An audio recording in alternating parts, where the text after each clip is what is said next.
Always just a touch of space madness.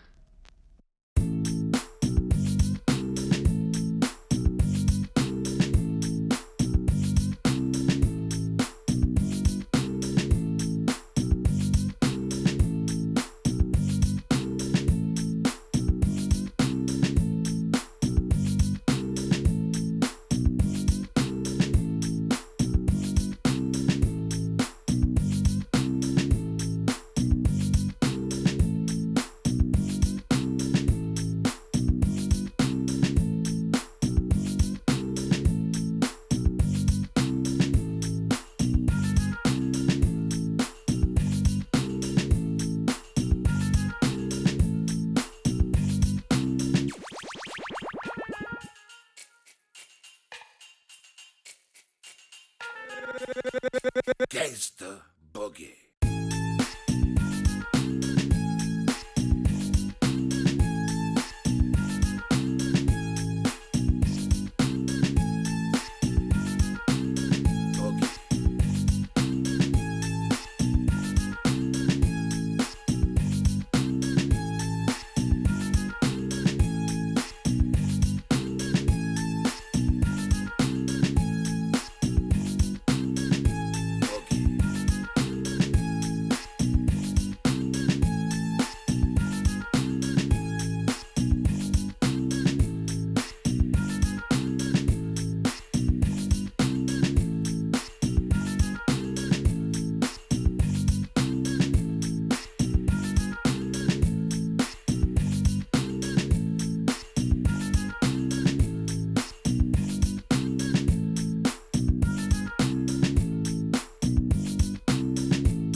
Poppin'.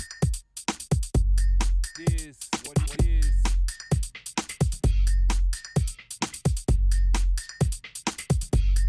Is what it is.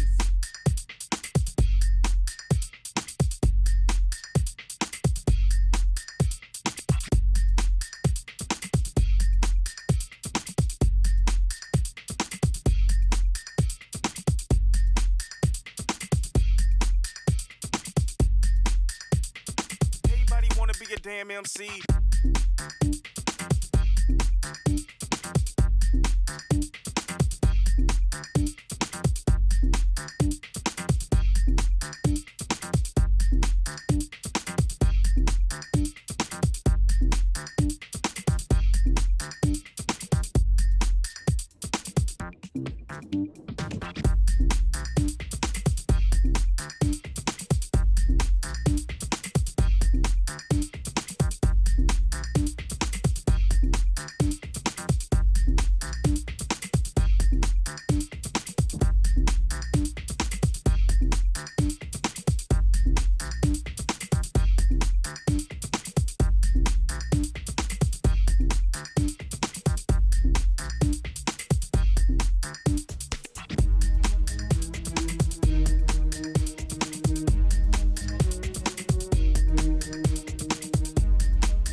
space people.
Yeah, boy. Yeah.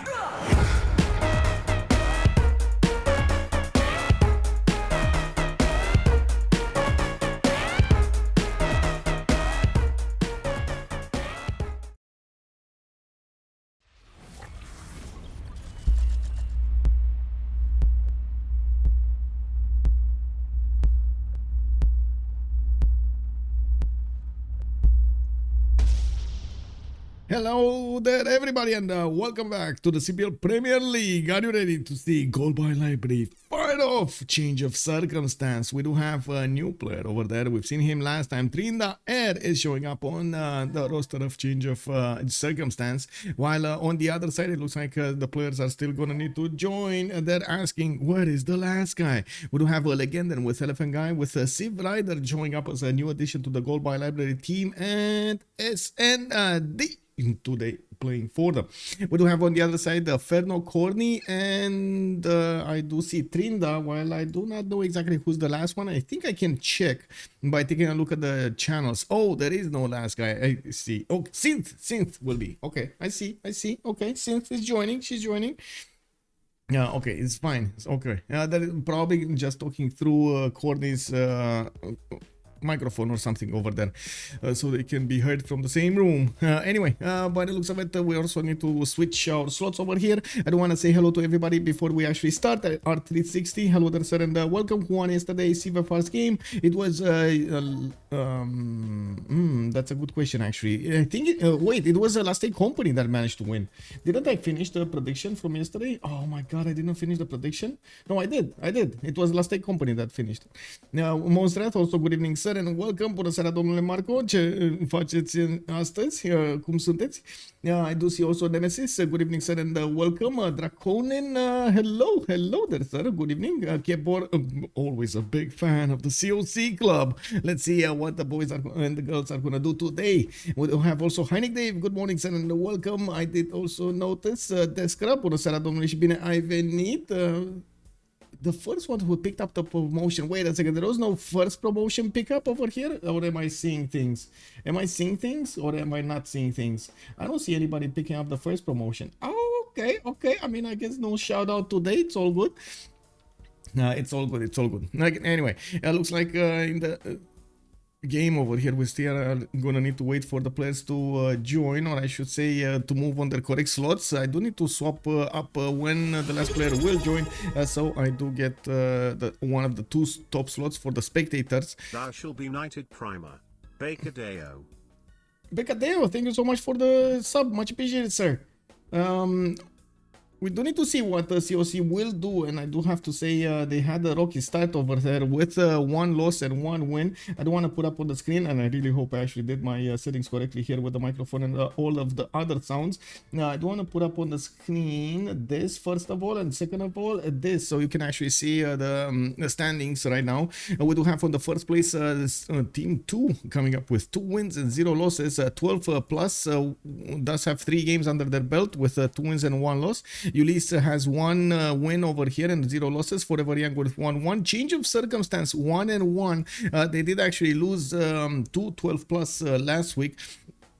We did have them win against Civ Australia. I think we actually saw the game against Civ Australia, but I'm not so convinced we did see the game against 12 plus. And we do have goal by library over here tied with them at 1-1. Los Andes Shark with 1-1. Holiday on Highlands 0-1. Civ Australia 0-1. And Freitos de la Vega with 0-2. Looks like Freitos de la Vega definitely have a lot to catch up in both tournaments, in both Civ5 squadrons and in the CPL Premier League. We're going to need to see what they're going to do there, what kind of games we're gonna have. Okay, this is the swap request, and looks like Elaphantguy is gonna be the one that I'm gonna swap, and Legend over here does need to move somewhere in the bottom, and of course set up the second spectator over here on right below me, so we do actually get to balance ourselves.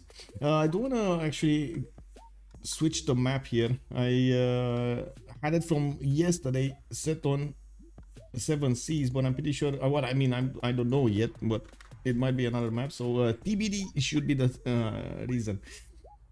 Do we have fish in the game? We do not have fish in the game. It's gonna be Synth, Corny, Strinda, and who's the last one? Did he actually disconnect or something? Did I see? So Corny Synth with Trinda and who's the last one? Who's the last one? I don't see. Ferno. That was the last one. Okay, Ferno. There we go. Yes, 9-4. Thank you so much, sir. Oh my god, there we go. Right, as you were writing it, I was just saying it. Sage on Colombia looks like they're gonna go for the pre-game bans, and Elaphantguy is gonna take out Scotland. We do have Corny also taking down Sejong and Colombia, and then Elaphantguy is gonna follow up with Mapuche. They did make an announcement on CPL Premier League, or I should say, Menjak did an announcement that, of course, the teams are free to choose if they want to use the app or use the in-game drafting, and it looks like there was a bit of a discussion at the beginning, and they chose to actually go for the in-game over here. So the pre-game bans with 2 on each side were set over here by the players in the chat, in the in-game chat, and we're gonna need to see them starting to put the team pluses on, so we get this going. I do have to say, I'm maybe not hitting the game over here, and I'm a bit curious why. Let me see. Maybe it's because I clicked on something else that I shouldn't have clicked. Anyway, map pool choices. They're starting to do the draft phase over here, and we're going to need to see what they're going to end up on. We do. Okay, there we go. Now I can hear the proper sounds. We do have continents analysis, Pangea, standard ridges, Pangea, classic ridges. We do have primordial. We reach Highlands, 7 Seas, Terra map, tilted access, and Highlands available for them. They're going to start ticking them down as they do not want to actually play them. And we're going to need to see what map they're going to end up actually going for. They do still have whatever map they choose. They do still have remap tokens available, 1 for each team, and they're going to get to use them at turn 10. That was a change that was implemented last seasons. 2 extra turns were given to the players so they can actually gather the information around their territory and try to make a better decision, or I should say a more informed decision about the remaps. It was an attempt over there to lower the remaps, even though I don't think it actually changed anything. But anyway, it is what it is. It settled down the, I should say, the players' concerns, and that was fine. We do have them remaining with Continents Alliance, Pangea 7 Seas Terra map, which is Pangea Classic Ridges and Highlands available over here for them to choose from. And it looks like Elaphantguy is the one choosing from one side, from COC side, and Corny is the one choosing for, Corny is the one choosing for COC, Elaphantguy for GBL for gold by library. Now we do have them also, by the looks of it, still missing Ferno. I'm not sure exactly what he's doing. Maybe he doesn't need to actually subscribe to the extra modes we do have here in the CPL Premier League. It is mandatory right now after the season 2.5 to get extended policy cards and the better report screen while you're in the game. Of course, best practice is to actually have them subscribed and not rely on the auto download, which a lot of the times actually it does not work, or at least it used to not work, and I just remained with the reflex of not using it. Now we do have 7 Seas, Terra map, and Highlands as choices. It looks like they are going to take down Pangea Classic Ridges, which does mean they're going to force this game towards a longer one, or I should say a bigger map that they can actually expand their territory for a longer game, which actually is going to be fun. We're definitely going to see them try to use their big brains over there to get advantages over their opponents. And of course, 7 Seas has been chosen. I did want to say a little bit about the difference between the two maps, but 7 Seas over here, we've seen it yesterday. It looks like my text was correct over there. I'm sorry, I actually changed it. Yeah, 7 Seas, it's gonna be the map, and we're gonna need to see how the players are gonna get to use this map. Now Mapuche, long time no see in the bans. Yeah, Mapuche, yeah, it kind of fell off a cliff over there in the player preferences. I guess we're gonna need to see what they're gonna choose over here on the 7 Seas. Mapuche is actually also a choice on the 7 Seas that might work, since it's actually quite a big fan of Mapuche. So you know, it might happen. You don't know until we get the maps. We get the picks over here. Now it looks like in the active ban phase, Spain is going to be the first one taken down with its early armadas and his early fleets, not to mention its early bonuses over there from those trade routes. It looks like they do not want to handle him in the game. Usually on 7 Seas, even though yesterday we've seen a different approach to the 7 Seas, and not a lot of the coastal civilizations have been banned, or I should say the ones that do have bonuses towards navy. We might see something different today. Usually the players do try to get some advantages from taking down some of the quote-unquote OP civilizations. I'm expecting Norway, and there we go. I'm expecting Norway. Norway is appearing over here in the second ban phase.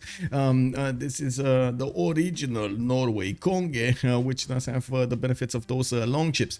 We do need to see 4 more bans over here, and of course with Age of Empire, Age of Steam, other Englands over everywhere that could be picked. There is quite a variety of civilizations that you can go for. You do have 8 choices and so many bans, just so many bans that you can go for. And of course, some of those civilizations will slip through the cracks. We're going to need to see if they do have a plan in mind of how to approach the pick and ban phase, if they do want to go for a certain kind of build in their civilizations, a certain kind of synergy between their civilization bonuses, or they're going to try to go for a much more flexible approach when it comes to picking civilizations that can stand all alone by themselves without that big of an issue. I do have to point out, usually that's kind of tricky if you do go for these flexible civilizations. A lot of times you do rely on your external trade routes, or if the trade routes that are coming from your allies towards you, so you can actually build a better empire, and of course go for the mid to late game with a much better result, much better tempo. Well, this is also dependent on the map. We're going to need to see the maps. We're going to need to see what they choose, if they do choose to remap often, or just keep what they're given at the first stage. It looks like also Gorgo has been taken out, which has been appearing more and more in the pick and ban phase in the last few weeks, and previously a lot of the times it has been picked up in the CWC, and we've seen it shine, especially at the late part of the game. We do also see Portugal taken down, which yes, I actually see it appearing more and more. It did actually get a nerf, and it looks like the players are still figuring out that it still has very, very good bonuses on his side, which is actually, yeah, it happens. It's something that's, you know, revelation. Portugal is so strong, even with the nerf over there. We, of course, there's still there isn't that much gold on his side, but if he does have a decent amount of space to develop and a decent amount of time to develop, he can definitely be quite big. That's a Konge ban. That is a Konge ban. Also, Kepor, happy birthday, Kepor. Under is the legend. Hello there, sir. Good evening, good evening. Oh, everybody's saying happy birthday to Kepor. I see. Okay, very nice of you. Nemesis, both teams will play well, then COC will win. Okay, it might happen. Mapuche ban to snipe Scythia. Let's see if Cynthia is actually going to take Mapuche or not. I'm actually quite curious what is she going to do here. We do have Teddy Rough Rider being picked up in the 5th choice over here, and yes, there's one more civilization to go for the ban phase, and then we're gonna need to go through the picks, with Elaphantguy having the first pick, then Corny and Synth from COC will need to follow up with 2 more on their side, with Civrider finishing up the first pick phase with another one for GBL.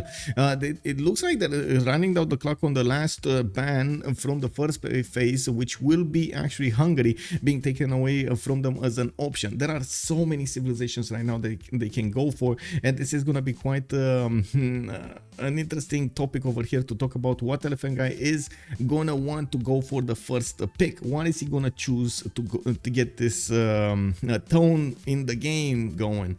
Elaphantguy, come on, he's thinking 30 seconds. I'm pretty sure they're debating quite a bit between them how they do want to approach this, which does actually make me think, how did they actually not think of this previously before the game? We've seen actually teams, especially in the CFR squadrons, the teams especially on the first pick, they do kind of know exactly what they want to pick there, and it's very unlikely it is actually going to get banned, because yes, they do actually try to predict as much as possible what kind of civilizations will be banned in the game. It looks like Elaphantguy is going to set the tone of a naval map over here. Victoria Age of Empire is going to be picked up first by him. We've seen yesterday how well Age of Empire can do at the late stage of the game, even though it doesn't have the same bonuses as its counterpart Age of Steam. It still does amazing. We do need to see what Corny and the Synth are going to do over here. I do want to mention on the 7 Seas, there is quite a bit of a possibility for you to go on the land against your opponent, and we've seen the players a lot of the times try to strike a balance between these naval powers that do have a lot of gold potential, and at the same time the inland civilizations that do have a lot of power on their side. And we do need to see if this is going to happen, and this is going to be a choice on this particular 7 seas that we're going to take a look at them play today. It might not happen that of course the map gives them that choice. Very interesting and powerful choice over here. Theodora is going to be clicked on by Corny, and it looks like it is going to be locked on. Looks like we will see a Byzantium leader playing the game. Theodora does get its of course taxes straight from Byzantium, but it also gets a different bonus than we've seen on the other side on Basil II. It does get the extra culture for his holy sites, and it's hippodromes, which is going to be quite interesting to see how it's going to use it. Of course, yes, the taxi rate also does give you give me a second over here. I didn't see that. Okay, so you don't get the damage against the walls, basically the tagmas and so on, and the tagmas. Okay, but you still get a lot of potential over there to spread your to get a lot of damage against your opponent. Oh my god. Anyway, since over here is going to need to pick up the second leader from COC, and it looks like I'm stuttering over here, and I'm going to need to catch myself back up. Since it's going to go for Hoja Tokumu, so yeah, okay, there we go. We do have a counterpart to Victoria. We will see Synth over here try to do the best that she can get. And well, we didn't pick that. Give us a second. Wait, what?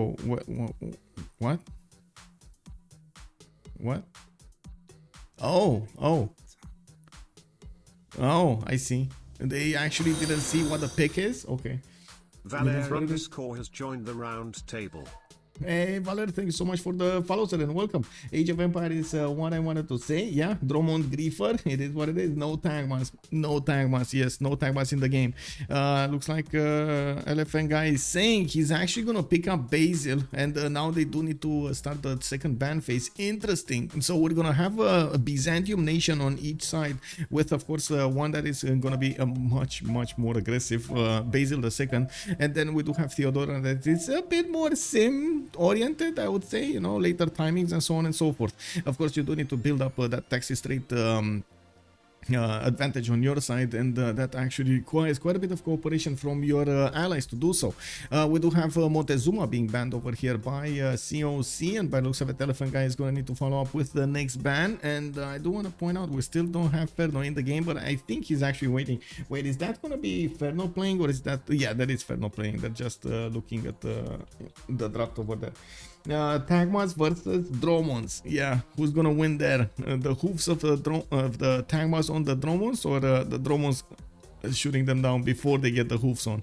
We do have Dido here in the active ban phase, taken down by GBL. That's they have one more ban each, by the way, for each team, and it does look like the game is gonna be quite balanced between these coastal civilizations and the inland ones. I do not see a victory condition civilization. You might consider over here, I would say, Age of Empire, maybe victory condition civilization when it comes to extreme late game production, and of course its ability to go for space, not to mention build up nukes and just totally dominate the map over there. Now we do need to see if this is going to be an option during the game, because yeah, sometimes you do get into IRL wars from the beginning, which does tend to slow down your tempo so much the late game is not going to look the same.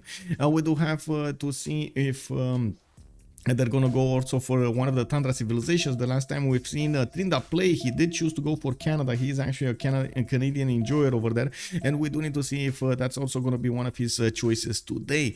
Looks like Cleopatra Ptolemy has been taken down over here, and especially after yesterday's performance from Astikos, you can imagine that was quite nice. But I do have to point out, oh my god, they still didn't win. With all of his performance, with all of his effort over there from Cleopatra Ptolemy, they still did not manage to win, still did not manage to overwhelm their opponents. They did also have Scotland freeze him. Wow, yeah, totally, I gotta say, good game coming up from Last Day Company.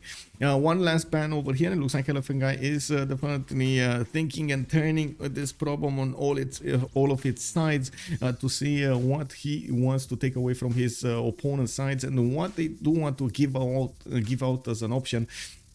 over here in the active ban phase. Well, 9 more seconds to go and he's gonna need to make a decision, and we're also gonna need to see what they're gonna pick up next. The last 4 civilizations here that they need to go for. It looks like Egyptian Cleopatra has been banned. It has been showing up much more lately in the pick phase, not in the ban phase, in the pick phase actually. Whenever Ptolemaic is getting banned, Egyptian Cleopatra is usually the next best thing, even though we've seen some players actually prioritize it over Ptolemaic. The players do feel like it has a more of a I would say a base damage, more of a consistent base damage, advantage than Ptolemaic. Also, Monstrath, both banned? Yes, both banned. Also, you're playing Ptolemaic lately? Yeah, I mean, it's an amazing civilization, definitely. Now we do have to see what Trinda is going to pick over here. He's going to have the honor of picking the second phase, his first civilization. Let's see what is he going to choose to go for. Like I was saying, he does really like Canada, but he can definitely play other civilizations to their maximum potential also. Looks like Korea, Sundok is going to be the choice for him. We did not have a... we did have a Sejong ban. Wait, we did have a Sejong ban. Corny did take out Sejong and Colombia. And I gotta say, this kind of feels more like a pick for Ferno than it is for Trinda. Ferno really likes to play Sundok and Sejong. So yeah, okay, it is what it is. We do have SND going for Abraham Lincoln over here, or at least clicking on it. Looks like the draft phase is kind of skewed. I'm not sure exactly what happened over here. It might be the lack of a player that caused this issue. It is what it is. All Triangle, good evening, sir, and welcome. A great Friday afternoon EST game. Yeah, we're starting this weekend up. What can I say? I hope everybody did get their work done and everything is fine. You're going into the weekend with full energy over here, or you know, sometimes you are being prepared to take in the energy during the weekend, so you can actually be good at work during the week. We do have SND with Rome here, Trajan. It looks like a legend, and it's going to need to have the last choice for gold by library. We do need to see how they're going to finish this up. I do have to say Civrider over here, so they went for Basil II. So Victoria, Age of Empire, Basil II, and Rome, and they will have the gold from Rome and Victoria, Age of Empire. We're going to need to see if Basil II is going to figure out he has a target next to him to apply that awesomeness crusade and tagma against his opponents. They also picked Seondok. They did pick Seondok, but on change of circumstance they did that. Not Suleiman Kanuni. Seondok instead of Suleiman Kanuni. So Theodora, Hoja Tokimun, and Seondok. While looks like we do have a last pick over here for gold by library. Legender is going to go for Tomaris. This is the Scythian Raider, which is going to be amazing, by the way, on the water as well as on the land. We do need to see how they're going to try to flex this power against their opponents. And from what I do see over here, gold by library has picked up a much more aggressive draft than their opponents. Looks like it is what it is. It is what it is. Let me actually take a look at the 0MS if we do have any 0MSers. We do, so I do want to oh wait. Oh, they need to pick up the final civilization. Okay, Elaphantguy is saying that they do have 30 seconds to go for this and get the final civilization on the board. 10 seconds. He's putting pressure on COC to get this choice done. Remember, they do have Theodora, Hojo, and Seondok. Now I do believe they do need a lot more gold if they want to get everything they want in the game. Wait, how did Fern? Oh, he joined here. Kick. Okay, Gandhi. It's gonna be Gandhi.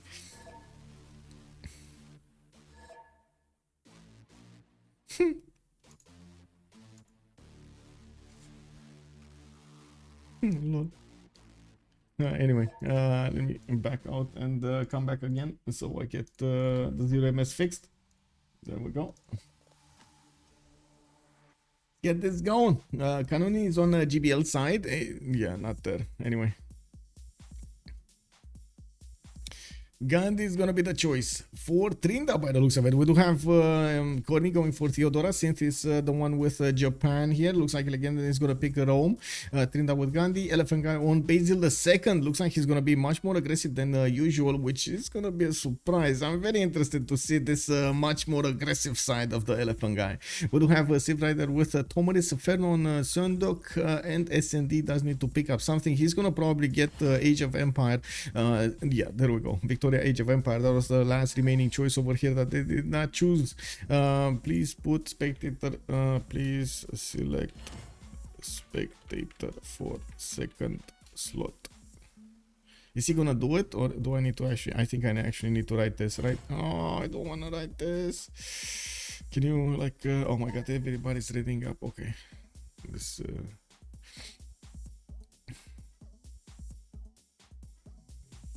Imagine having a random civilization in the game, you know, just a pinning over there. Yeah, it's the third party. It's the third party to the party. Oh, let me actually get this. No, not this. This. Ah, I got the bad color. It is what it is, but that was the only one open. Anyway, we do have them loading into the game. This is going to be a 7 Seas type of game. We do have 2 remaps available for them, each one for each team. Let's actually put up on the screen over here the prediction. Let's start the prediction for how many remaps. 0, 1, 2.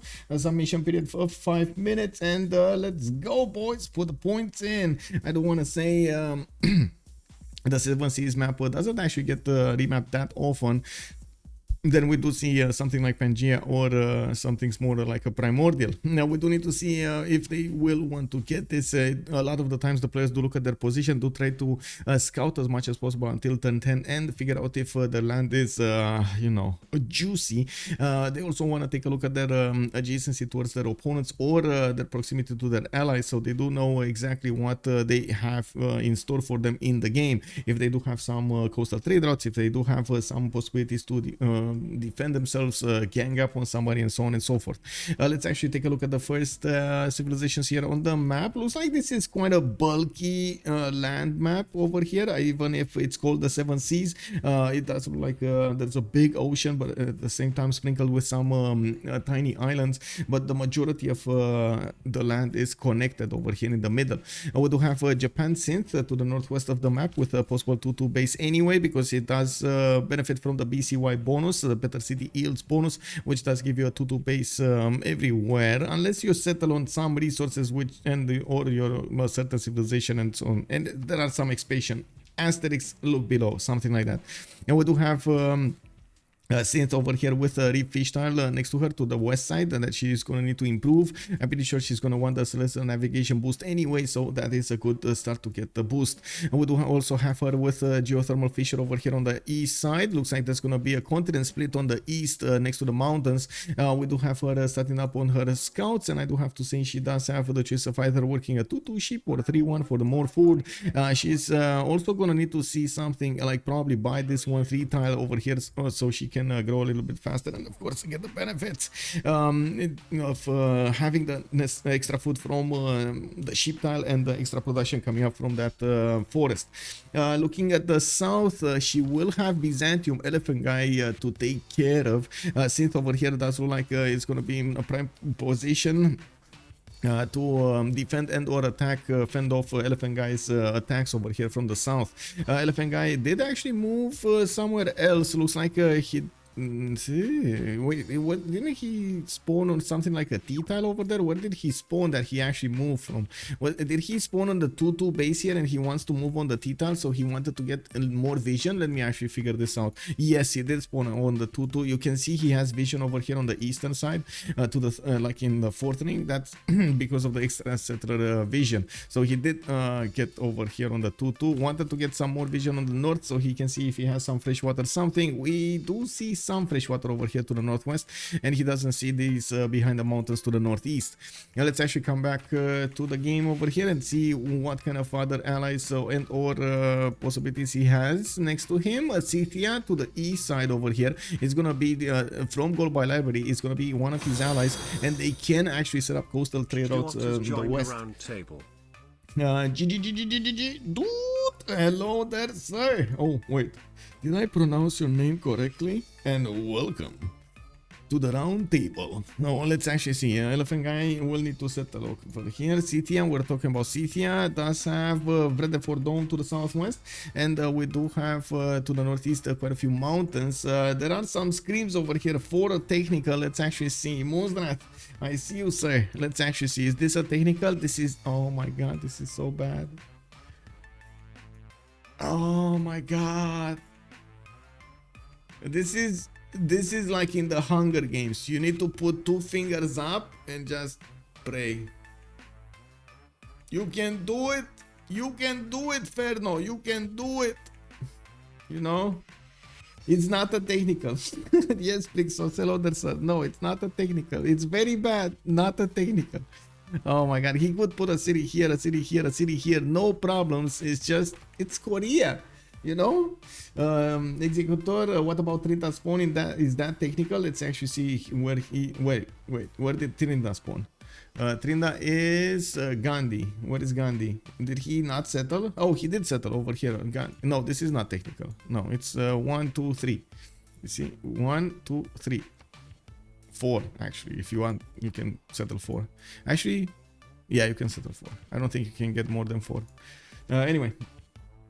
Definitely remaps from both, probably. You think so? Hello there, ma'am. Good evening, Linda, or I should say good afternoon, ma'am. Korea has 2 additional settles. Yes, both of them. Actually, both Gandhi and Korea over here. Well, I guess COC is definitely gonna want to try to think about this change of a map because, well, yeah. First of all, they do have Japan over here in dangerous pathways next to Elaphantguy. We do have Rome. Oh my God! Actually, Japan is between 3 players. Synth is between 3 players. We do have Rome on her east behind this body of water. We do have a scout coming up in 2 turns from the capital city of Rome. Some extra food from the bananas, a refish tile to work, and I do see he's starting to expand his vision to the east. He has a few coffee tiles to benefit from and a decent amount of fresh water from the river to the east side. Not to mention he can wrap around over here to get the direction of a vector of attack against Japan between the mountains. I definitely could see this happening. Only a few cities and bam, right on the doorstep of Kyoto, sending those pillaging raiders towards his opponent. Now we do have to take a look at London. It looks like SND is gonna have quite a few of these turtles and some spices with some bananas also. In the south over here of his capital city, he does have quite a few coastals to also go for. On the east side to the north, I do see he doesn't actually have an easy state to take over with his power though. Anyway, to the southeast we do have also, this time it's Corny on the coast. Yes, it is going to be Corny on the coast. That is going to need to go against SND, and this is going to be quite interesting to see how Corny is going to try to use those Dromos. I believe he does benefit from the Dromos, right? Theodora does get the Dromos. Byzantium Dromon. Yes, Byzantium Dromon. Anyway, we do have Corny getting his second scout out. He does have access to some dice tiles to get the extra faith going, and a refish tile, actually 2 refish tiles if he actually spends some gold, and he's gonna get some gold from the Coco. Now we do have him with quite a few interesting cities to settle to the northwest, including one that is gonna be on a Coco tile over there, and it looks like in the south he has access to Lake Victoria for the extra culture, not to mention of course the fresh water. He does have quite a bit of inland if he actually wants to go for it, even though I'm pretty sure it's gonna be quite a matchup over here on the seas between him and SND to the northwest. They will also meet each other relatively soon in the game. It looks like SND is sending a scout to the southeast and Byzantium is sending a warrior to the northwest. 9-4 check continent split for Vicky. Let's actually see. He does have extra trade route to the northwest. Easy peasy extra trade route over here to the northwest. Nice. Yes, thank you for reminding me. Also big COC is 100% remapping. GPL is fine. Yeah, it does seem like COC over here did get the wrong end of the stick on this map. We do have Ferno figuring out that he's gonna be well, all alone on a tiny island that he's gonna need to populate with his civilization. We do have him getting a builder, and by the looks of it he definitely has the option to go for some improvements here. The sheep tiles to get the extra production there, horse tile also in the north, and to be honest he has a lot of hills for his seance adjacency, or I should say for the extra science coming up from those mines and next to the seance. Now we do need to see how he's gonna try to make use of everything over here, and if first of all, they do keep this map because it's not a given they're actually going to keep this map. Looking at the adjacency here, so conflict over here, they already saw each other. We will probably see a conflict over here. Japan sees Byzantium. Japan since will know that she's going to need to fight Elaphantguy for probably the remainder of the game over here. She does have an advantage when it comes to the samurai timing. It's a very good unit to actually use on the defense, even against Byzantium. Now, she's also going to benefit from an extra +5 on those units next to the coast if she keeps on fighting and wants to fight next to the coast. Now we do have also 10-8 right now. I do want to take a quick peek over here on the city states to see if there's anything out of the ordinary. We got Zanzibar, okay, good one. Brussels is going to be nice. Caguana, I mean, it's going to be nice if anybody's going to go culture, but I doubt we're going to have anybody here go culture that heavily, especially with so many world civilizations here. Now we do have a cat that also would make a quick... how to say, it would be a nice bonus, added bonus to any kind of army that's going against cities with walls. Let's actually take a look. Constantinople opening up with holy sites. I do see the first one to give him the culture and everything else. England is going to settle his city to the north over here, and it looks like he's going to get another settled in 6. And I do want to take a look back here. No, okay, yeah, she did grow into the 1-3 or bought it over there. I think she bought it actually because she grew into the truffle tile anyway.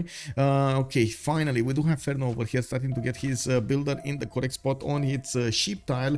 I do see Ferno going as soon as possible to writing, not actually stopping to get the animal husbandry. Maybe this is why he's delaying getting that extra production here. He wants to get the campuses out as soon as possible, or I should say those, how do you call them?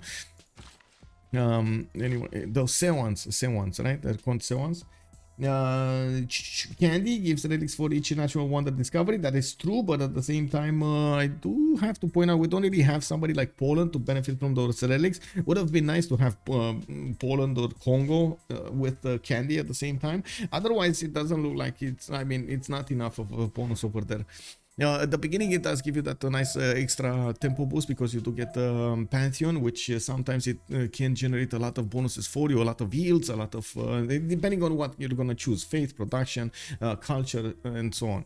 We do have them starting the remap, and it looks like immediately we did have a COC choosing something. It looks like with 2 of their players, India and Korea over here on, well, peninsulas, they are definitely debating to get out of here. I don't have to say, even if India does have a lot more land, the quality of the land over here to the northwest is kind of bad. We do have a lot of desert tiles that definitely would need the help of Petra, and we do have a Paititi that is half in the desert and half in the tundra. I'm not sure. I guess the worst oh my god, both actually went for it. Okay guys, that's it. I mean, we got our answer. That's one remap. Good luck, have fun. Let's go for the next one and see what RNG brings us. You know, civilization giveth, civilization taketh away.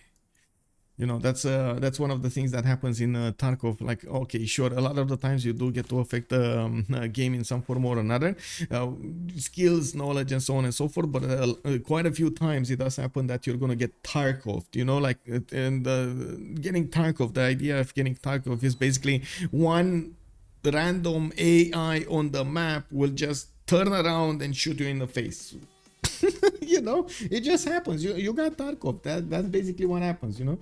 Now, what happens if one team votes for a remap and another don't? So it's a 4v4. If one team votes for a remap, they do get a remap. They basically use the remap token. They have remap tokens, so they usually vote for that. The remap vote is amongst the team members. Yeah, that's a remap, but the other team can remap the next map. Yeah, basically. Okay, we do have this remap going. Let's actually take a look over here on the west side, and I do want to finish the prediction. Somebody actually, wait, somebody with 200 points. Oh my god. Wait, it's wait, Chubb Overnight or something like that. Anyway, Chubb Overnight will get a lot of points here. Very nice, very nice. Congratulations, sir. Let's actually take a look at what's going on the map over here. We do have the next 7 seas generation, and it looks like Rome with Scythia will be very close to each other on the west side. We're probably gonna need to talk about Scythia because Rome is on the other side of the planet. He does have Age of Empire to the northeast, and it looks like they can definitely set up very good coastal trade routes over here to the northwest of the territory. Scythia is not in a good position to actually attack anybody by the looks of it, which might actually be a cause for concern. He might go against India to the west side, but that's so far away that he needs to settle quite a few cities to get closer to India. I'm pretty sure both will be quite powerful by the time he gets there. Now we do have Scythia over here, Civrider with the freshwater from a one-tile lake. He does have quite a few freshwater cities over here because of the lakes and the rivers. I do see he's gonna be on the coast, so in the south he's gonna have quite a bit of land mass, or I should say water body to explore. He doesn't know it yet, but he doesn't have anybody on this water mass. He can definitely settle a city over here to the north to connect his economy with either Byzantium or England, and I'm pretty sure it is something they're gonna talk about and decide very, very quickly.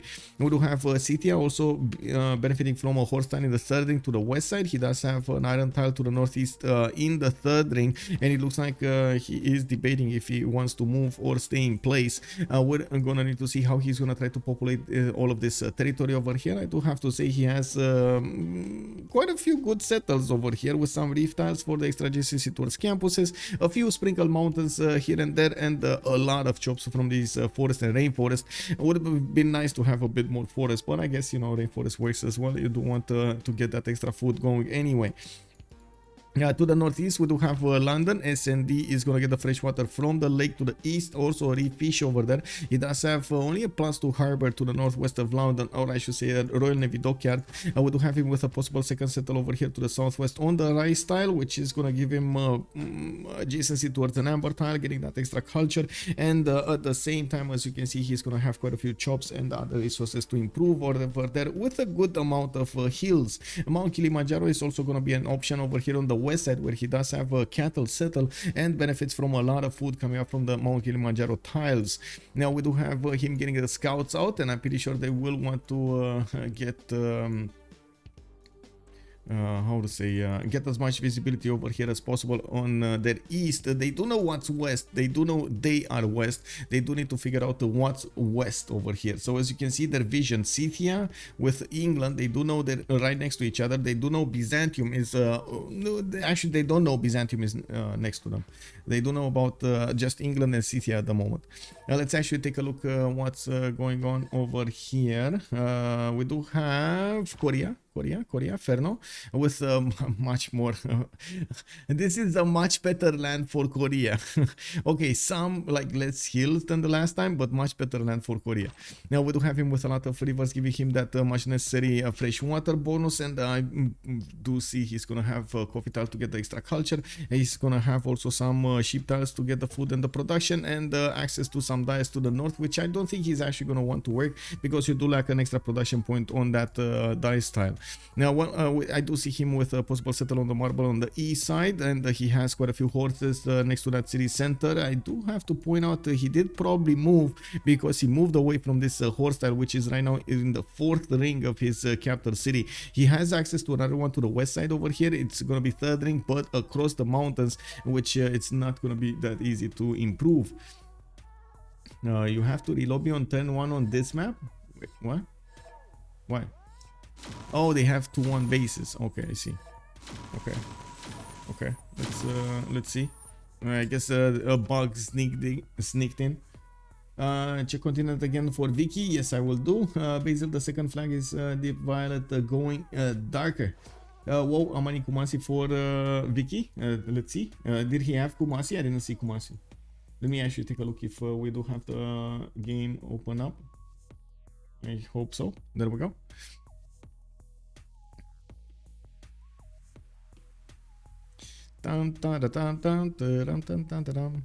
Dun, dun, dun, dun, dun, dun, dun, dun, dun, dun. I do have to say I'm a bit sad we're not going to see those Saka horse archers in action over there from Scythia. I would definitely like to see another one of those all-in maneuvers from the beginning of the game from a Scythia player against somebody. Basil II is also quite far away from his opponents, and to be honest, I didn't see a single conflict, easy conflict for them. I guess the proximity between Sundok and Age of Empire is too big to have conflict, even at the Hawacha timing. It's a bit too much land for him to cover to get to Age of Empires cities, and as you can imagine, Age of Empire will probably want to settle on the coast to the east, northeast, and the west side, and not go inland to the southeast. Why do you have to be mad? Yeah, it's only game. It's only game. We do need all of the players to actually get back into the game here, so we can check the 0 MS and keep on going. Keep on going. I have MS to everybody, well, except Ferno, who's not in. Conflict is between Scythia and Theodora. You think? Wait, Scythia and Theodora? What was Theodora? I didn't see Theodora. I saw Scythia, right? Scythia was on the peninsula to the south. They're on each other's doorstep. Did I see it wrong? Wasn't that Basil II? Was that Theodora? I thought it's Basil II. Wait a second. Wait a second. I might be confused about this one. Southwest. Oh, northwest of Scythia. Wasn't that... I thought that was Basil II. I thought that's his ally. That's why I'm a bit sad. I'm gonna check again. But that's what my impression. My initial impression was that that was actually Basil II. But anyway, that would be nice. If we do have that proximity over there, that's gonna be nice. Oh, that's why I referred the flag. Oh, I see what you did there. Okay, thank you. Okay, we do have Ferno walking into the host over here into the game, and we do have the countdown, so we're gonna start loading in the map. And of course, this is turn 1. The players just barely got some of their spawns done, and we barely got to see what's going on over there. The colors of the two Byzantine flags are very close, yes, and also I gotta say, the colors are usually quite weird because they do tend to be randomized. From the first stirrings of life beneath water, to the great beasts Give me a of the second, Stone Age, because to man taking his first upright steps, you have come far. Now begins your greatest quest. From this early cradle of civilization on. Wilds. Anyway, okay, so back on the map, let's see. Oh, oh my god, you're correct. This is actually corny. Oh, wait, did I get a 5-axis crash? Kick W. I got a 5-axis crash, boys. I got a 5-axis crash. What is it? Is it? I don't know. Is it recovering? Oh, no, it's not. Wait for the program to respawn. Close the program. I guess close the program. Cancel. Okay. It is what it is. I'm gonna need to start it up again.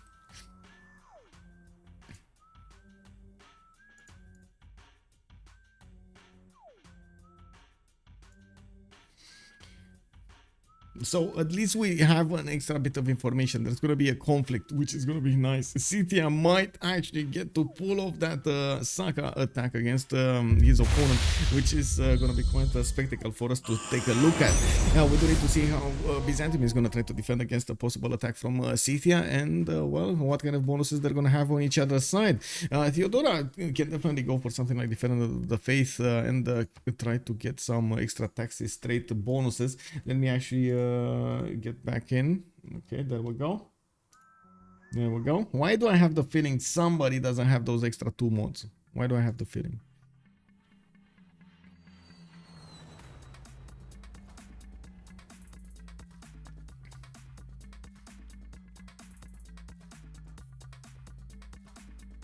Connecting to players. Kick.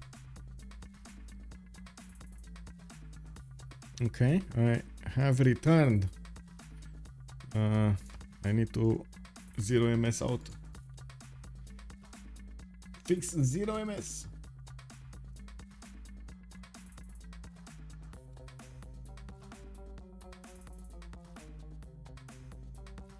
Okay, there we go. Fix the 0 MS. Was I the only one that actually... Whoa, I was the only one that actually disconnected. Okay. It's fine.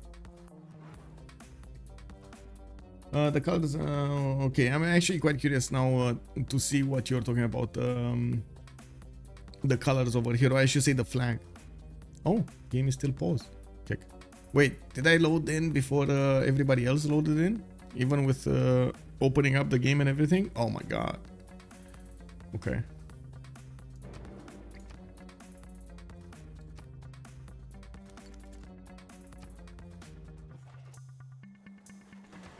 Okay, there we go. Okay, thank you, much appreciated. Okay, so let's see, conflict zone. Nicaea over here. Corny is gonna play Byzantium. He's gonna need to go against Civrider. Both of them have strong nations over here to go against each other, and it looks like yeah, this is gonna be a conflict. Oh yes. Let's take a look at Korea. Okay, next. Southeast, we got Ferno over here with his scouts coming up in 3 turns. Definitely the extra coffee is gonna be a must here for that extra culture. We do have him with quite a few cities to settle next to his territory, and I do have to take a look at his possible Seon placement. Doesn't look like he's gonna have a very good Seon in his capital. He does have access to maybe a 2 over here, 2 adjacency, 2 hill adjacency, another 2 hill adjacency, but yeah, he has an extra coffee which he can't take off. So it is what it is. He's gonna have that, only that adjacent. He could go for the 3rd ring next to the mountain to go the 4th adjacency, and we're gonna need to see if he's actually gonna want to spend that extra gold to get more hills. Now we do have him with a much better zone over here to the northwest, and I do see over here on the east side he's gonna have a good one also. We do need to take a look at his strategics. I did talk about the iron in the northwest, and we did talk about the horses that were a bit further away than needed. We do have to take a look at the Rome with a 2-2 base next to his geothermal fissure. He's gonna have a very good campus, a +5 there on that iron tile, and I do see he's quite far away from his opponent, so he can definitely try to go for some more seaming at the beginning, open up with campuses, and then follow up with something else, probably commercials over here. Get the 2 campuses going, get the discount for the commercial, or 3 campuses going. We do have him with the scout in 1 turn, and I do see he's gonna have a pretty good settle over here on the sugar tile to the northwest. He's gonna get the extra food from the sugar, working that 1-3 to the southeast until he's actually gonna grow into some other tiles like the 2-2s or the other sugar tile. He's also gonna have city state to take out, Yerevan in the south, and I do see he definitely has to get some cities over here in the fresh water of these rivers. It is what it is. Let's actually see his strategic resources. We do have a horse tile in the 2nd ring to the west side, and I do see he does benefit from an iron tile over there that he's probably gonna put a campus on. Wow, it is sinking. Nope, doesn't appear so. Wait, an excellent Temple of Artemis for Rome. Yeah, he doesn't have a camp. That's unfortunate. No camp. Quite unfortunate. It is what it is. Now we might. I don't know why. I have the feeling that we're probably gonna relobby again.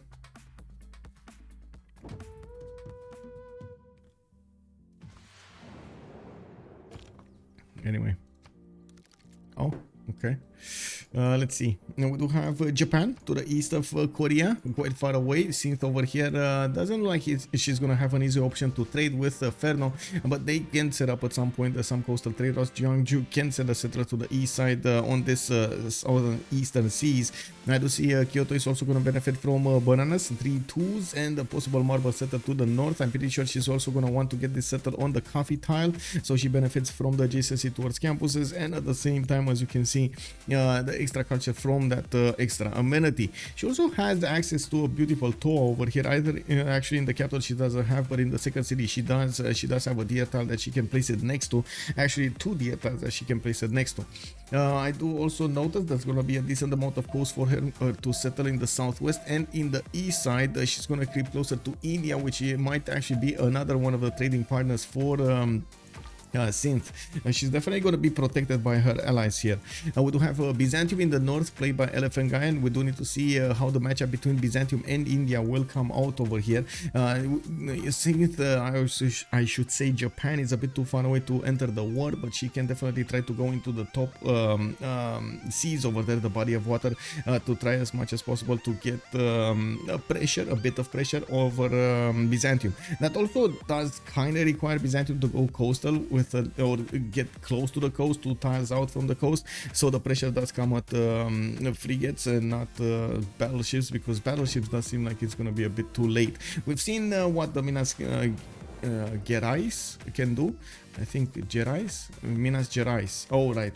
I need to actually, how to say, switch the pronunciation type that I had before and update it with the new pronunciation that I learned yesterday from, guess what, Google.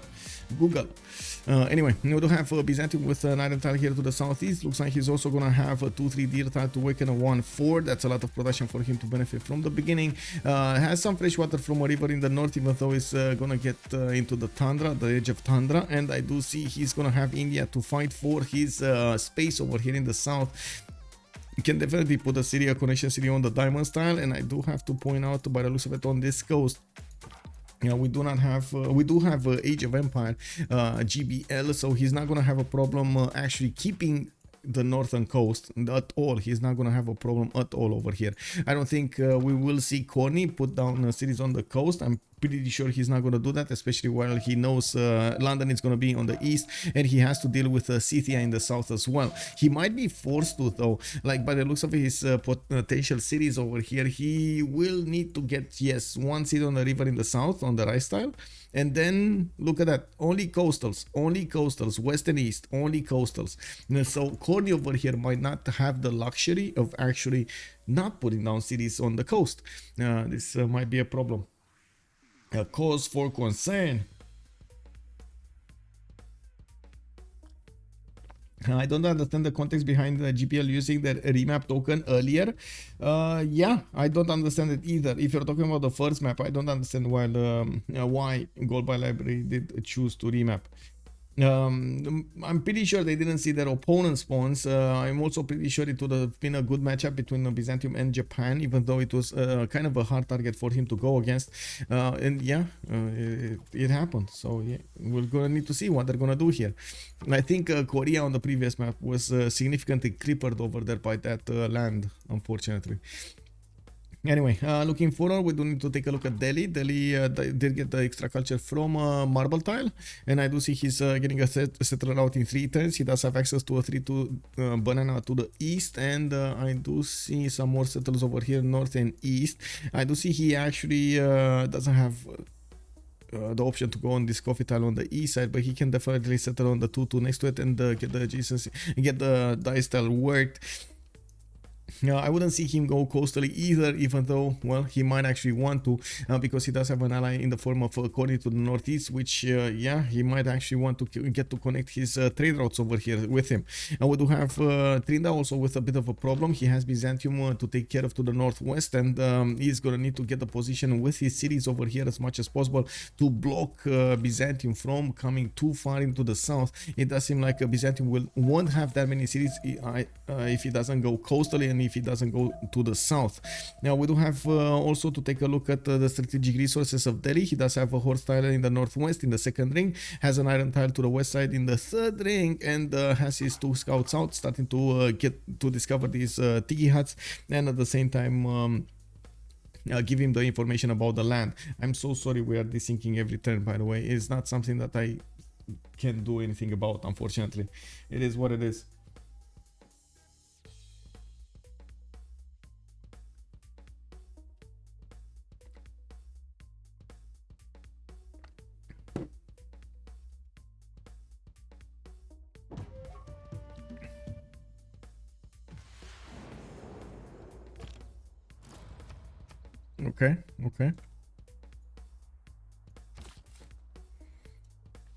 Okay, so moving to the east side, probably for that coffee tile, we do have to take a look at Nicaea next. We do have Corny getting the vision on Scythia. Civrider from the south is trying to figure out exactly how the land of his opponent looks like. Nicaea did put down an early holy site over here to the west side of his capital city, and he's getting another settler in 2 turns. He does need to discover where he can possibly put that city, and I mean, somebody would know the best solution. I don't know it. What? Oh, somebody else is desyncing. It's not only me. So okay. I'll rejoin. Trinda has a 2-1 capital. Is it some kind of graphic glitch? Need to take a look at it. Give me a second, sir, because I need to rejoin. Gumowi, good evening, sir, also.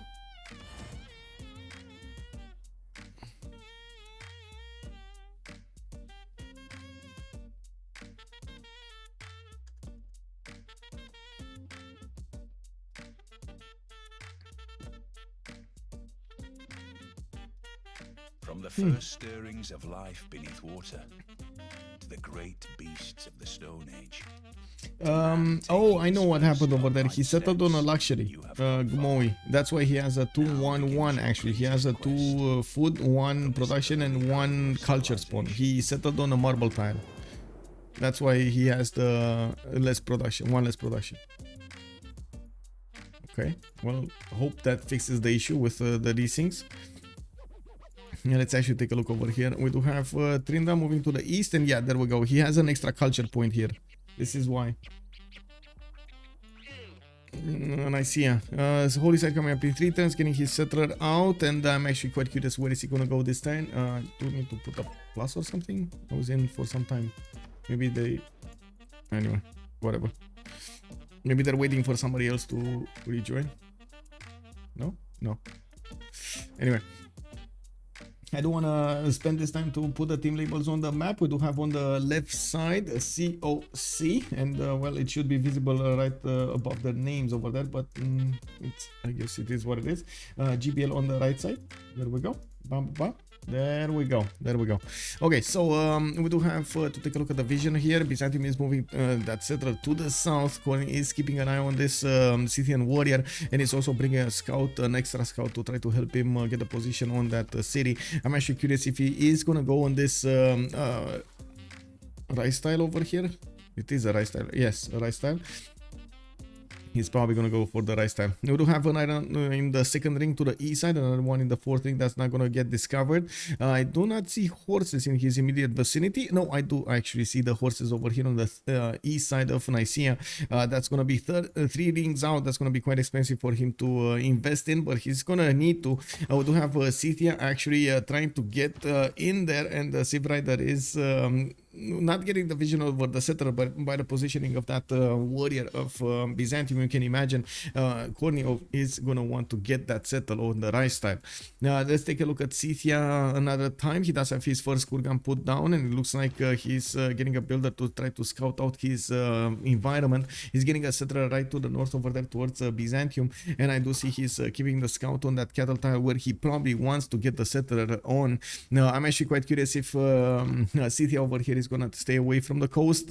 We were talking about, or I was talking about the possible connection that he can make with the English cities, with those trade routes, which we're going to need to see if he's gonna want to get and how this is gonna happen. There can definitely be another city to the northeast, so this one from the beginning he's gonna get the extra culture. From the beginning he's gonna get the extra food from the cattle tile, and the most important thing, position to attack into Byzantium. We do not have enough time for Byzantium to gather all of his points on him of damage, and we're going to see if he's gonna have the opportunity from Delhi to take out his religion and receive that extra +2 from the Taxis Strait. Trinda's probably not going to be happy of him not having the benefits of a religion over there in one of his cities. We do need to see what kind of benefits is he going to want to go for. We're turn 12, and I believe we went through most of the civilizations here. I'm just going to go and jump around the map here and see what kind of pantheons they picked. We do have God of the Sea being picked up by Age of Empire. I do see S&D is going to get that extra production on his fish tiles, or I should say the coastal tiles and the coastal resources. I'm actually a bit surprised we don't see a builder yet from England. He definitely had quite a few tiles over here to improve. The extra food that he would have gotten from the reef fish would have been amazing to grow his population much faster. Well, he does get the scouting on the east. He's going to have those cities on the north to place, and 2 cities easily can fit over there, and possibly a wonder Eye of the Sahara to settle on the east side. Kumasi is also going to be an option. Now, we did have a call to take a look at the continent split of England earlier, and it looks like this time around he doesn't have an easy option to go for a second or a third settler. These other continents are very far into the east side. The fact that he does have Kumasi, of course, does give him the option to try to get some more culture. Kumasi does give you that extra culture from extra culture and gold for every specialty district in the origin city, and of course you do want to send them from the biggest city you have and the most developed one. Mount Kilimanjaro is going to be also quite nice over here to benefit from. I think it's a bit too much food for the amount of housing that England will have in those immediate cities, at least until he's actually going to get his lighthouses going, granaries and so on. So yeah, that's a bit too much food. Mount Kilimanjaro does seem overkill over here, but it is what it is. We're going to need to see how this is going to be used. We do have Japan Synth getting her second city going. Looks like she does have a forest fire to the southwest of Kyoto, which might expand into the city of Kyoto, improving all of these tiles over here. Yeah, no, it's not expanding, it's sitting there. Okay. It's not touching the city of Kyoto. We do have since finishing up the holy site, she's gonna start getting her faith per turn. She's only right now on 2 faith a turn, definitely not a lot of faith per turn. I'm actually quite curious what is she gonna do with this holy site over here. Is this gonna be the awesomeness sacred path Japan that we haven't seen in a long time, or is this a preparation for everything getting chopped and putting other districts around it? That's what I want to know. Which one is it, the first one or the second one?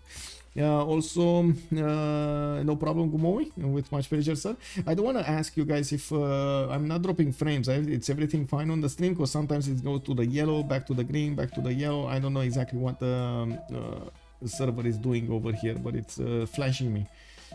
Anyway, we do have a war declaration being sent, and I believe this is about Scythia and Byzantium. Yeah, we do have the immediate attack over here. Scythia did buy a slinger in the city of Kuloba and did manage to get a god of the forge as a pantheon. While we don't see yet a pantheon on Byzantium, we're going to need to see what is he gonna do to stop the Scythian attack against him. I do have to say, yeah, that's what I wanted to say. Oh my god, the Scythian warrior will get some free shots on the slinger from across the river. The slinger is in unfavorable terrain, and not only the slinger has less damage, now it has less damage because he's sitting there. So yeah, definitely I think it was a bit of a mistake over there to keep it in the marsh tile.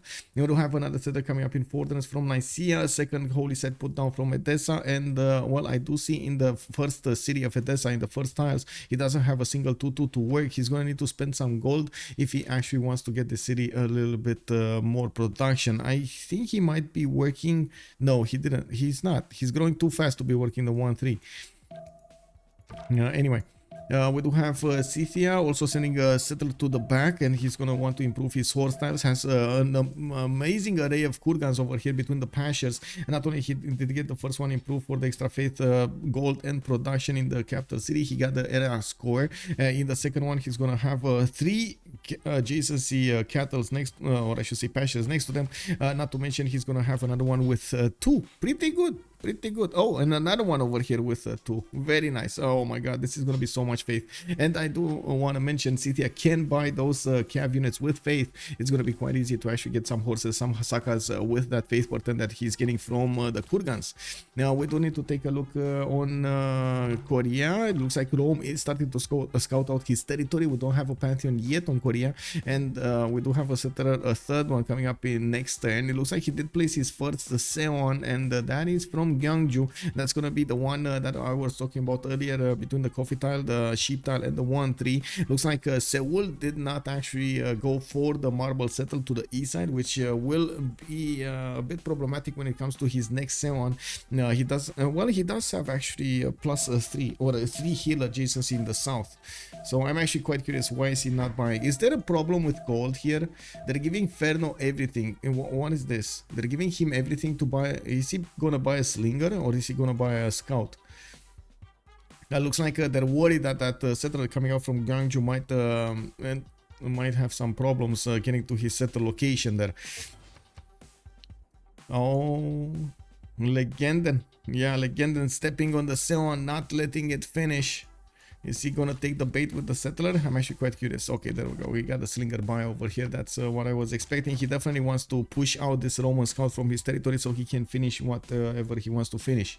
In the north, We do have Legenden started up with his campuses, easy peasy to predict with the +5 he had over here to the west side on that iron tile. He also had another +4 next to the city of Rome. We do have him with third settler coming out from that capital city, and of course starting to work on his campuses so he can get his how to say, so he can get his science going. I'm pretty sure he's also going to benefit from a lot of culture from the free monuments that Rome does get. Let's actually take a look at Byzantium here. I do believe Byzantium is going to have a big challenge in front of him to handle India and go through him. By the looks of it, Elaphantguy is trying to put another city in the south. I think it's, oh no, it's fine. Actually, this is not a mistake. It's fine. I was thinking it might be a mistake because Japan is in the southwest, but Japan is more focused on going in the south. Did get God of War and Plunder. It's fine. It's fine. And yeah, it is fine. It's not the famous Sacred Path Japan, by the way. So we got our answer on that one, and I do see these tiles are going to be amazing for the west side of Kyoto. Now the extra fertility on these tiles is going to be quite gold for synth.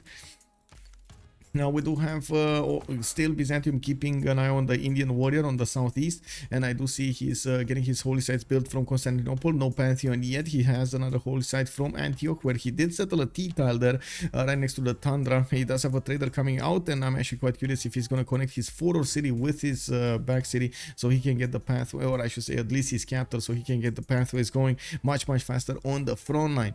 We do have India also putting down his holy sites. It looks like we're going to have quite a few religions in this game, at least 3 civilizations that are very close to each other that are getting religion over here. Now we do have actually 4 civilizations because the both Byzantiums, we do have India and we do have Japan going for a religion. We do have to take a look how India is going to get the benefits out of this territory. Looks like he has a third settler going to the southwest, which is going to allow him to couple his economy with Japan later on in the game. I'm pretty sure at the beginning they're not going to want to prioritize external trade routes because Magnus internals, but later on in the game they will keep putting more priority on those traders, external ones. We do have Delhi finishing up his holy site, a +2 here. Mumbai is going to get another +1, and well, he does have a lot of shrines to build to get that faith generation up. He's only on 6 faith a turn, while Scythia is already on 10 and Corny is on 12. Now looking at Corny, we still don't have a Pantheon from him yet, but he's going through the points quite quickly, if not even he's going to get it this turn. We do have him getting his shrines in both cities and sending another settler to the north, which is a bit surprising. Oh, there we go. He actually went 1 tile to the north, so what's there, and then he's going to come back to reality here, get another city on the coast to the southwest. Maybe he would have the possibility to go for Mogadishu later on. It all depends on what kind of game S&D is going to want to play here. If he's going to try to be aggressive on the coast so he can keep as much as possible Byzantium contained and even take a few cities from him, or is he going to be passive, try to get that economy going, try as much as possible to help out his allies from boosting them in the tech and in the culture tree. Now we do need to take a look at the pantheons here. Still no pantheon yet for Byzantium. Korea, did he get one? No. He's now starting to finish his one from the capital city, and I do see he's getting his trader out from Seoul. We do have a builder there that will need to improve some of the force styles to have much better tiles to work here. Looks like he's also trying to send another settler to the northeast, and he's getting slowed down by a Roman scout. Now we do have him trying to get that probable cattle settle by the looks of it, even though why did he not settle here? Anyway, it is what it is. Oh, I know why. No other 2-2. What is this? Why did he not settle here then? Here on the west. Anyway, a bit closer to England, but definitely very strong city. Bananas and coffee tiles. I don't think he knows. Does he know about the west side? Wait, he might not even know about the... Oh, he knows. Never mind. He knows about the west side. Anyway, we do need to take a look at Byzantium's Pantheon. Initiation rights. He's going to get some faith whenever he's going to build some units. He's going to get a proportion out of their total build. We do have a trader connecting the city of Pokrovka with Kuloba, and it will give the production to Kuloba. Now starting to get some more builders out of his cities. We still don't have Scythia putting down an encampment, but in the tech side, it does seem like Civrider is going for bronze working in 7 turns. We do have also craftsmanship coming up for him in 2 turns, and while I do see he already got his 3 improvements done here. He's getting some monuments also for the extra culture from the city of Shertomlik, and I do see him getting some scouts, some eyes on the west side, so he can actually see what's going on from India and from Byzantium. On England's territory, I do have to say his Royal Navy dockyards is gonna give him free boats, which is gonna be amazing for him to start scouting around the coast. They do not know everything on the coast yet, especially they do not know if Byzantium is gonna settle a coastal city over here, or even if Japan is gonna want to get coastal to, India is gonna want to get coastal to the north. I'm actually quite curious what Japan is also gonna do in this puddle, because yeah, Byzantium might be in danger. Looking at the COC side, they do not see that Byzantium did settle on the coast to the southwest, and they at the moment don't know how the land looks like in the north. It might be a very, very, very good land, or it might be extremely bad for Byzantium.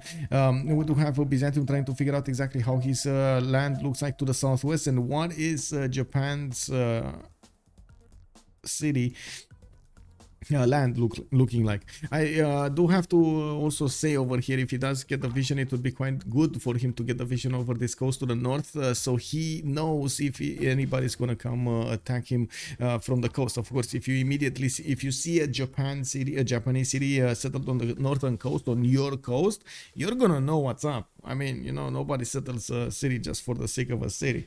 They have a plan. Yeah, we do have also Scythia with Shertomlik getting his horses improved. He's gonna have to get bronze working so he can clear out these rainforest tiles.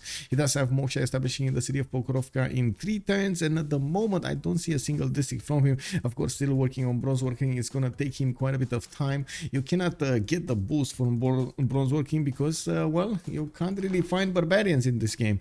Kill free barbarians. I mean, we're barbarians, you know, we're barbarians. We do have Korea managing to take the place and push out the Roman scout from that potential settle spot on the cattle tile. It looks like Legendon is going to need to retreat his unit so he doesn't lose it from there. He does have 3 movement right now on the scout, and it does look like the moment he's taking this a bit too passively. There is a trader starting to connect the city of Seoul with Gyeongju. Moksha establishing in that city center. Still no pantheon yet for Korea. He did place another Seon over here to the southeast of Gyeongju. And well, wait a second. Wait, that's from Seoul? Okay. Okay, well, he has a setup in mind with theater squares, I'm pretty sure, because he's not going for the high adjacency of mines next to these Seons. He's going for something else. Anyway, okay. I mean, that still works. So let's see actually how he's gonna try to get everything worked over there and beefed up. Definitely, culture is gonna be a good resource to have, a good yield to have. England getting a 4-setter out in 110 with God of the Sea. He already started to improve some of his tiles. He does have an amber tile as an extra amenity, and he's getting scouted by Ferno. Ferno is going to be aware there's going to be England on this side, and will probably give the information to Corny, so Corny is going to be aware of what's going on here. Corny does have Thessalonica on the coast on the west side, and he's probably going to want to put another city over here on the east just for the city count. He just doesn't have enough territory to go and expand with, and his probably only way out is through Scythia's territory. There is a possibility for him to try to go to the south with a few more cities, and I'm pretty sure Civrider is aware that he needs to close this off as soon as possible on his side so he doesn't let his opponents run wild over here. Wait, why don't I see flag over here on synth? What is going on? Anyway, we do have Civrider getting his archers out. Interesting that he didn't go for you know, Saka horse archers, but I guess he didn't have the tech. We do have Moksha establishing in 110 in the city of Delhi. He did get Gods of Festivals as a pantheon, which is gonna give him a lot of culture actually, because festivals that give you the extra culture from these improved plantations. We do have two of these coffee tiles in the city of Calcutta, some bananas over here to the north in the city of Delhi. He does have a coffee tile. We do have in Mumbai some Daoist tiles, cotton tiles, and another coffee tile there. Very nice culture possible coming up from this pantheon. Well, he's also gonna try to get his religion done as quickly as possible. Japan is gonna get her prophet next turn, while we do have Byzantium getting the prophet right now. It looks like India is gonna need to get this project going so he can recruit one. He has 3 great prophet points, but he's quite far behind everybody else. So we did have the first 2 prophets being acquired over here. One for Japan, which just activated it, and I'm pretty sure she's gonna get the religion picked over here. And we do have the other one on Corny, I believe, on Edessa. Okay, Corny already got the religion. It's gonna be Defender of the Faith with choral music.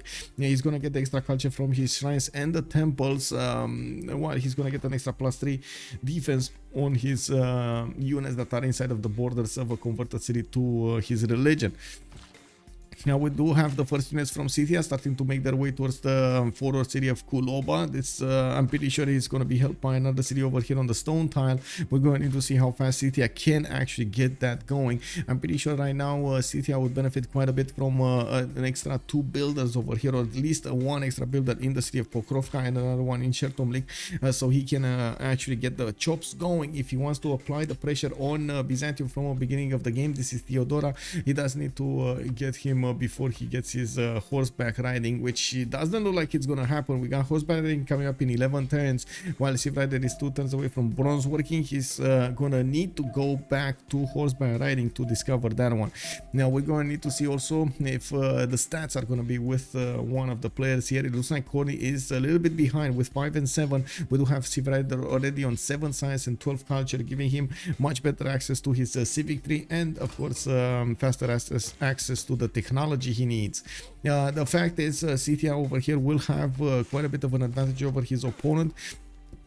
Not only if he does manage to recruit his general, but also he has an extra +5 against wounded units. If he does manage to shoot once with the Saka Horse Archer and then attack with everything else, you can imagine he's gonna do a decent amount of damage. The other Byzantium is going for Temple of Artemis. Looks like Elaphantguy in the city of Constantinople is gonna put down that Temple of Artemis to get all of these amenities going, and this is gonna be such a good Temple of Artemis. He has 1, 2, 3, 4, 5, 6, 7, 8, 9, 10 possible amenities from just a single. Wow, wait, 10, 11 possible amenities. 12, oh my god, it's 12. 12 possible amenities from a single wonder. Amazing. In these 2 cities, Antioch and Constantinople. Of course, might be another city on the west side, settle on that right side or next to it to get some amenities there, and it might actually settle another city on the east and get these cattles improved. Now we do have holy sites in Adrianople, and I do see Byzantium is starting to connect his forward city Adrianople to the capital. Actually no, he's connecting it from Antioch to Adrianople. He's connecting all of his empire, so he can actually resupply the front line with the units coming from Antioch and give a little bit more of production over here to that city to the north. In the north we do have Rome, actually Legendon starting up on his campuses. He did finish actually the +4 and the +5 he had in the first 2 cities. He's already on 15 science with 10 culture, and getting another +3 here from the city of Lugdunum. Has still quite a few city states to settle, at least 2 of them, one in the north, 1 in the northeast, another one to the south, 3, 4, 5 over here on the west side on this inner sea, which is not going to be contested by anybody, so it's going to be nice. Not to mention he can keep on going to the south over here, even trying to get a position to attack some of the Korean cities in the south. He does definitely have that option a little bit later on in the game. Now I'm pretty sure he's gonna need to keep on going and develop his empire, and we're going to need to see if they're gonna decide at some point to send some of those raiding horses so they can pillage their opponent's tiles and slow them down. We do have India, colors of festivals, okay, getting his plantations improved. A holy site coming up from Byzantium, a forest fire here to the west of Edessa, giving him more fertility, but at the same time taking away some of his population from these cities if the forest fire was active. We do need to see how fast he's gonna get his tempo back. We do have quite a few archers here appearing in the city of Kuloba, a possible 2 plus a slinger to get the archer, the third one. First encampment being put down to the northwest on that uranium tile from Pokrovka. Government Plaza finished, and I do see him getting another builder. It's definitely going to be important to have the ability to chop if you need to a general over here, but spending those 3 tiles, 3 extra turns to get another builder from Pokrovka might be a bit too long to get the army going against Byzantium. We do have Corny with only 8 turns to go until he's going to get the horseback riding. It looks like he's going to need to be boosted by Ferno. He doesn't have a Pasher to improve over here, so he can definitely get it in probably 3 turns. When Ferno's going to get it, he's going to get it. And we're going to need to see how fast he's going to try to get those horses out and about. Now, I do also want to point out that we didn't really have Scythia settle all of his kurgans yet, so he's not making a lot of faith generation here. He's only on 10 faith at 10, but he does have 47 in the bank, about to get some more. He just jumped up. No, that's his faith. That's 1, 5, 3. 3, okay, I mean sorry, 1553. That's a 5 faith that he's getting from that one tile, that one kurgan from Shertomlik. 36 production also, while Korn is on 23 production. That's significantly lower, even with the same city count, significantly lower. On Korea, he did manage to get Chancheon done, and I do see he's getting a 7 out in 3 turns. He has a 4th and a 5th settler coming up from Gyeongju and Seoul, and he started to get his also horses improved. I'm pretty sure they're gonna need to trade those horses around so they can actually beef up the ones they do need to beef up. The civilizations, they do need some help. Now we do need to see also those libraries getting in. Give me a second over here. I think I see. Okay, now we do need to take a look in the north with another campus. I do want to see the 4th and the 5th that are coming out from Rome. Usually Rome is quite expansive at the beginning of the game because he doesn't need to spend that extra time on the monuments. He can just start training the builders and then go for settlers immediately. It looks like it took him quite a bit of time to get a new wave of builders going and finish those campuses, while he definitely would benefit over here for Rome another wave of settlers. It looks like he's delaying that moment. I do want to put the prediction on the map, so you guys on the game, by the way, you will have the opportunity to win more channel points over here. Let's actually see COC on the left side of the game. We do have a gold by library on the right side. You're gonna have 30 minutes to vote. Let's go.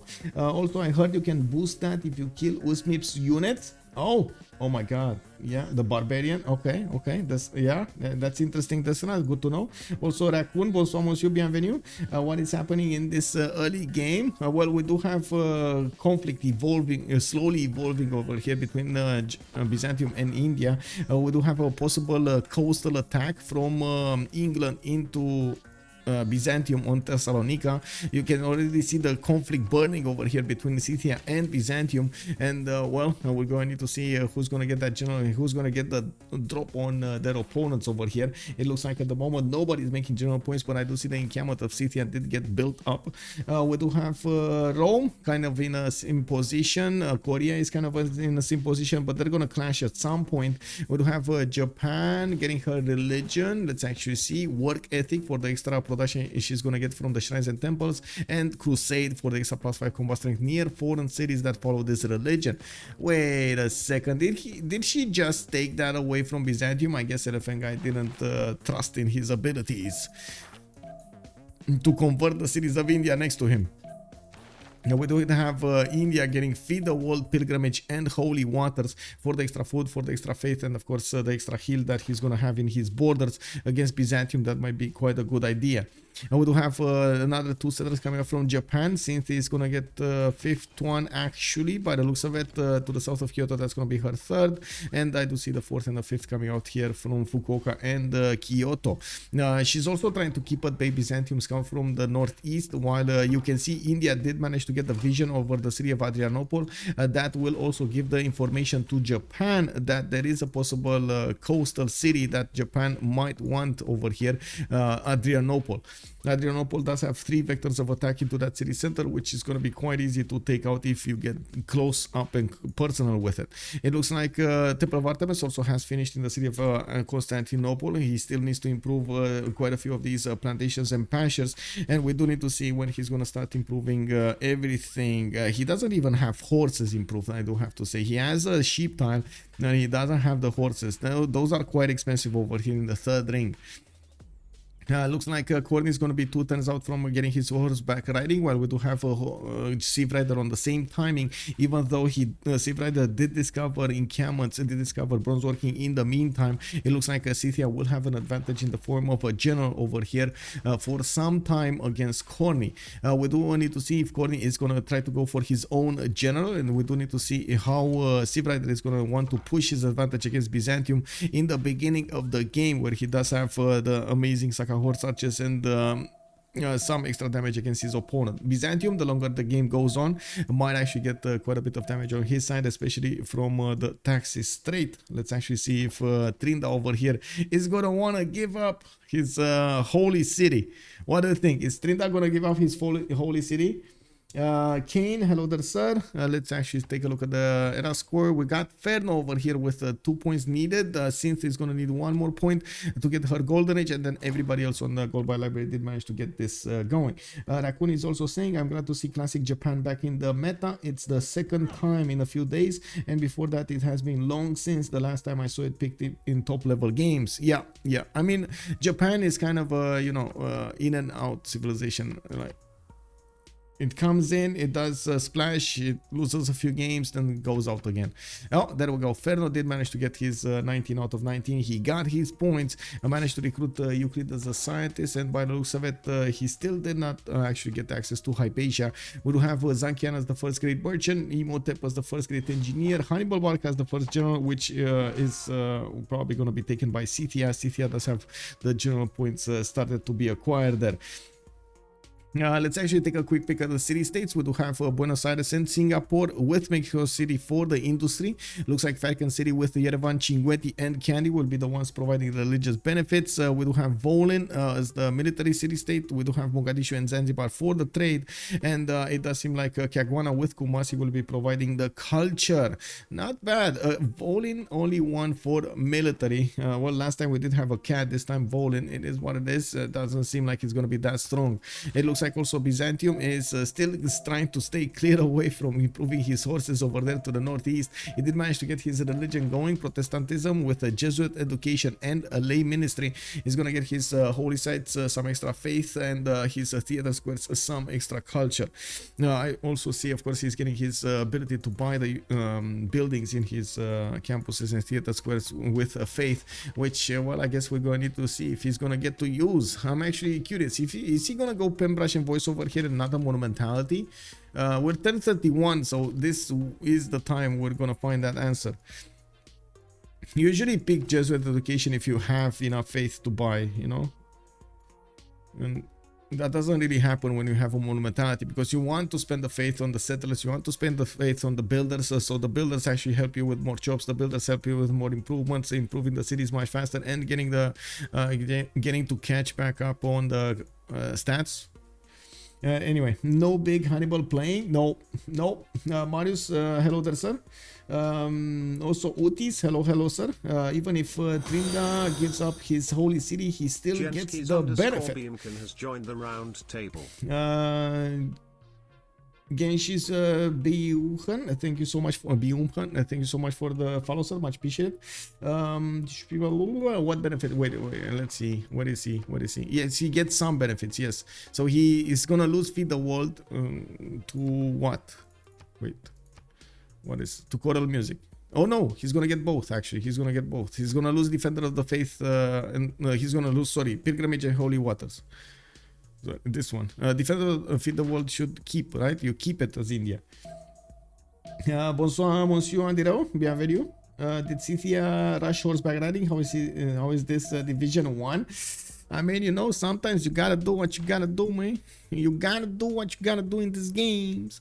Anyway, in the tech side, it looks like Civrider is gonna go back to pottery. I'm pretty sure he's gonna want to get his commercials now, not to mention some campuses. We do have to take a look at all of their golden age options here. Ferno is going to go for a pen brush and voice with his 3 amazing cities. He's getting his 4th and 5th one. East and west, looks like he's definitely going to want the 6th one soon, and we do need to see how he's going to keep on improving this territory. Now he is going to need to improve his amenities, and that's what he's doing. He's also getting not only the extra gold and how to say, the extra gold and the amenity, but he's also getting the extra production on these 1 production tiles from the plantations. We do have Trinda with the monumentality golden age, 11 science with 24 culture, 33 faith a turn on the 4th city, India. I do see him getting his 5th and 6th cities quite soon. He's getting a decent amount of culture boost from his plantations pantheon, and we do have him with the feeder wall, so he gets his cities growing much faster. He did stay away from sending a settler directly to the northwest in the grasp of Byzantium, and we do need to see when is he going to choose to do something about Byzantium to his northwest. We do have also Synth with 6 science, 24 culture, 19 faith a turn. Not that good of a monumentality here, faith per turn, but I guess we're going to need to see how this is going to evolve. We do have Tokyo getting a lighthouse in 10. It looks like she's getting her 4th and 5th settlers out, and it looks like by the looks of this, she might actually be looking to settle in the north. No, she's not actually. She's going 1 inland here on the marble tile, and this one is probably going to be somewhere around here. I'm actually quite curious where. Probably on the uranium tile. Yeah. Even though I don't like this, by the way. I really don't like this, because there aren't that many hills. You're going to get the 1-3 here, which you will probably want to get some adjacent, some like campus or something, and then you have a 1-3 here. The rest, maybe you get the deer tile improved, and then you're gonna need to get lumber mills and stuff like that to improve this territory. I don't really like this, but anyway, it is what it is. It's not like she has an amazing amount of choices. She does have this marble setter to the west of Tokyo, though. Yeah, that would be nice. But anyway, we do have Cordy with an 8 science and 27 culture. He does have 30 faith a turn right in the face of his opponent Civrider. We do have him starting to get quite a few warriors out, and the first horse is going to come out of the city of Edessa next turn. I'm a bit surprised of his choice of going for audience chamber, and most of the time we've seen the players choose to go for something like Waller's Throne in this kind of situation, so they do have the extra production bonus, and they don't require as much gold for his units upkeep as usual. It's very important that extra gold that you don't need to spend does get you out of a pinch. I do have to also say over here, Byzantium is going to have a hard challenge to go against Scythia. Scythia just acquired his first general here, and we do have Scythia getting his first project done. Byzantium is starting to make some points from the card, but he didn't have time to actually get his own bronze working in the meantime and put down an encampment of his own. So there is a significant advantage over here for the units of Scythia that is going to be added on. And we do have to also take a look, and I do want to mention over here the difference between him choosing audience chamber and Waller's Throne. More than just the gold, audience chamber is going to allow him to get taller cities, more population in his cities because of the extra food and the extra amenities. He's going to get some extra housing, which is nice. And I do have to point out that also allows you to get an extra district going. If you're in a situation in which you don't have that many cities to use to develop your empire, audience chamber is probably going to be the best choice that you're going to get to make. Now, he kind of gave up on the other bonuses, and this is my surprise over here. He could have looking at the timings that you need to hit whenever you're going to be in a conflict like this, it's kind of a gamble to go for audience chamber. But anyway, because you give up on everything else, you give up on your ability to defend. Anyway, we'll see. We do have Civrider, Scythia with 9 science and 24 culture. Looks like he's also in a pen brush and voice golden age, 171 points of, oh wow, military. We do have Scythia starting to do the damage against the first Byzantium units, and he does have his Saka horse archers moving as close as possible to the Byzantine defenders. These Saka horse archers can quickly do the damage against their opponents, while yes, we do have new horses coming out from Byzantium. We're probably going to see horses coming out from Scythia soon also. Now, Scythia did start to put down more kurgans. No, oh my god, why no kurgans? So we do have just 2 kurgans over here, giving Civrider a measly only 12 faith a turn. He definitely can gather some more. He has another 2 kurgans that he can place over here, another one over here. I mean, come on, man, you can do this. Another one over here. I mean, there are quite a few of them that can be just spammed out to get that faith generation going. I'm also quite curious if England is gonna join the fight. We do have England getting the first galley next to the city of Thessalonica, and I'm pretty sure he's gonna try to put the pressure so he doesn't allow Byzantium over here to get a fleet of his own, nor that will he want to allow him to get a harbor out next to the city of Thessalonica. We do have India settling a city to the north, and it looks like Mysore over there is gonna start building up a holy site. Is 2 tiles off from the coast, and I think both of these oh no, only one of the no, both of them are hills. Okay, both of them are hills, so he's gonna get the protection against frigates. Only battleships can actually push through this.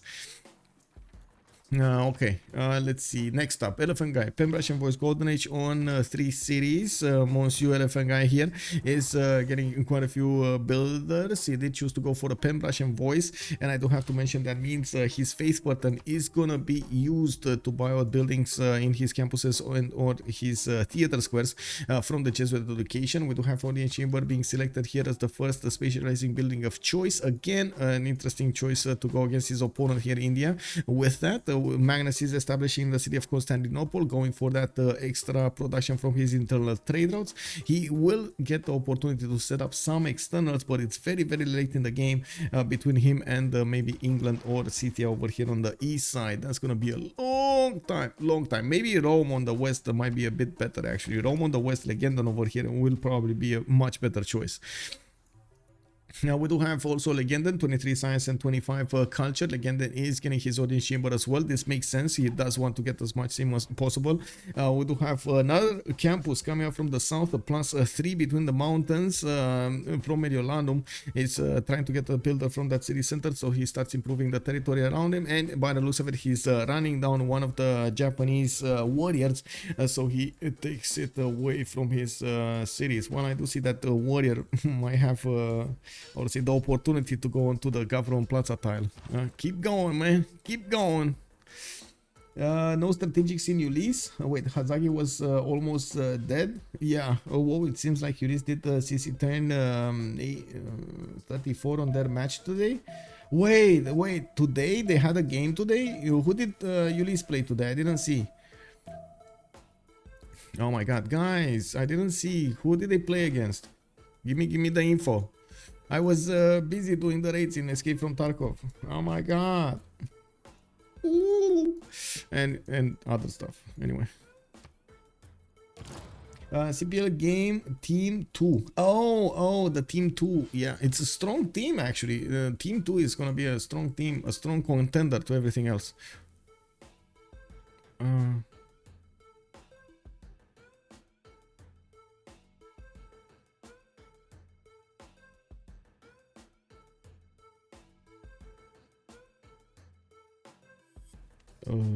Give me a sec. What?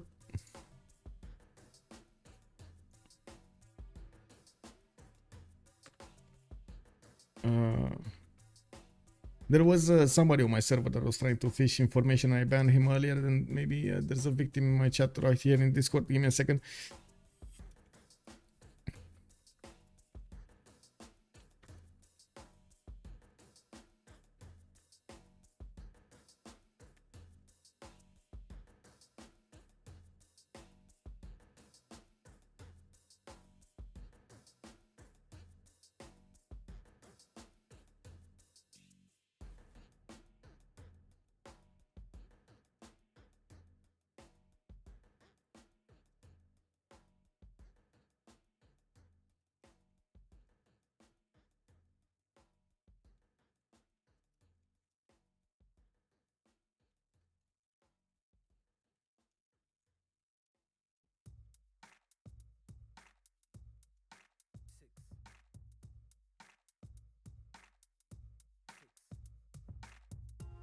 Okay, sorry, I needed to respond really quickly. Is Japan monumentality on pen brush and voice? Since it's a pen brush and voice golden age here on Japan, she's getting the extra culture bonus, and the gold bonus looks like 17 gold is not that much. She didn't actually open up with harbors, even though now we do see some of them appearing over here. It's going to take some time for her to build up her trader count and get everything going. We do have a 5th city going on the east side here. It's quite slow for since development. I do see her on 14 science and 33 culture with 51 production, 22 faith a turn, while yes, she's gonna give the opportunity to wait, is she gonna give the opportunity probably to Corny, right? Corny wants to convert her cities over there to his religion, and Indian cities to his religion. Kick W. That's gonna be a while until he gets there. I do have Corny with a monumentality golden age, 18 science and 32 culture, losing 5 gold a turn with 50 production. He did get his 4th city seen up in the south, and it does seem like Scythia was a bit too slow on this. He wanted to get the city of Neapolis, which, to be honest, right now does look like it's a smart choice with all of this forest fire going around the city of Neapolis. That's gonna be a very strong city. We do have a campus coming up from Kuloba, and finally we do see some horses from Scythia getting to the front line towards Byzantium, while Scythia is gonna use his Saka horse archers. We're going to need to see if these horses of Byzantium are gonna come in sufficiently strong enough numbers to push back the Scythian units. We also need to see how fast the Civrider can actually get some extra science going. Looks like he's working on getting some campuses and commercials over here next to Shertomlik and his other cities. Now, while at the moment Corey is on 18 science, he does have a little bit of an advantage on Civrider. We do have also Civrider with a pen brush and voice golden age, 245 cities. Wouldn't be surprised if he's gonna get the 6th one on the west side here. He does need to be careful where he puts it, but I'm pretty sure he wants to keep as much as possible Byzantium behind these mountains. We do have Elaphantguy with a pen brush and voice golden age, 12 science and 30 culture, 190 faith in the bank. He does have his cities going on the east side here. A 4th and a 5th settler are waiting. A 6th one coming out from Constantinople soon. He does have some boats coming out from Seleucia. While I do see Thessalonica did get out unscathed next to like English when that English boat came around it just wanted to scout out and see what kind of possibilities he has. Now we do have Scythia also requiring a few more of these horses if he actually wants to push through. He definitely needs stronger units. I do not see yet a general on Byzantium side, but I do want to check what he's doing here. He's on 1.1 great general points a turn, doesn't have any encampment yet. While I do see a merchant has been picked up by Rome, I do see a 2nd general got picked up by Scythia. No, it was England that picked up another amulet. No. Oh, wait, Byzantium is on... wait, he did get an encampment. I was watching somebody else. I was watching, sorry, Elaphantguy. This is getting confusing with 2 Byzantiums. So, Corny over here will have the opportunity in probably 2 turns, or depending on if he has the card on or not, to recruit a general for himself. He's going to get an extra +5 on these units. And that window of opportunity that I was talking about that Scythia might actually want to capitalize on is gone. And we do have Scythia starting to get some extra promotion points, some extra experience points on his Saka horse archers, which will make them stronger and will be quite valuable. Now we do need to take a look at Rome over here. And what is this yellow thing over here next to the portraits? Is this new? What is this yellow thing? Why am I seeing a yellow thing? Anyway, we do have Scythia actually retreating from the mountain attack. Okay, unfortunate. That is quite unfortunate. Legendan, pen brush and voice golden age, mathematics in 2, feudalism in 5. That's a quite a fast timing for feudalism. We do have him getting his builders out, and the 5th and the 6th settler here. Temenaki has been finishing the city of Lugdunum, where he does have Governor Liang plugged in.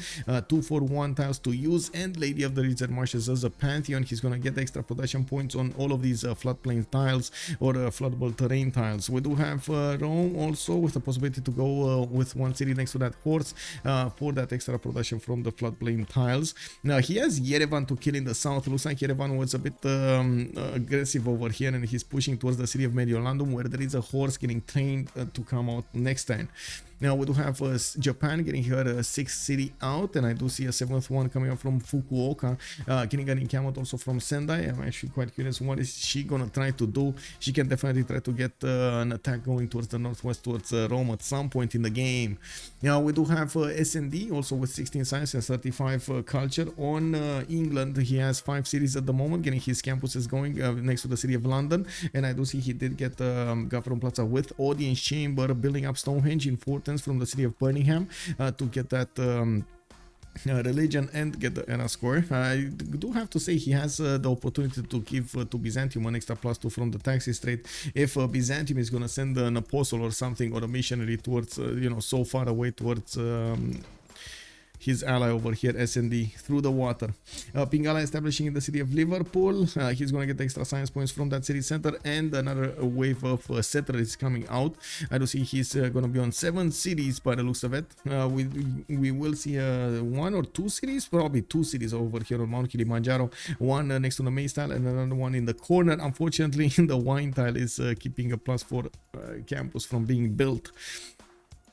Now we do need to see this campus. This campus is a +3. Okay, so +3 over here. This is another +3 from Liverpool. Birmingham did go for a theater square, which is gonna turn into a +1 when this campus is gonna finish. We do have him with quite a few more improvements over here to make. Another trader coming out from Bradford. He already has 2 built. He's gonna get the 3rd one and connect that city in the north. And looking at his production capabilities, he's on 68 production, the most production from the game, actually, from the game, with 68 food. Only Trinda has more food, but he does have also feed the world. We do have him, we do have Trinda on 2, 4, 6 cities. He's going for Colosseum as quickly as possible by the looks of it. He did build up his entertainment complex in the city of Calcutta. He does have magnets inside of that city center with 8 turns to finish the Colosseum. He can buy out another tile to the southeast to chop it faster, and we're going to need to see if that's going to be enough to give him the wonder. This wonder will give him a lot of amenities and a bit of a boosting culture in his cities that are around 6 tiles out from this Colosseum. Now we do have more shrines getting into his cities. We do have a Government Plaza here from Mumbai. By the looks of it, he's not really going to get any adjacency from it. We do have Synth also discovering a relic from one of the Tiki huts, getting herself a bit of extra faith per turn. Not that she's using it that much anyway. Yeah, we do have Scythia with quite a few units over here from the city of Kuloba. I'm actually quite surprised we don't see them trying to still attack these Byzantium horses and get the promotions on these units. It's quite valuable to actually have high promoted ranged units in the game, especially in the mid to late game. If you do manage to get to like level 4s, oh my god, that is amazing. We do have Scythia continuing to get his commercials down and building a better economy, not to mention getting the extra benefits from those trade routes from culture and for production and food. I do see he's also going against the city of Caguana to the east side. He only has 2 Saka horse archers with one of these horses, and that city of Caguana is defending himself with horses. So I'm pretty sure he needs stronger units or more units over here to go against Caguana. Also, Marius, you just grief yourself. What is why do you grief yourself? Said he was monumentality earlier. That makes more sense. What religion did he go? Looks like he ran a missionary to India. Wait, who's running a missionary to India? Who's running a missionary to India? Are you talking about? We do have Byzantium here with a missionary to India. No, I see Japan is getting a missionary to India. No, Japan. Yeah, Japan wants to get the bonuses to India. Yeah, so nice synergy over here to give him some extra bonuses. Japan has work ethic and crusade. So wait, he's gonna get the benefits of all 3: feed the world, choral music, and work ethic. Kick W. That's gonna be fun. That's gonna be fun. I think Scythia should run horses till Korea. He probably wouldn't see it coming. Probably, yeah. He should be going cross-cultural, I think. Well, let's see if he's gonna take that on. We do have Costa Rica getting the granary for the extra housing, and I do see 6 cities moving to the west side there on the rice tile. We do need to see when he's gonna couple his economy over here with Rome, how much gold they're gonna get. And coming to the gold subject, it looks like right now on COC, actually we don't have that big of a difference between the 2 sides. A little bit more production on GBL, but it's not massive. And I do have to point out, now we do have a little bit more gold, I would say, on COC side. side, 27, 37, 26, and -2, while on the other side, 38, 18, and 24. Actually, yeah, they're very close, very close. A little bit on one side, but it's not significant enough to make a difference. Now we do have Corny with 25 science and 44 culture. I see him booming right next to Scythia's 21 and 33, which is going to be cause for concern over here for Civrider. He not only needs more cities, but he needs to see him up next to Byzantium. We do need to see if Scythia is going to manage to get technology that will help him defeat the Cornish army over here on the west side, the Byzantine army. We do have Corny getting a 5th city to the south, and he keeps on grabbing land over here right from the face of Scythia. Scythia is gonna get new markets out in his commercials. He's also getting a few new horses, and looking at his yield stab, he jump up to 18 faith a turn. Still has quite a few kurgans to place. He finally placed another 2 over here to the northeast of Chertomlik, getting more production gold and faith from each of these tiles. Still has quite a few more. Okay, looks like we do have barracks going in 3 turns here, and Gala is helping out Edessa get some more science, and I do see Victor did get established in Thessalonica. England will have the opportunity to take out Thessalonica a little bit later, and he can definitely take out Mogadishu if he wants to. That's an easy city state to kill. We do have also Scythian galleys coming out to the fight. He's getting a few of them built from Neapolis and moving them towards the west side. He's getting Reina in that city center, and as you can see, he's gonna get the gold for Reina's and improved tiles over here promotion. Now Reina does have this promotion. The city receives +2 gold from each unimproved feature and each breathtaking tile. Tiles adjacent to improved features receive a +1 appeal. Now you can see his all of this territory over here did get improved by this rainforest fire, and with the extra fertility he's gonna get very good tiles to use. Now we do have there we go, Delhi getting converted over here. 4 religions getting converted by 4 religions. Very, very interesting.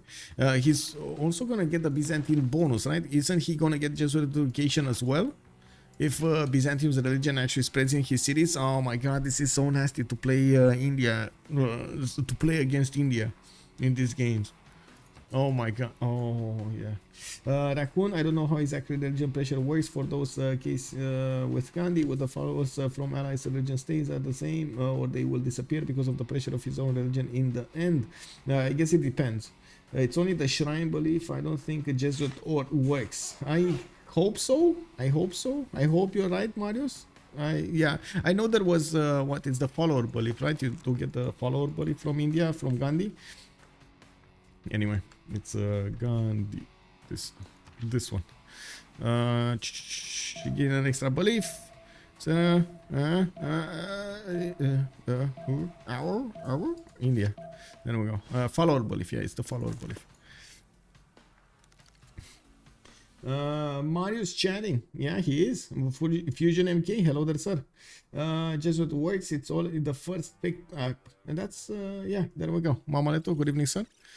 Hello, hello. We got a confirmation over here from somebody. Very nice, very nice. Let's actually take a look at Scythia getting here. He's a military engineer from the general. Looks like he's starting to get his infrastructure as he wants to.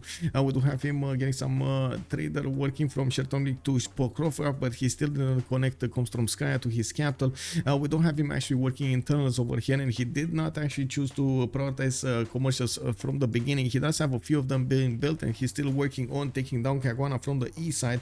Caguana did throw a wrench in his side when he built the horses, but I guess as you can see over here, the Scythian units are quite capable of taking down their opponents. Not only they do get an extra +5 benefit against wounded opponents, but they also do get some heals popping out if they do manage to overwhelm their opponents with strength.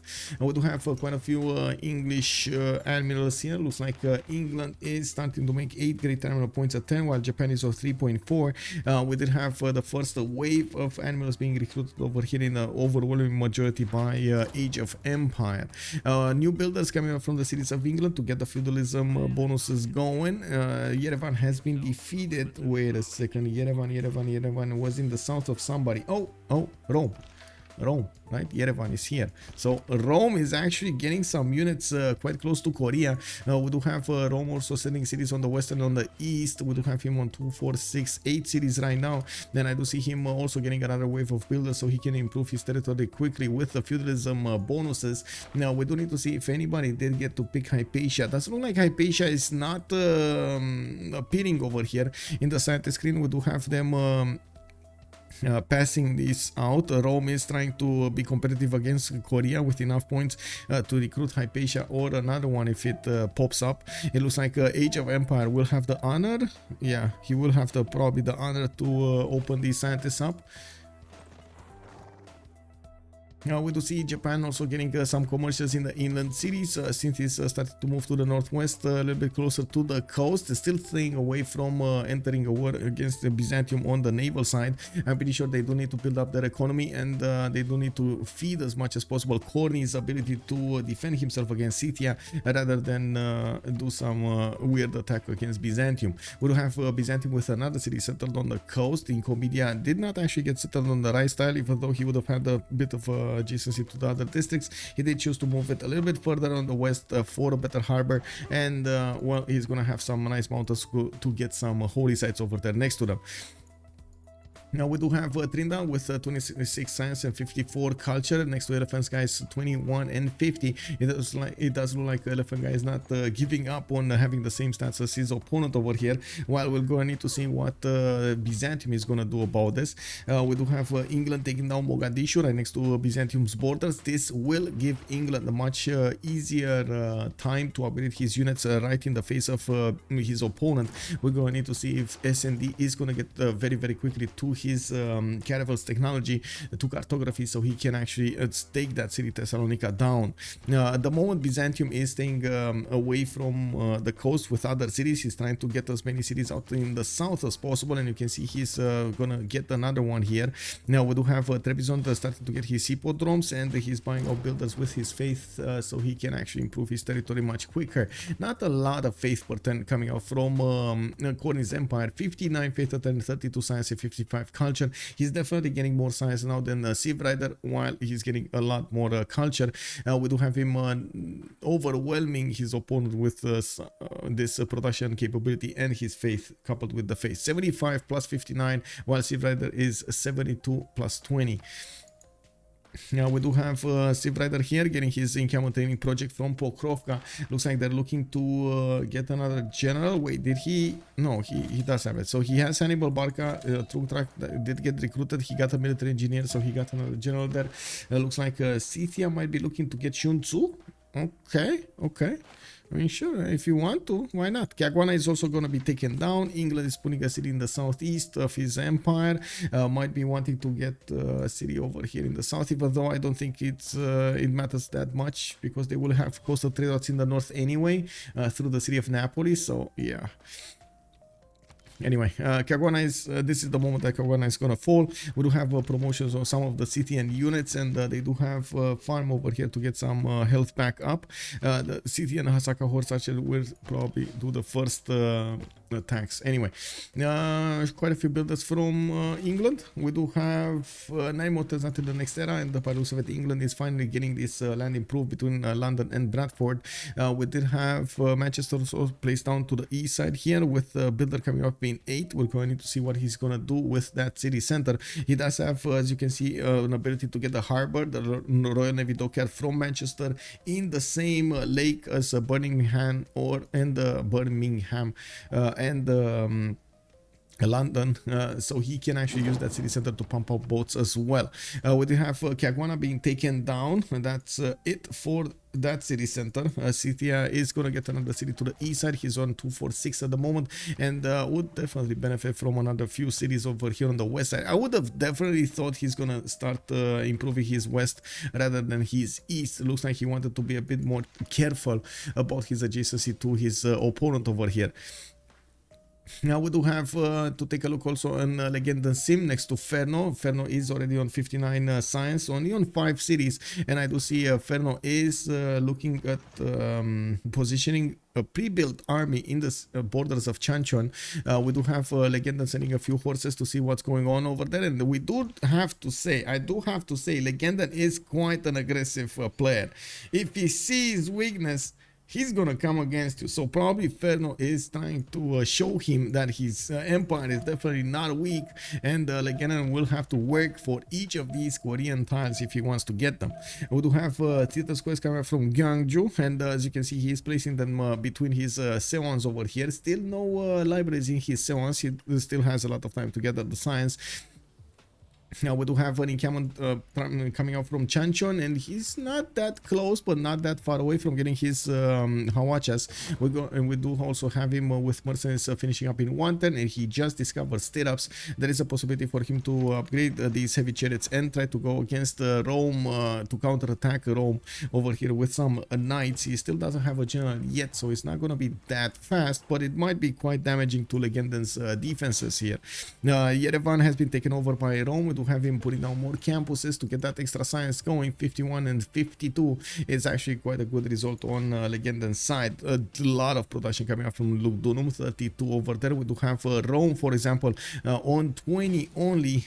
We do have him also getting a few more builders, and he still has a lot of hills to improve, a lot of mines to put on. Now let's actually take a look. Did we have? No, we still didn't have anybody open this up. Scythia looks like he's gonna be 110 away. I'm pretty sure Age of Empire was 110 away from getting this. Byzantium is a bit too far away, so we're gonna need to see who's gonna open up next turn. Now we do have a Great Bath coming up from Nicaea for the extra era score needed for the next Golden Age. It looks like we do have 2 players jumping up over 100 production. On one side, Trina with 31 science, 68 culture. He does have 124 production. Legendan is on 116 on Rome from GBL side. On Trinda, I do have to point out he did manage to get his Colosseum, and I do see him benefiting from +6 happiness in his cities. He does have Reina establishing in the city of Calcutta, where he's going to get his trade routes going towards Japan cities, while we do have him also getting new campuses in his cities. He did manage to plug in Pingala to the west in Madurai. Nothing to worry about yet from Byzantium to his northwest. Byzantium is finding it quite hard to actually keep up with the science that Trinda is making, and we're going to need to see if that's going to change in the next few turns. We'll have a few new settlers coming out from Constantinople and Antioch. It does look like he still has at least 2 cities, if not even 3, to place on the west side, and he definitely wants to connect his empire with Rome with trade routes here. Gold per 10 looks like it's getting a little bit bigger on COC, but again, the difference between them is not that amazing. In the era score screen, we start them getting the era score for the next Golden Age. We still have 7 more turns to work through to see what kind of era score they're going to have at the end of this, and if they do have the option to go for the second Golden Age or not. Chokela, hello there, sir. Le prof de physique. Bonsoir, bonsoir, monsieur. Did they see Cahokia, Mogadishu? This one? Yeah, they did see it. And they did see it got taken down by England. So they definitely know, and they would have known anyway, right? They would have known.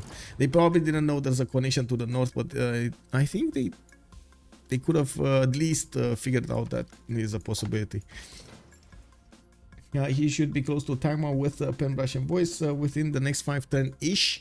You're talking about Byzantium? Yeah, but I don't know. Do you see Byzantium here actually wanting to go against India? Because I don't see him doing the moves that usually a player that wants to go on the offense wants to do the moves, you know. He's still getting his sim done. He's getting new settlers. He's getting new shrines up. We don't have an encampment put down. We don't have him getting projects for the encampment. We don't really, you know what I mean?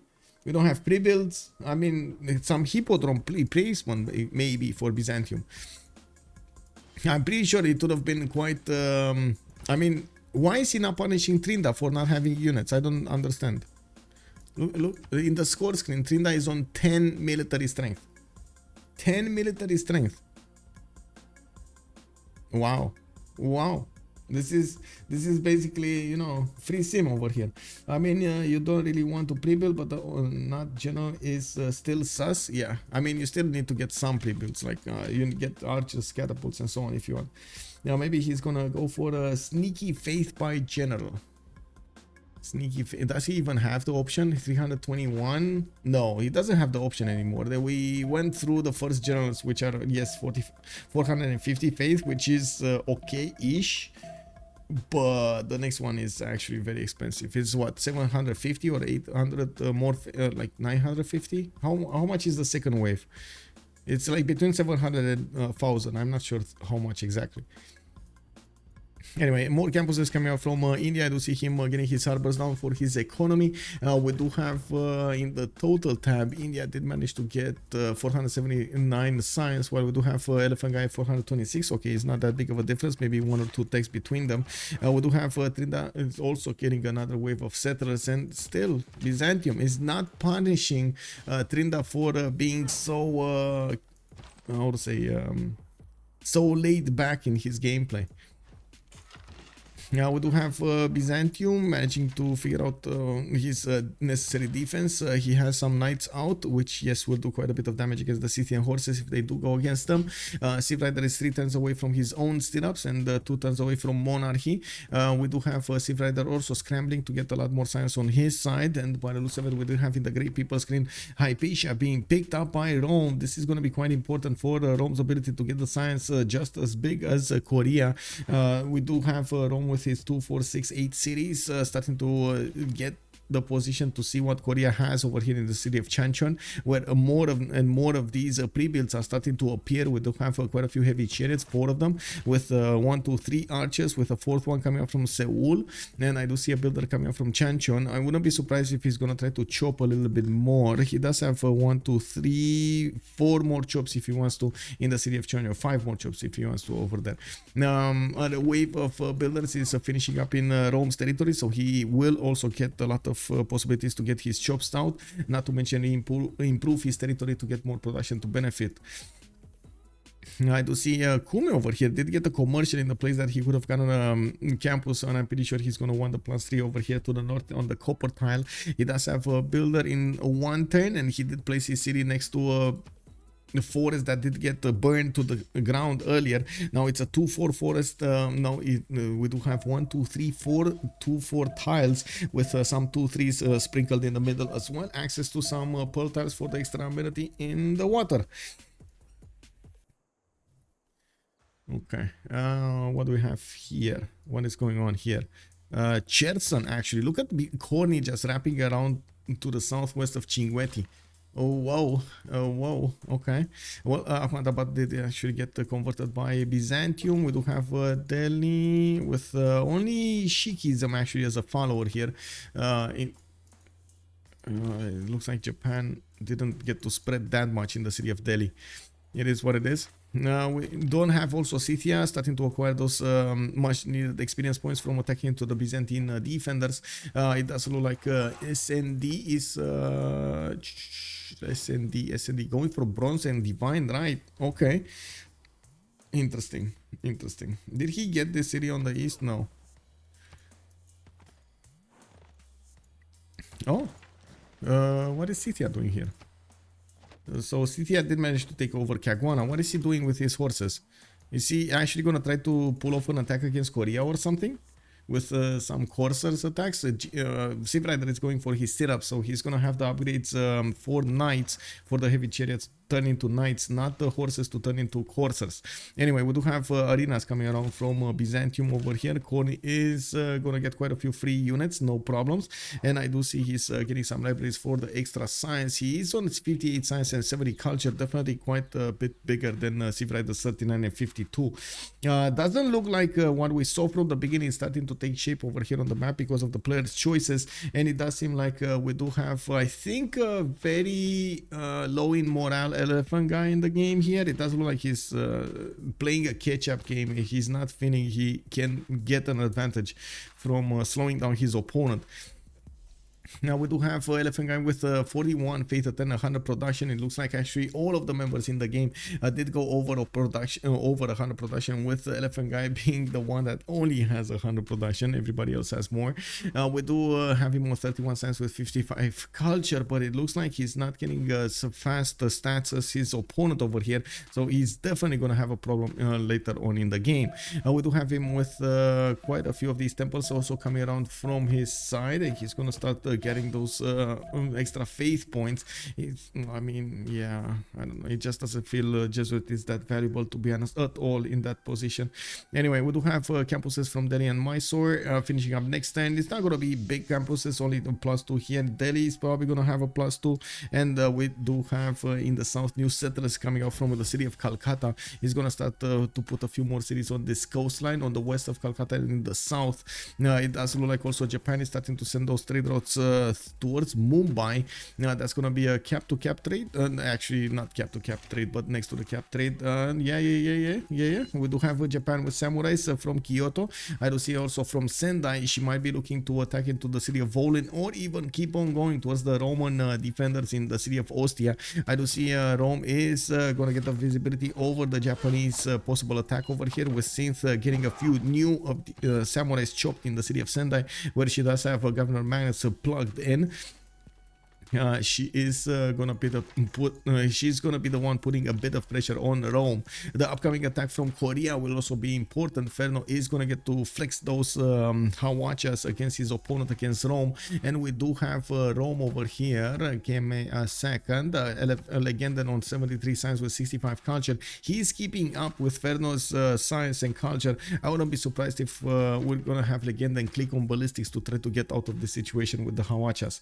Now we do have Scythia also moving his forces towards the city of Birmingham over here, and I do see Civrider only has 4 of these units to make use of. I don't know where his Saka horse archers were. These the Saka horse archers that attacked into Kagwana, or what were they? Anyway, we do have to take a look at the era score here. 4 more turns until the next era. We do have COC Ferno 44 out of 48 on Korea. He still needs 4 points. Tech side construction 1 turn, medieval 2 turns. Doesn't have the upgrade button probably on the archers. No, he does not, to get them into Hawachas. I do see industrial zones coming out from his cities, and I'm really curious of the adjacency.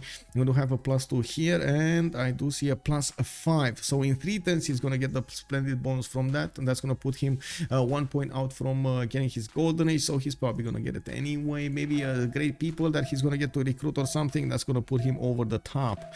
I might actually open up the merchant screen here, because somebody's gonna get more points, right? I still see Rome is on 16.5 out of 16. Did he actually not get the option to recruit, or did it get passed before he saw? Whatever.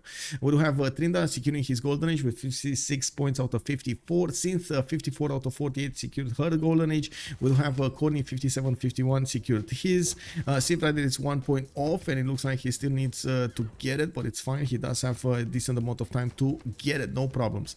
Elaphantguy 43 out of 53 needs 10 more points to get that Basil the second golden age, the second one. Legendan 59 out of 57 secured his, and we do have SND securing his on 60 out of 54. Looking at the tech side, SND is finally going for cartography, so we're probably going to see those caravels pop in the city of Mogadishu at some point to take down the Byzantine defense of Thessalonica. We're probably going to also need at least 1 or 2 frigates over here to help him push through that possible defense of Byzantium. Byzantium is sending his postal over here towards the cities of India finally, to try to get the extra pass to taxi straight, and I do see him starting to push into the Scythian defenders. Now, while Scythia has 2 rows almost of Saka horse archers, he's going to deal a significant amount of damage against any kind of unit passing through the forest and the hills towards him. He is fighting inflammable terrain, so that is a bit unfortunate. If these units of Byzantium do get the position over these Scythian units and do want to go on the offense, they will deal damage, even take down units over here quite easily. Knights are overwhelmingly doing the damage against the Scythian Saka horse archers. 3 military for Trinda. Yes, this is incredible, man. This is incredible, and I gotta say, this is usually not happening in the games. Like, you don't see somebody next to a war nation being left alone. You just don't see it. This is incredible. I mean, he's so lucky right now. Easy game, right? Easy game. And we do have intelligence agency coming up from Nicaea. I do see another knight from Thessalonica. While he did manage to get the hippodrome done, no, it's under construction. He's going to need to get it done over there. Water mill coming up from Edessa. Also, this guy just came back from a little nap. Anything interesting? Bună dimineața! Elephant should have gone for Gandhi earlier because now Gandhi will be too high and he will do nothing. Yes, basically. Yes, that's what I think also. He should have done something like horses or anything, you know, anything. Anyway, that's not what's happening over there. It is what it is. Could have been like 1045 Tagmas. I know. I mean, he could have even killed Trinda with 1045 Tagmas. Look at Trinda. You know? This is an extremely dangerous gameplay. It looks like it is what it is. Anyway, we do have Scythia over here getting the damage done on Byzantium and slowly going through the defenses of those units. Well, he's not taking down units, but he's doing significant damage against them. Choppy. Whoa. Wow. Anyway, England getting a few units over here. I do see him finally sending a few quadrims towards the city of Mogadishu so he can upgrade there some frigates. I do also notice the first industrial zones are starting to make their appearance in the game. We do have new libraries coming up from England, and I do see new amphitheaters as well. We don't really have anybody going crazy on the Great Writer point. We do have India with 1, England with 2, we got Korea on 2, and Byzantium on 2. This is Basil II actually on 2.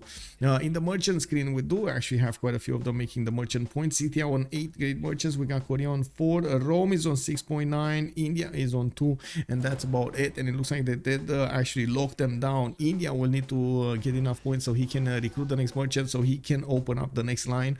We did have Rome picking up not only the extra, he did pick it up, right? Zankian for the extra 3 capacity, but he also did manage to pick up Hypatia, getting himself quite a few bonuses on his side. It might not be enough though. We do have Ferno very close to getting his Hawachas, 5 turns away from discovering gunpowder. He's gonna get the option to upgrade these archers into Hawachas, which are gonna make them extremely strong units. And the Hawachas do require a general if you want them to shoot and move, otherwise it's gonna be very painful. We do have also Ferno with the ability to upgrade these heavy chariots into knights, and I'm pretty sure he is gonna need a general here. In Camelteering project coming up in 2 turns from Chanchon. He does need 40 more points, 40.7 more points over here, and we do have LC as the next one. Japan is also making 2.3 general points at 10. Byzantium is on 2, or I should say Theodora is on 2. We got Rome on 3.4. India is 0. Scythia 31. Oh, Scythia just got 1. Ethelfled, he just got the Ethelfled for the trebuchet. Interesting. Anyway, we did need Ferno to also get his golden age. Splendid industrial zone is gonna finish, and as you can see, he got the 3 points. He's on 50 out of 48, secured his golden age. So I think across the board now we do have everyone in the game managing to secure their golden age with no problems. We do have Byzantium also working on taking down Cinguetti over here between him and India. He's also getting some conversions done, or soon will get some conversions done with his apostle into the cities of India, so he can get some more benefits. Taxi straight and everything. At the moment, Byzantium is on 2 combat strength from the taxi straight. I do see Byzantium knights are starting to get onto the front line, and these knights of Scythia are just not gonna cut it to attack into the Byzantine defenses. Nicaea, by the way. Wait. Was this open before? Was this open? Oh my god, and he could lose Nicaea, he could lose his capital to frigates? Okay, so Thessalonica and Nicaea are probably going to be taken down by England. We do have these upcoming cities that will need to be taken care of. Edessa, Sinop, Trebizond, and Cherson. And well, we're going to need to see if S&D over here is going to be a bit more active than we see Elaphantguy. I'm not sure what's going on with Elaphantguy, to be honest. On one side, I think he's trying to get as big as possible. He's trying to use this peacetime to get some advantages on the sim, but he's clearly not benefiting from the same sim bonuses that India is benefiting from, like extra movement, monumentality, a lot of faith, and so on and so forth. You know, like there's a lot of bonuses there that gathered up on India on the sim. And instead of using that super attack, because I can't call it otherwise, it's a super attack. The Tagma attack is one of those amazing timing attacks that you can do in the game, and one of the most known things that Byzantium is known for. We do need to see there is a Tagma on in the game here, and I do see him getting an encampment training project, so maybe, you know, there is some light at the end of the tunnel. It's flashing us. It's not yet, you know, fully stable, but maybe, you know, maybe there is a possibility here for that to happen. We do have India on 80 science and 99 culture, while Elaphantguy is only on 59 and 89, and the fact that he's oh my god, no, this is too late. This is too late. Too late. Being late. This is what happens when you're being late. Instead of rallying into Trinda, fully rallying into Trinda to take out Trinda from the game, well, he chose the second option, and the second option is not a good one. Anyway, we do have Korea sending another city, Jinju, to the west side. I do see he got Daegu in the east as well for Reina establishing there. Japan is gonna get another connection city on that marble tile we spoke of earlier, and I do see already some coastal trade routes are being sent through the city of Daegu towards the cities of Japan. It looks like Japan over here is gonna be beefed up from multiple sides with trade routes coming towards her cities, which is going to help her get more stats out. I do see 128 production coming up from Scythia, while Trinda is on 183. Looks like Ferno is also 141. We do have Cornea 141, and then on the other side, GBL Civrider only 100 production. We do have Elaphantguy 142, Legenden 180. Actually, Simmers are looking the same here, and SND 174. Actually, SND quite a bit more production than COC Simmers. We're going to need to see how SND is going to develop his empire here, but I can only see more production and more economy is going to be added on his side. I don't have to point out he's only on 18 gold a turn with a pre-inquiry golden age in the second era. Now we do have him needing a lot more gold per turn, a lot more of everything else. Legendary is already 110 gold. We do have Trinda 138, Elaphantguy 37, Civrider 82, Cord is on 0, Synth is 89, and then Ferno 44. We're gonna have a pause in like 40 seconds for about 2 minutes, so we can go through the Congress option, and I get to stretch my legs over there. We're gonna come back to see what will happen in the next era. Now we do have to take a look really quickly. What did I want to take a look at? Oh, Congress. No, it won't give us any option. Anyway, it is what it is. Oh, Byzantium spy in Scythia is getting extra diplomatic visibility. No spy from Scythia in his cities. And yeah, well, tick tock, tick tock, tick tock, tick tock, tick tock, tick tock. I gotta say, if Byzantium would have been much faster on attacking India over here, and India didn't get so strong, I think COC was in deep trouble. Anyway, let me actually minus something over here, and we're gonna get that pause going. 2 minutes and we're coming back.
MC. My lord prevents me from further saying anything. Oh wow. Okay. Keeping the silence over there. This I see how it is. Yeah, okay, we do have a new encampment projects coming up from Byzantium. He's definitely wanting one of these generals over here, and I don't see India getting one. At least he's gonna have a little bit of advantage over here over India. Trinda, let's actually take a look over here. We do have Faith getting 100% of the cost until the next Congress. Gandhi, 20% faster population growth and -5 loyalty. And then we do have the 2 diplomatic victory points on Synth over here. Japan is gonna get the opportunity to put down easy. I would say Statue of Liberty. I do see her going for a foreign ministry in 5 turns, and she's getting a few more of these missionaries. Also, I do see her finishing up her campuses. She did manage to take over the city of Volin to the north while she's moving those samurais in the choke point towards Rome. I'm actually quite curious if she's gonna try to follow this attack up against Rome over here, city of Ostia, or gonna try to maybe do how to say, an attack at the same time as Korea, 2 versus 1 move against Rome here. Now we do need to take a look at Pen Brush and Voice Golden Age for Ferno, 93 science, 81 culture, 56 gold a turn. Pretty good. Gandhi, 162 faith. We got him on 184 production. We do also have him on 100 science and 163 culture, getting more science from the new campuses. He did switch to a Pen Brush and Voice Golden Age this time. Gonna get mausoleum at Halikarnassus from the city of Calcutta in the south, where he does have Governor Reina established. So he will get a little bit more gold from the Japanese traders passing through that city center. Now we do have also his capital getting converted to Byzantium religion for that Taxis Strait. I do see also Synth with 68 science and 72 culture, Pen Brush and Voice Golden Age. Ooh, Greg 242, thank you so much, sir, for the prime, much appreciated. Wait, why didn't we have whoa, I don't know why we didn't see, we didn't hear anything. We should have heard something, but anyway, we didn't. We do have Corny, 79 science with 126 culture, -4 gold a turn. He was trying to get out of his position while he is going to need to meet all of these Scythian units on the battlefield. He does have a strong army. It's fine. Now we do have him also with 79 science and 126 culture, significantly more than Civrider 61 and 61. Civrider is in a Pen Brush and Voice of his own. He did try to put a few more cities and got his economy up. He's building up from what I do see pillaging squad over here in the city of Caguana. I would not be surprised if he's actually going to put these in the water to attack his opponent. We do have Civrider getting mathematics in 1 turn, and I do see medieval fairs also coming up in 1. He's getting 2, 4, 6, 7 of these horses next to the city of Caguana, and I do see a few of them did get sent towards Birmingham over here, which are not really getting into the borders of Korea. Of course, Korea, if he's gonna get hit from the southwest, he's gonna feel a bit of a problem over here on his southwestern borders. Most of his army is being deployed towards the northeast, towards Rome, not even close to the southwest. Now we do have also to take a look at Elaphantguy, Pen Brush and Voice Golden Age this time, 59 science, 106 culture.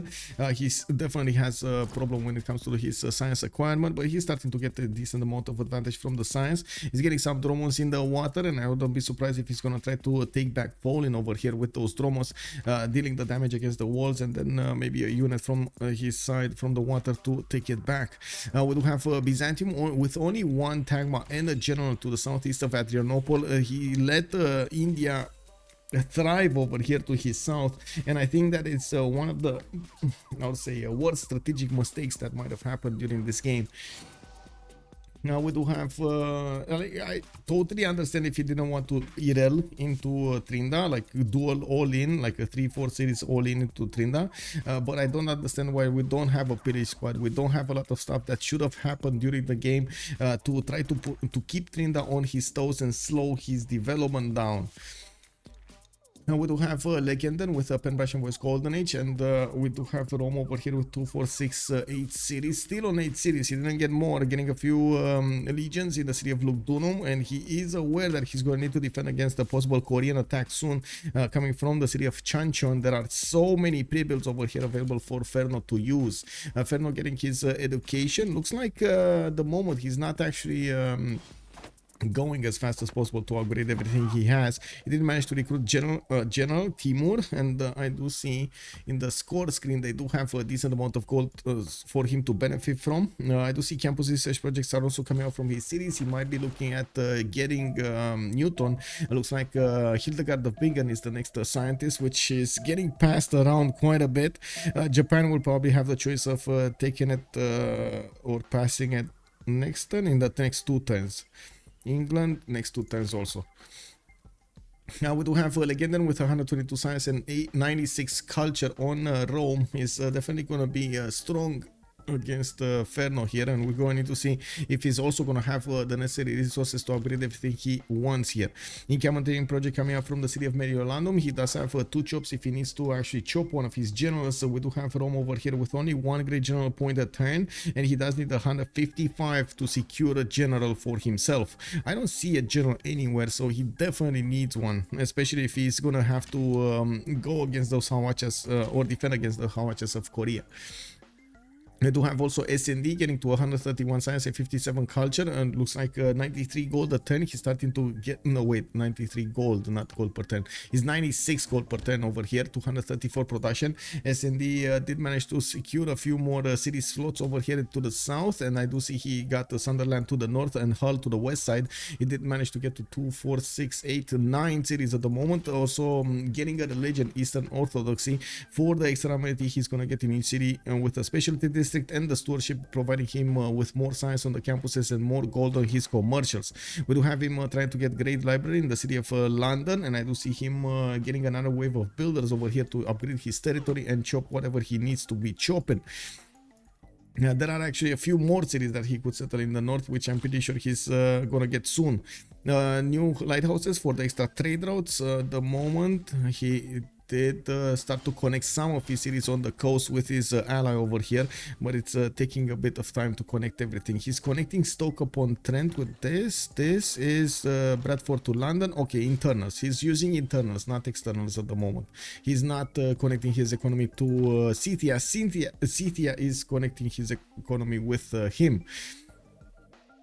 Through, by the looks of it, through the city of Stoke-upon-Trent towards London. We do have Scythia jumping up to 117 gold per turn and 128 production. Unfortunately, still not enough to outmatch Corny's production though, and faith. Hildegard of Bingen got picked up. Oh my god, they went through them like butter over here. No, they didn't. It's fine. Okay, Marco Polo did get recruited by Rome for an extra trader, free trader actually. Hildegard of Bingen got picked up by Byzantium to get a bit more science from his holy sites. He does have this one that gives him not only the culture but also the 3 faith and the 3 science. Not bad, not bad. Okay, 1 single Tagma being sent towards India. We do have an apostle over here also trying to do something. Intelligence agency coming up from Constantinople in 2 turns, and a wave of builders from almost every city of Byzantium. He's gonna put another city over here right next to Ostia, and it does look like Synth did freeze her army to the west of Volin, did not go through the passage over here, passageway towards Rome. In the meantime, Legenda did manage to put a few more units on his defense, and at the moment still Ferno did not actually choose to move his army, upgrade it and move it from the city of Chanchon towards the front line. We do have soon Scythia having the option to upgrade these horses into coursers, and you can see he's getting all of them over there in the borders. He's gonna benefit from. He did get the upgrade button. Okay, there we go. The coursers coming in. 2, 4, 6, 8, 9, 10, 11, 12, 13 coursers. Oh my god. Imagine all of those units disembarking over here and going against Korea through the south. Man, he's not even gonna see this happening. Like if he times this correctly and he just gets a unit over here, like 3, 4 units very quickly, he might even take the capital without even being sighted, without flexing any muscles. Anyway, we do need to take a look at free inquiry S&D over here, getting those extra science points, 135 and 59. Now he's going to jump up considerably in the production on 235 points right now. Not only he got new settlers, but he's also getting that wave of builders we were talking about earlier to improve every tile he has in his empire. With new traders coming around from his cities, from the finished lighthouses, he's going to get more production and more fruit from sending them towards the city of London. Great Library is going to finish that in 2 turns. And we do need to see what is he gonna choose to do against the Byzantine nation. He does already have a caravel that can attack Thessalonica. He doesn't have yet a unit like a frigate over here to attack his opponent, but he's probably gonna get it soon. Exploration coming up in 2 turns, engineering coming up in 1. He does need his military military engineering, so he can get his niter, if I'm not mistaken. It's military engineering over here for the niter. Now we do have universities coming up from a few cities of Byzantium, and as you can see, he is getting the benefits of government dictator in that city center. The city doesn't have walls yet, nor is he actually planning on getting them, or at least I don't see him planning on getting them. With the appearance of the caravel of S&D, he will probably need to do something about the city of Thessalonica, or basically choose to do nothing, because he's going to lose that city anyway to the English Navy. We do need to see if that's actually going to be a crippling move. Corny over here did try as much as possible to get away from the north, from the coast of England, so he doesn't get to so he gets to survive over here. Maybe with the city of Sinop, Trebizond, Cinguetti, Cherson, maybe these ones will go down, but the other ones will survive. Okay, a few new campuses coming around from Elaphantguy. He's struggling to get that science on the board, but he's losing. He's playing a losing fight over here against Trinda's science and culture. 178 science with 188 culture already on Trinda's empire. You can imagine Gandhi is gonna get quite big in the next era. I mean, we might actually see Tagmas fighting tanks over here. Not gonna lie, this is gonna be disturbing. I might need to put the +18 sign on the screen. We got Grandmaster Chapel in 3 turns coming up from Mumbai. I do see Trinda is also starting to recruit a few great writers.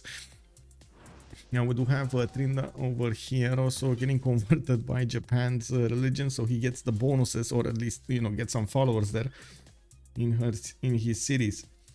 Scythia getting some more production capabilities up, building up his aqueducts. I'm a bit sad that we don't see new cities from him, but I gotta say I'm very excited to see how he's gonna fare with the courses. I don't have to point out it will take quite a bit of time for these courses to get here.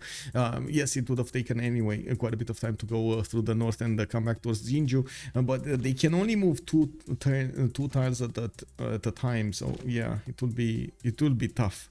It's 1, 2, 3, 4, 5 turns to get here, a 6th one to disembark, and then how many turns it will be to actually get to the Korean borders and hit the cities. Now we do have a spy from Byzantium in Naples trying to steal some gold over there. I do see one in Kuloba getting the sources, and I don't see a spy from yet from Scythia, which is a bit surprising. No spy over here in the cities of Byzantium to give him that extra diplomatic visibility. He's gonna need to somehow equal out his opponent. Oh, I think he did equal out his opponent somehow. Defender of the Faith also giving Byzantium an extra +3, and I don't see the extra diplomatic visibility. Maybe there's a difference in printing. I do see oh, Corny is getting printing. Okay, I see. He doesn't have printing. That's why. So Scythia does have printing, but then Byzantium has a spy, while Byzantium doesn't have printing. It's fine. Confusing, but it's fine. Now we do have Ancestral Hall. No, Wall of Throne being built over here. Encampment training project coming up for Scythia. Civrider is going for machinery in 2 turns, diplomatic service in 2. He's going to get his crossbow upgrade button on all of these Saka horse archers, making them a little bit stronger but less maneuverable. Remember, these Saka horse archers are horse archers, so they can maneuver quite quickly. Trebuchet is also coming out from Thessalonica. Unfortunately, SND gave up his hand to attack that city center, and it gives time to Corny so he can defend himself. We do have Sea Dogs coming out from Mogadishu in 3 turns. Actually, that's a very fast Sea Dog upgrade there.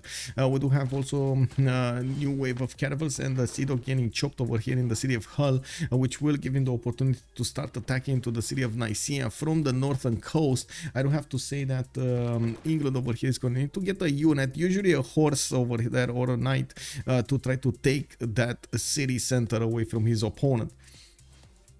Also, can you please show all the religions? Yes, sir, Maki Wazaro. Good evening, sir. All religions. We do have Byzantium with the choral music, defender of the faith, and Watts. He did actually get the extra culture here. Okay, that's Corny's religion, if I remember correctly. We do have Japan on Sikhism for the work ethic and crusade. No, not that she's actually gonna get to crusade anybody, but she definitely wanted to take away as an option from Elaphantguy. Taoism, feed the world, pilgrimage, and holy waters. This is India's religion. We do have Protestantism on Byzantium, Jesuit education, and a lay ministry, while we do have Eastern Orthodoxy on England on Zen meditation for the extremity in the cities, with a stewardship for the campus getting the +2 science and the commercials getting the +2 gold.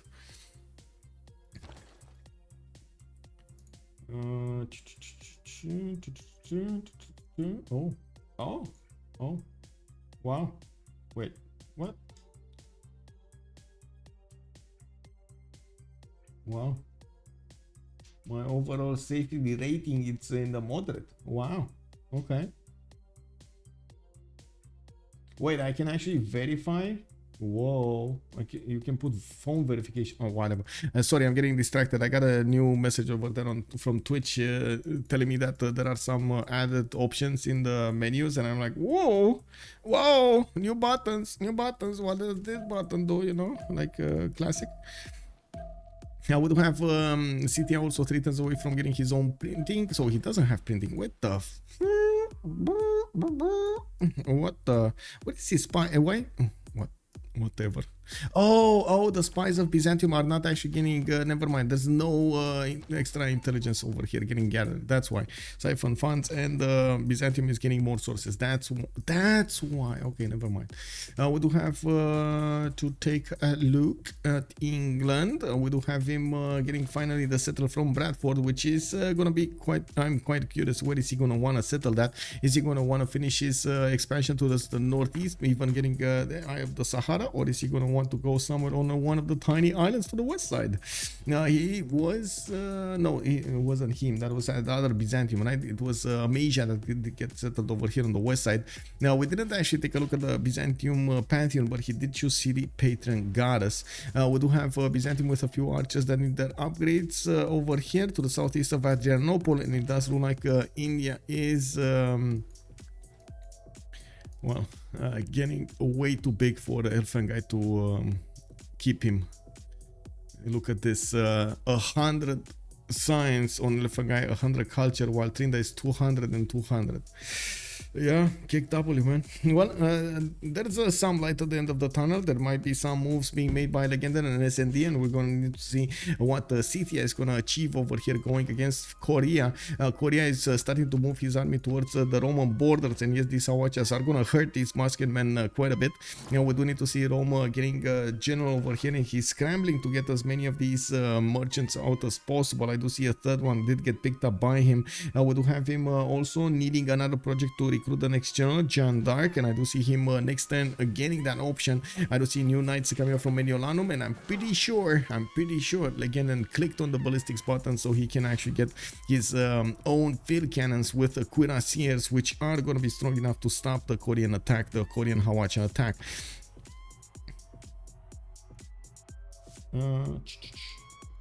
And Trinda has chapel. Yes, he does have chapel. Thanks. So Indian temple give food, production, and culture. Yes, basically, it's amazing. Also, I think India has 4 religions in his cities. In some, he even has a Jesuit executor. Yes, this is weird. I think in Mysore he has Jesuit, right? Yeah, he does. He does. No, he doesn't. Wait, he doesn't have Jesuit. Oh, wait, whoa. Protestantism, right? It is. He does. Yeah, it is Protestantism. So he does have here. He doesn't have in his capital. Does have here. not here. Wow. Okay. Well, that's a lot of bonuses on one civilization from its monumentality or from its religion. We did have some Scythian boats also getting into the water, but he didn't actually muddy himself to get his own cartography. It does seem like also Byzantium is scrambling, even putting the trebuchets into the water. I think this was a misclick from him. He tried to attack into one of the cannibals, and then, well, he almost lost his first trebuchet to defend the city of Thessalonica. Now, we do see those... Wait a second. Whoa. Oh, he didn't get in. The Sea Dog didn't actually arrive. That's what I was seeing. The Sea Dog didn't arrive. And we do have a new cannibal getting in here. There are quite a few galleys that can turn into caravels if he wants to. And you can see the caravel did get damaged quite a bit because the trebuchet is very strong attack into these naval units. I do have to say these, these Sea Dogs are going to be successful into taking down Byzantium's defenses. They just need to be decently big in numbers. It's 5 minutes break, okay? Oh, wait, they're asking for a break. Okay, we're gonna have a 5-minute break by the looks of it. So, upcoming attack from Scythia going against Korea. Korea doesn't have a single unit to defend himself on the west side.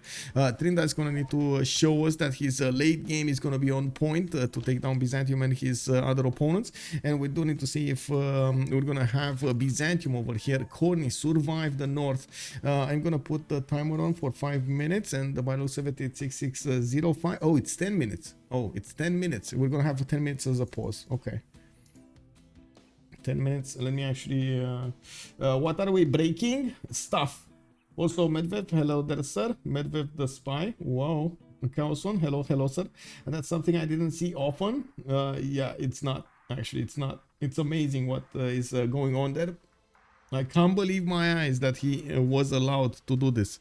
Like, usually you do get punished by your neighbor for not having military, for just freezing over here. He didn't. Elaphantguy, he got lucky with the Elaphantguy. Anyway, putting up the timer on the screen here. We're gonna have a 5-minute pause, and it's starting. Wait, countdown timing.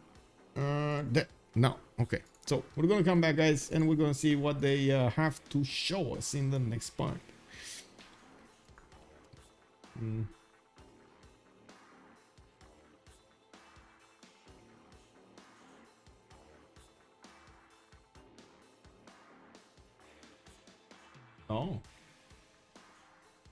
Oh, I see.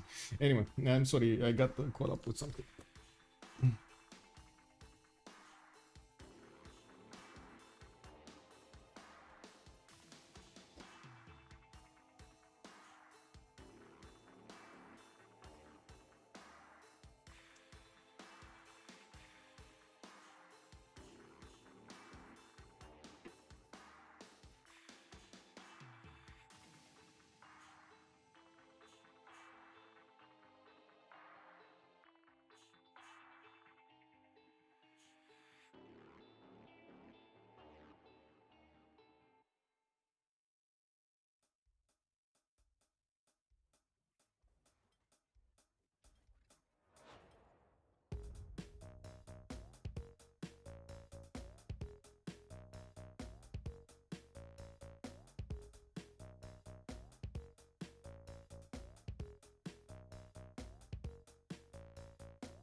boy.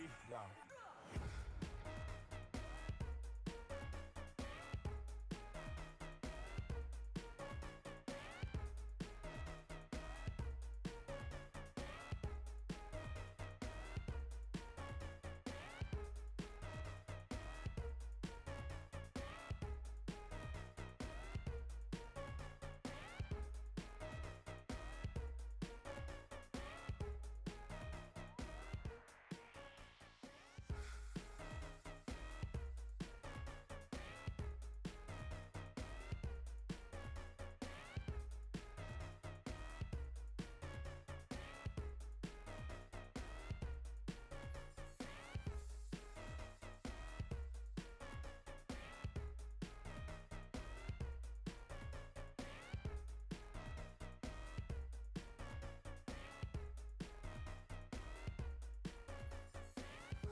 We're breaking for nobody. That should have been the answer, and Sasu, right? We are breaking for nobody. See when the boys. They have 2 more minutes, right? And we're getting in. Yeah.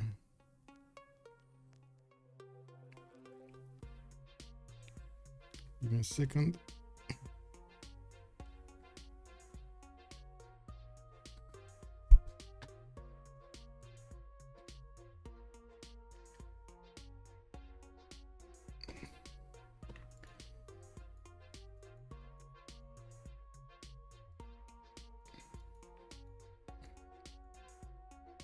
Okay, so I do have to say over here the game is evolving quite interesting. We're gonna need to see if they're gonna need to get to capitalize on the advantages they have right now, because on one side, yes, we do have a Legendary and SND with a decent amount of science on their side. Elaphantguy is definitely overmatched by Gandhi over here, but when we're talking about the stats of other people of COC, we don't really see big numbers, and if Ferno over here is gonna be hit by this course on the west side, they might feel the sting a bit too strong against them. We might actually actually have Trinda needing to go against so many people over here with maybe some support help from Japan on his west side.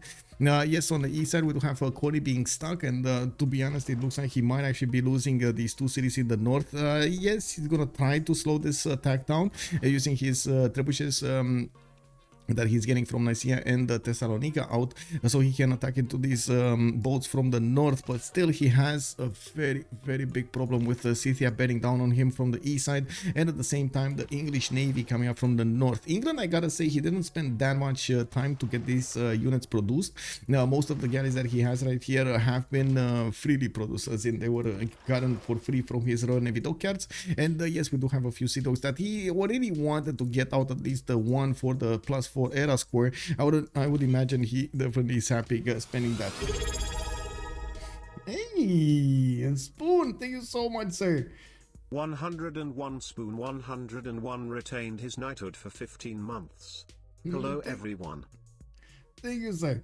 In my head, imagine Michael's brain is just completely exposed under his hat. Whoa, too great. Hello there, sir. Like a cartoon. Oh my god, yes. Imagine that.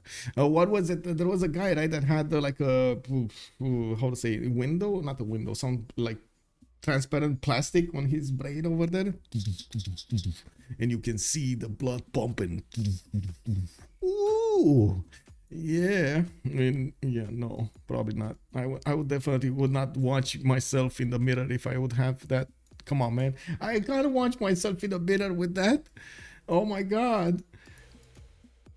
Anyway, I did actually expose some brains earlier. If you didn't see the Tarkov streams, I definitely managed to nail some heads over there. I also got hit quite a few times. Even if we almost went through all of the map, did manage to finish reserve at the end. Two guys that were sitting in a corner with shotguns. Well, yeah, it is what it is. Now let me actually take a look if I have the links quickly.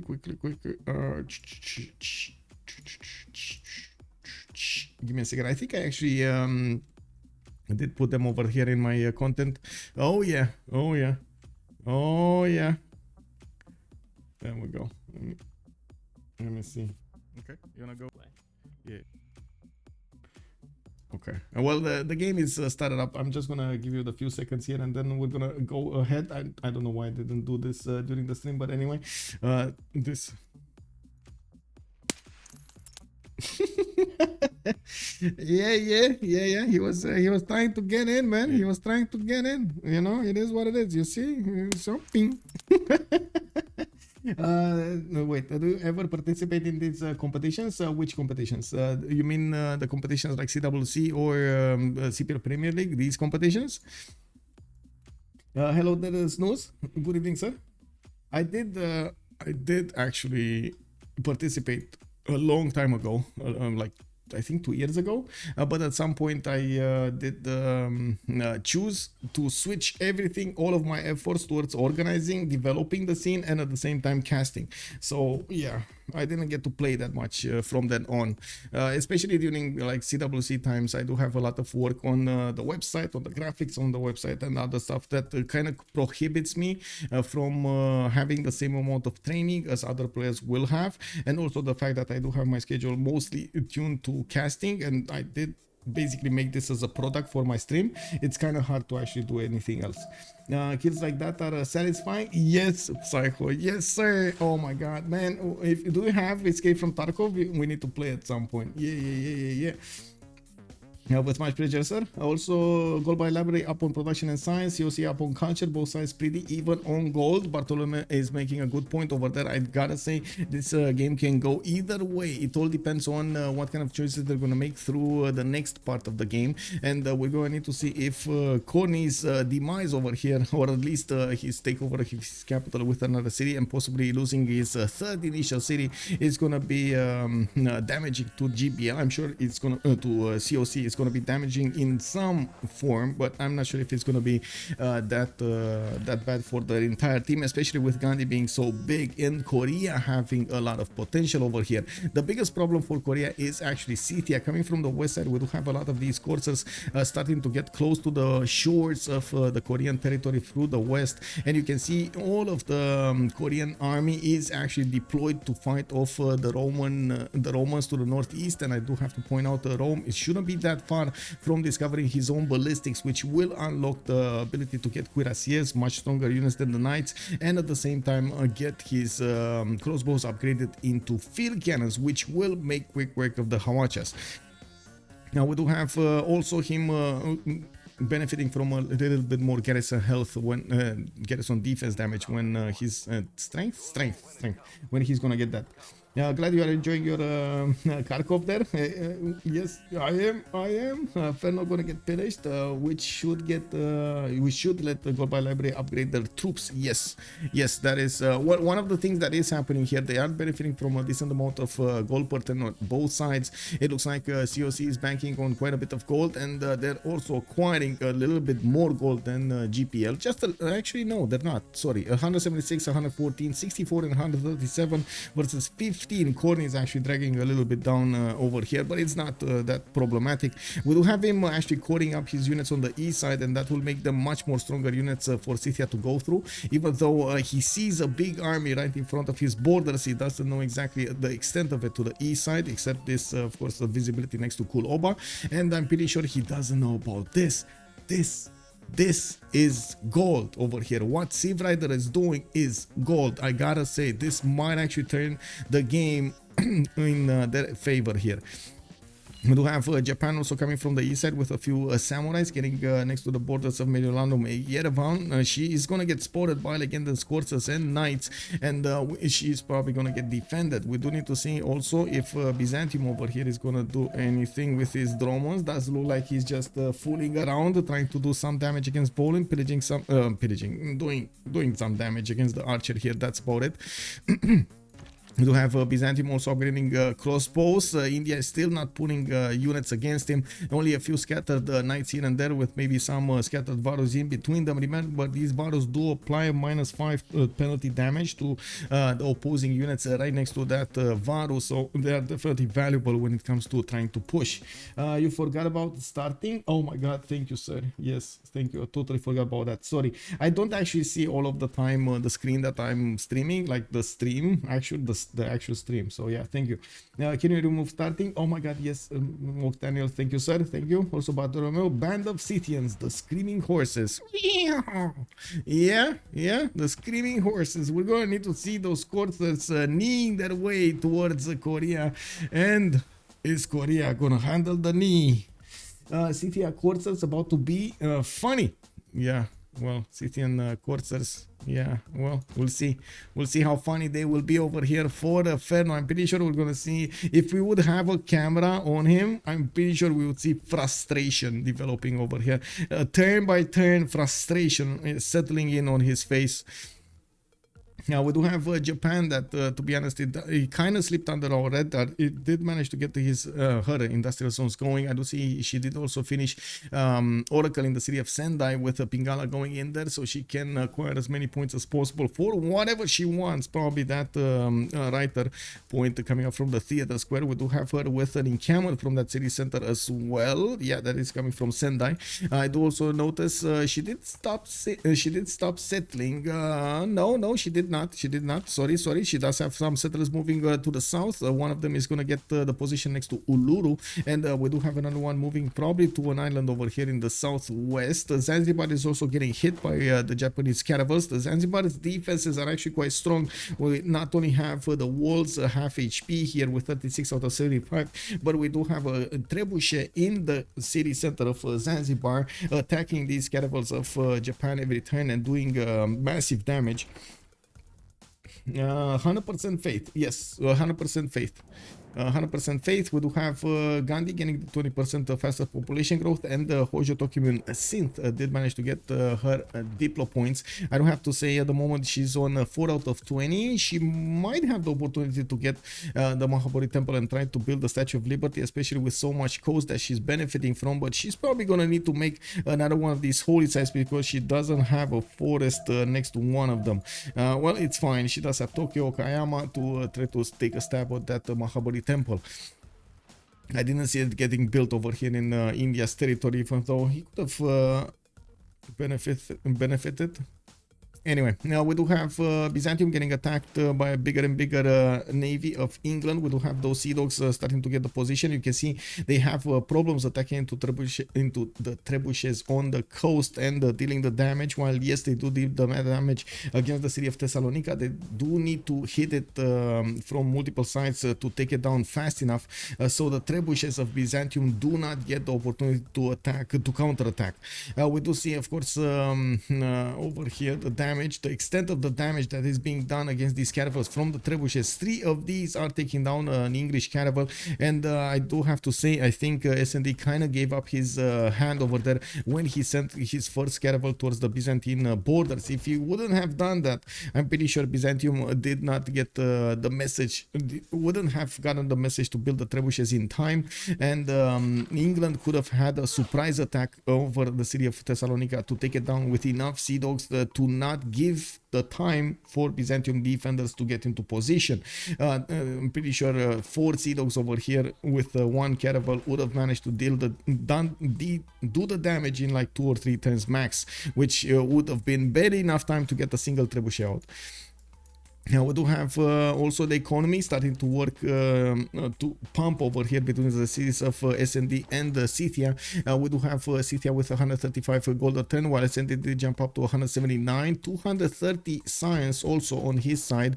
There's no science in the game, so you can't really say they're getting advantages from an extra science city somewhere or the pocket CS. This is just his straight up science. Getting a few more of these universities. I do see him in the tech side. He's getting for ironworking and enlightenment, while we do have Trinda going for his mass production and civil engineering. It looks like Trinda is going to get the opportunity to also get statue if he wants to. Maybe. I don't think he wants to be honest. I do see him putting down a few more of these encampments, so you know, and this kind of gives us an idea that we might see some form of tank attack against Byzantium. Maybe helicopters, maybe we're gonna see him go planes. I don't know. 3 encampments have been built. There's a lot of oil that will be generated over here, and I'm pretty sure he's waiting for the next population in his other cities to get some new ones. We do need to see if Byzantium is gonna have enough strength to remain alive against Scythia on the east side and at the same time defend against the coastal attack of England. We do see some scattered units from Scythia also trying to get into the borders of Byzantium from the east, from the shores, so they can try to do some pillage runs. Thessalonica finally got hit multiple times by the sea dogs, not giving the opportunity for those trebuchets to counterattack. We will see SND over here attack quickly with the sea dogs again against that city center of Thessalonica. Before the walls go up, SND will have the opportunity to take that city center down. Doesn't he have Armada? And last moves on Corny. Chillbrains, hello there, sir. Did he manage to get Santa Cruz? I see Himerios. I see Artemisia. Oh, this Armada, you mean? This Armada. I just saw this Armada. Okay. Yeah. He does have the Armada, but it's too late now. It's fine. Thessalonica is going to be taken down. Oh, Byzantium. Oh my god, sacrificing his units so he can get the walls up, but that's not going to matter. But at least he gained another turn of possession of the city of Thessalonica. Now we do have encampment training project coming up from Byzantium's city of Edessa and a bombard coming up from Nicaea.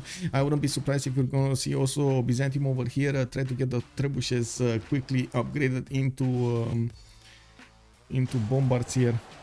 Okay, Byzantium horse upgrade. Bam, he got the upgrade. Okay, new sea dog is coming out from Mogadishu, and I do see in his main series SND is trying to get his production numbers up with Trinta getting his industrialization in 1.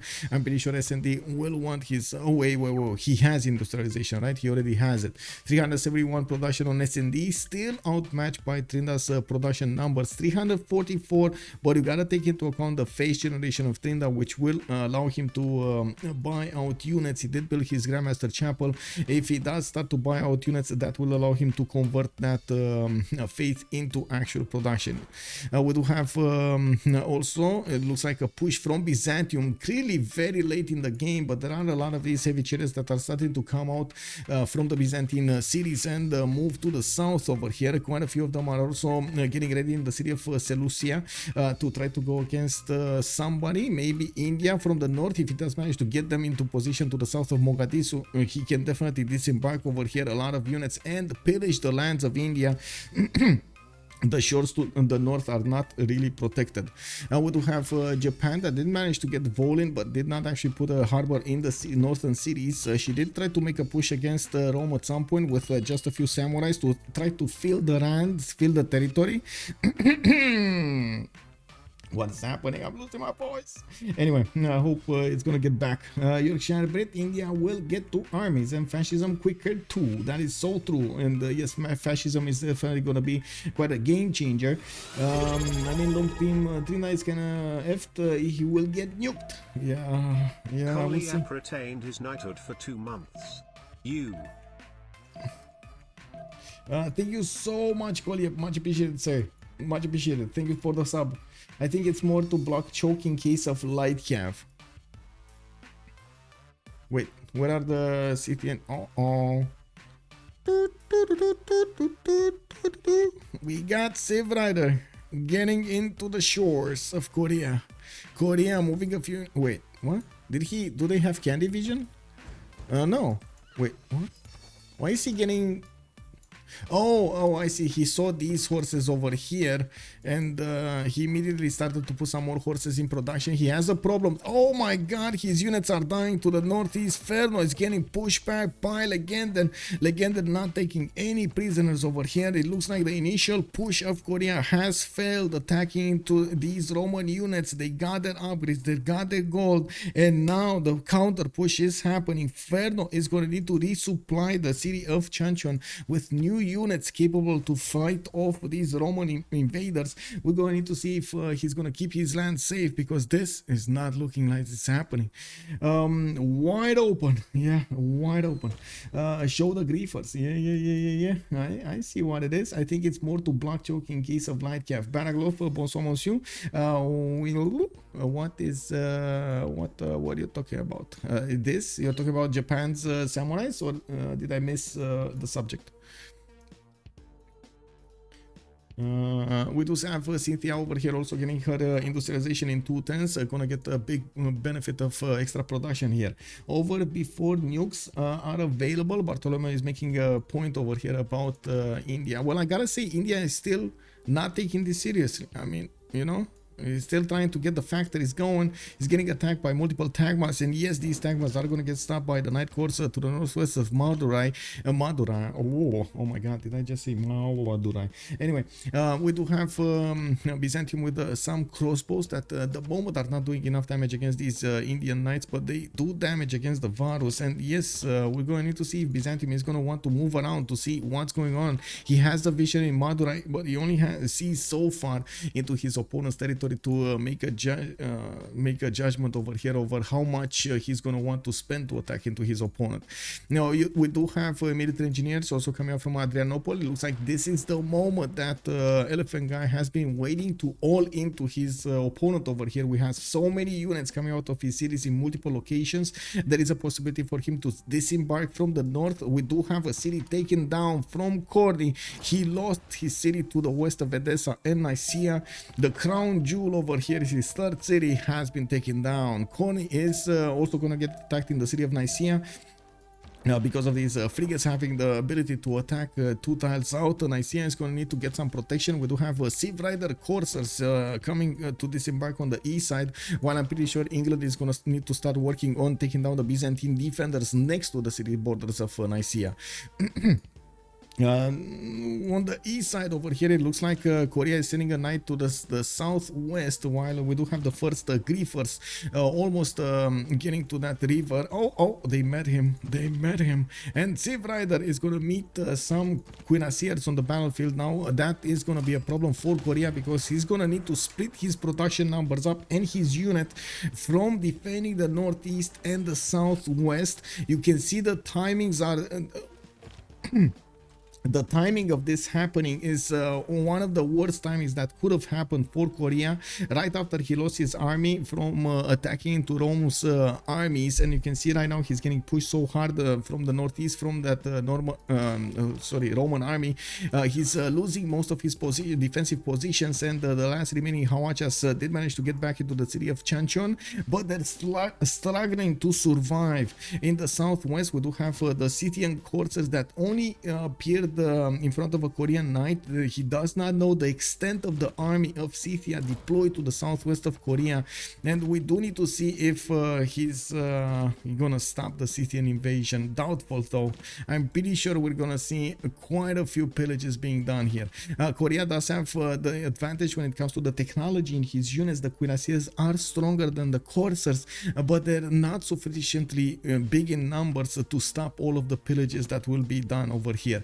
I'd also want to point out the fact that he did move this knight towards the north, did allow the choke point to be passed over here. We're going to need to see if the corsairs of Scythia are going to try to take the eastern pathway to try to get into the borders of Korea. But one good thing is coming out of this. Ferno did get the visibility over these units, which allows him to react in some form or another to this attack of his opponent. It would have been, you can imagine, quite a surprise if all of these Scythian corsairs did actually get unobserved right on the borders of Jeonju and took it down from under Korea's watch. Now we do have Byzantium also starting to get his Tagmas upgraded. I do see a few of them are getting hard built over here in his cities. He's also calling up to the west of Diracium, and well, at the moment he still doesn't have the ability to take down all of India's defenders here, but the fact that he's pushing, it's good, is putting a toll on India's economy, and at the same time his production numbers being spent into his sim. We do have to take a look at the advantage of S&D over here with 231 science and 105 culture. Looks like he's struggling to keep up with Gandhi's numbers. We do have in the tech side Gandhi going for siege tactics and urbanization, while S&D is military engineering and mercantilism. Oh my god. Okay, the attack has started on the city of Nicaea over here from the north. S&D is gonna start to take shots against the capital city of Byzantium, and you can see he can use 2 tiles to attack that city center. That city is 73 defense, and it is gonna be quite hard to pass through. Zanzibar has been taken down. Japan manages to raise that city to the ground. That's gonna take another one of the merchant cities from the game, with none of them available to give them more gold points in the next part of the game. We do have I should say a compatible economy between the two teams, but a little bit, I would say, differently segmented between them. We do have over here north S&D, where are we gonna start shooting? We got the Scythian corsairs getting into position, and yes, Byzantium did manage to get to his ballistics, so now he has access to cuirassiers and field cannons, which are gonna be much stronger units to attack into Scythia. Looks like, of course, he got the message that his ally is getting attacked by the corsairs and the massive numbers of Scythia. It does look like now he's pushing with his cuirassier corps into the defenders of Scythia, while Scythia did manage to get a few pikemen, or I should say one pikeman. We're gonna need to see if these Byzantine units are just gonna ignore the pikemen and take out the units around it. Now I'm pretty sure also Scythia would require more gold over here to upgrade his crossbows into field cannons, so he can do significant damage against these Byzantine cuirassier corps. Otherwise it's gonna be a tough challenge to take them down. We do have +4 combat strength from the Taxi Strait on the cuirassiers. He did manage to convert one of the cities over here of India, the most important one, while he needs to work on converting the city of wait, what? Why did India convert this one? Oh, it's Catholicism, right? Oh, it's Catholicism. Okay, he's converting it. He's converting Kyoto for the extra. Nice. Okay, so after he converted Delhi, Delhi used the faith to buy apostle of Catholicism and sent to convert the city of Japan. Would be funny if he doesn't actually get the bonus because his ally converted it. To be honest, this is one of the first time I see someone do it, so I'm very curious because I know we had this discussion a few times if it works or not, and I'm very curious if it does work. He does get it. Okay, yeah, I was thinking he will get it, but it would be still funny to not get it. Why is since so Irel? Did she miss golden? No, she didn't manage to get the golden. She did. Penbrush and voice golden age 155, 120. I would say the initial start with the holy sites was kind of a bad idea here for Japan, but anyway. That's just me. When Elephant converting SND religion, Tagma. Oh, yeah. I mean, I do see an apostle is moving, but it's gonna take some time to get to the city of England to convert it. So yeah, it's there. It's moving. It's happening. Show cumulative culture and science really quick. The total tab, there we go. We got a total tab over here. It looks like Scythia is getting pressured quite a bit. He did manage to actually get the upgrades on some of the crossbows into field cannons, and you can see now he does deal enough damage against the Byzantium units with his field cannons. He does need more gold here so he can get his upgrades going. I do have to point out Trina is 4200 science, while we do have Legend and also appearing at the 4000. We do have SND 3500, so it looks like Legendary is not that far away from India's science acquirement. Okay, walls going up in Kuloba. Looks like Rome, I should say Byzantium is making a pathway towards that city center of Kuloba, where there are field cannons getting their upgrades. Now it does look like Byzantium will probably get to smack through the walls, and we do have some bombards coming up on the toe of these cuirassiers. On the tail of these cuirassiers, so they can start attacking into Kuloba. Now, same technology, we do have some cuirassiers coming up from Scythia, and yes, Scythia will have its extra +5 against damaged units over here activated, while I'm pretty sure he's gonna need to counterbalance that extra damage that Byzantium has. We do have spies from each of them in each other cities. Looks like new parking shots coming up from Pokrovka, and I do want to remind you that Civrider does have the opportunity to buy Cav units in the cities. I wouldn't be surprised if he's gonna buy a unit or two with his faith over here in his cities. We do have him starting the pillage runs on Korea. Fortunately for Korea, it looks like Scythia is getting the first wave done in Jinju, where yes, he's gonna have a Seon to pillage some libraries, and that's about it. Actually, some mines, some pastures. I do see a plantation getting pillaged as well, but the main juicy thing is over here in Jeonju, where at the moment it looks like a single courser is making his way, while he's gonna get stopped by a cuirassier and some hawachas coming out from the city of Jeonju and Seoul. I do wanna point out Rome is managing to break the defenses of Korea, and now the field cannons are starting to train their shots against that city center, which is benefiting from Ancient Walls defense. We do not have a bombard or even a trebuchet coming out from Rome side to help him push through this Korean wall. Anyway, now we will see. We will see what Rome is going to do over here, if they're going to want to get something. I do see Mont Saint Michel is also going to be built in Mulugdunum, which is going to give him an extra culture point on each of these floodplain tiles. This is going to be amazing, by the way. That's a lot of culture. A lot of culture. Yeah, we do see Nicaea is going to get the walls up next turn. I do see Trebuchet is in that city center, and I'm amazed that they didn't give enough gold to Koni so he can get his bombard in that city center. It would have been a little bit better against SND. But anyway... Yeah, walls going up doesn't mean that much. We do have SND removing his frigates from the range of Nicaea's trebuchet and the walls, and he definitely has enough movement on these frigates to come back to the shoreline and attack when he will be last moved, or when he can last move, so he doesn't get counterattacked. We do have Scythia managing to push back a few of the Byzantine units, and I do see a few more of them are actually starting to pour through from the city of Sinops mountains. We do need to see if Scythia is going to manage to defend himself properly over here against his opponent. Then we do have calves coming out from quite a few cities, also some line infantries, and I still don't see him using that faith that he has banked up, the 315 faith to buy stuff over here. I would definitely see him buying an army. But anyway, yeah, we do have that Scythian courser being stopped over here by the Korean cuirassier, and I do see the Scythian coursers are also managing to get quite a few pillages. 1, 2, okay, 1, 2, 3. There we go, and another one, and another one, and another one. Okay, and another one. There we go, and another one. Okay, he's definitely getting his money's worth on the coursers. Definitely getting that. Kirva coming up in Bristol for England.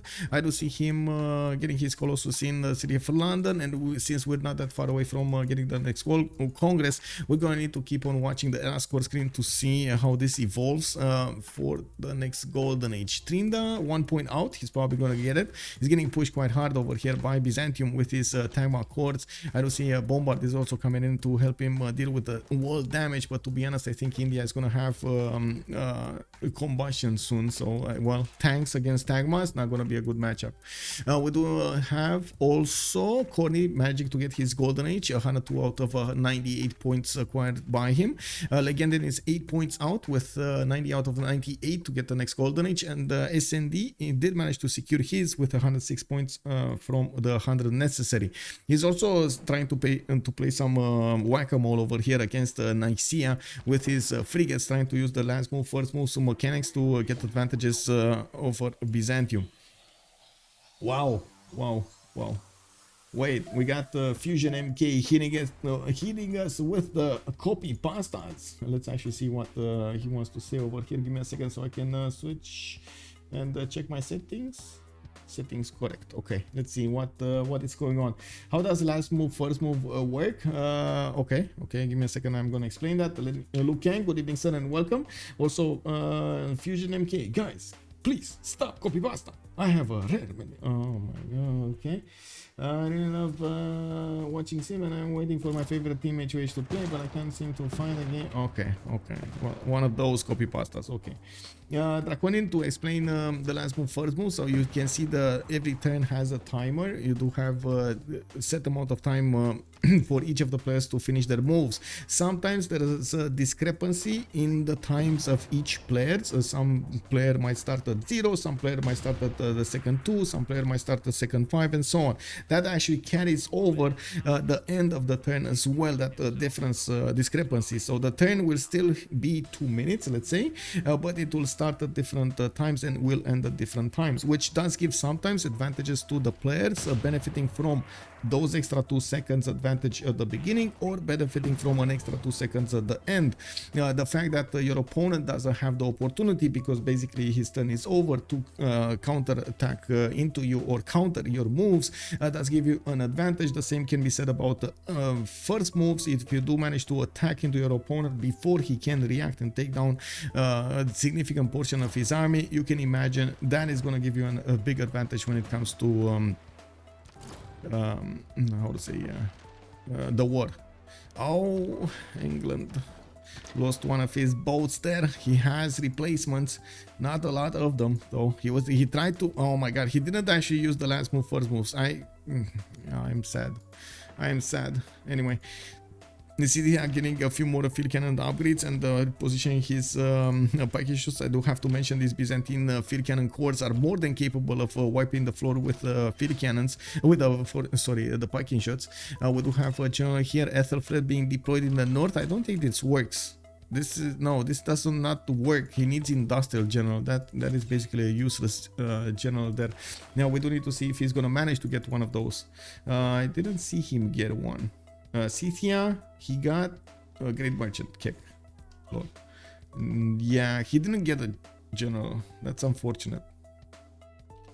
Anyway, Let's actually take a look how much damage he's doing over here. He's trying to keep on pass through the defenses of Korea with some of his coursers. He looks like Korea did manage to get a few cuirassiers right on time to stop the bleed over here in the west side, but he can't really stop the east at the same time. Yes, the walls will slow down the army of Rome, and Rome will definitely need to get artilleries or bombers to work on these city centers of Korea to break him down. But at the same time, they can get the pillages of his opponent's territory, and that actually can translate in quite a few advantages. We do have S&D starting to get a significant amount of science, 279 science, Trinda is 346. The culture is still on India because of all of those bonuses, choral music and so on and so forth.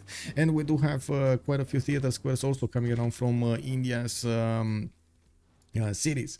It looks like also Byzantium did manage to discover ballistics, which does allow him to get the field cannons going and allows him to upgrade the tagmas into cuirassier corps. We do have a few bombards that also need to move towards the south, while India did upgrade his cuirassier corps to the northwest of Madurai. He did stop the attack of Byzantium for a little while. We're going to need to see if if it's going to be a stalemate or not. But I do have to point out Byzantium was very late, extremely late on this. We do have Nicaea with the walls at half HP. England is still benefiting from that frigate armada shot to attack into that city's walls, and it will deal massive amounts of damage. He does need to be careful to not lose it to the counterattack of the Byzantium city, and of course that trebuchet inside of it. Now we do have Byzantium managing to breach through the defenses of Scythia on his east right after he got the message that his opponent will be hitting somebody else. He did start to move his army towards the Scythian defenders, knowing they won't have enough gold and resources to give to Scythia to get his army going here. And it looks like the timings could have been worse over here for Scythia.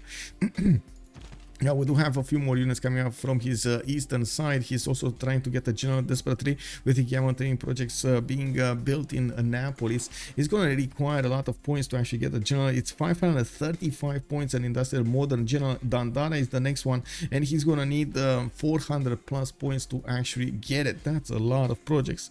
We do need to see also what Korea can actually do to keep himself relevant in the next part of the game. While Civrider is on 140 science and 85 culture, he can definitely keep up with the science numbers on Corny and Ferno. We do have Ferno on only 150 and 97. He's getting pillaged. He's gonna need to put a lot more production into his cuirassiers and army to keep his borders and push out the Roman army from him. Even though I think Rome is preparing for an upcoming attack with tanks, we're gonna need to see how he's gonna approach the next war against his opponent here. Legendary is gonna get steel walls in 3, while Ferno is barely getting his rifling in 2. We do have colonialism coming up in 1, and I do have to say at the moment Korea only benefits from 1 single encampment, while on Rome we do have 1, 2 built, and I'm pretty sure we're gonna see a few more coming out soon from his city, so he can get his oil generation going on, and not to mention the army ability from the military academies. We do have him getting his bank in order. I do see he's getting a bank in Rome in 2 turns, while they do have their economy much more spread out on gold by library. It looks like the economy of COC is going to be focused down on 2 players, Trinda and Synth, 85 and 140 gold respectively. Didn't know about that time difference. No problem, with much pleasure. Keep asking questions so I can actually solve them. Yeah, let's go. Okay, Rome. Okay, he got the pillages, 1, 2, 3, 4 mines, a few districts over there. It's fine. Okay, it's fine. Give me a second, I'm getting confused over here by stuff, numbers. Anyway. Okay, anything happening over here? No, India just put a few more units. We do have the upgrades of the Byzantine cuirassiers.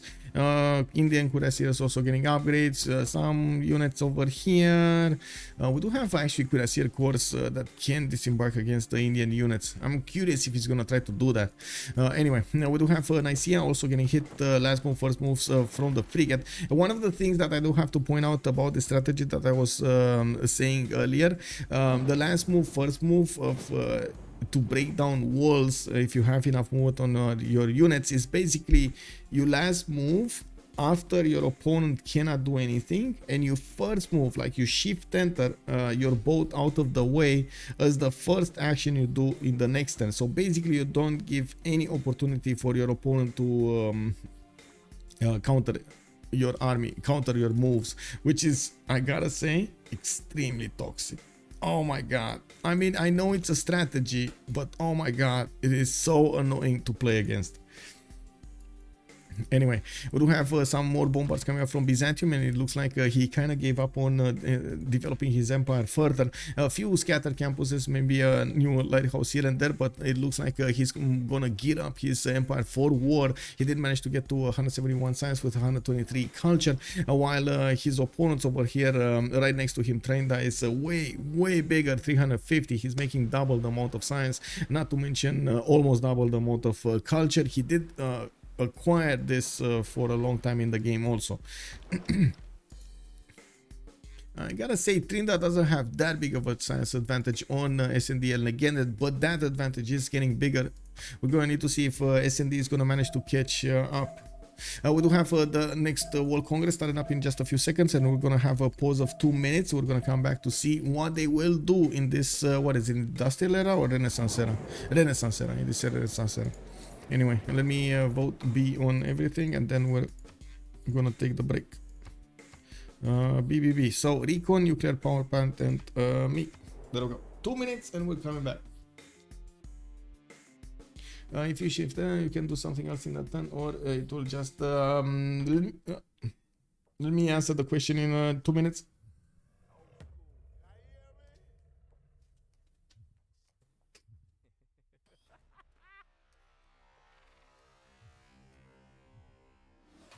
These hustlers wanna fight.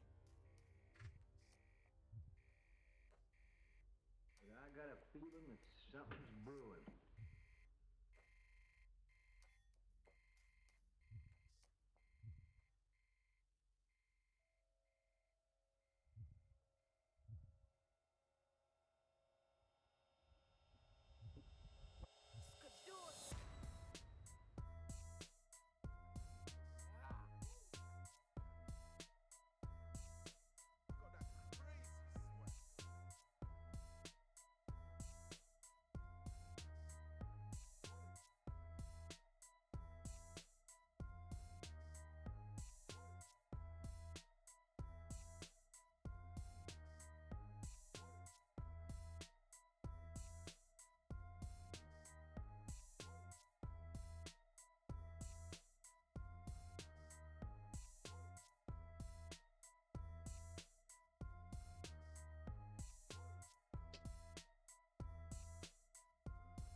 Just to answer your question over here, if you shift enter, you can do something else in that turn, or it just ends your turn. It basically ends your turn. That's what shift enter does.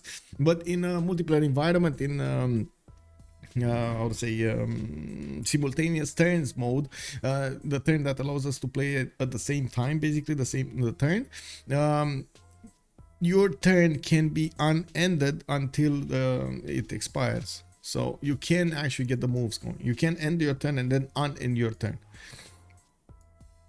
Now we do have the cuirassiers of Byzantium over here getting their upgrades, and I'm actually quite curious how much damage he's gonna get to do against India. There are definitely quite a few pillages over here that he can get the benefits from. Now, looking at the World Congress, we did have coal power plants being banned. It looks like Ranged also lost 5 combat strength. That's a bit sad for Scythia. I do see also chosen players gained the 2 diplo victory points is back on Synth, so Synth definitely needs to get her affairs in order over here to build the Statue of Liberty. Looks like Tokyo is scrambling to get that done in 7 turns. We do need to see also, wait, she didn't manage to get her Mahabodhi temple? Mahabodhi temple. What is?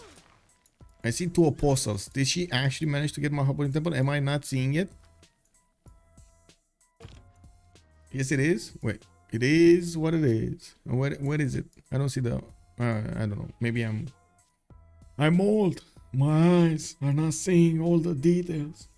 It's quite common to use this in games. Yes, it is quite common to use that strategy in games like this. Okay, maybe she actually just bought the apostles kick. Why? Anyway, it is what it is. We do have Korea over here managing to fend off Rome, and it looks like he does benefit from quite a few cuirassiers deployed to the north, some of them cored up. I'm pretty sure Rome will want to return with tanks or helicopters. We do have Legenda going for his steel. He did manage to, well, he did not manage to discover refining, so he's going to need to get refining and then combustion. Looks like also Korea did manage to fend off the attack of Scythia, but not before he lost a lot of his upgrades over here. A lot of the mines, his zones, and I do see some plantations with pastures have been burned to a crisp, and of course Scythia is running away with all of the spoils of that endeavor. We do have also the attack of Byzantium on Scythia actually being fruitful over here. He did manage to take that city away from Scythia, and now he's moving forward towards the city of Pokrovka.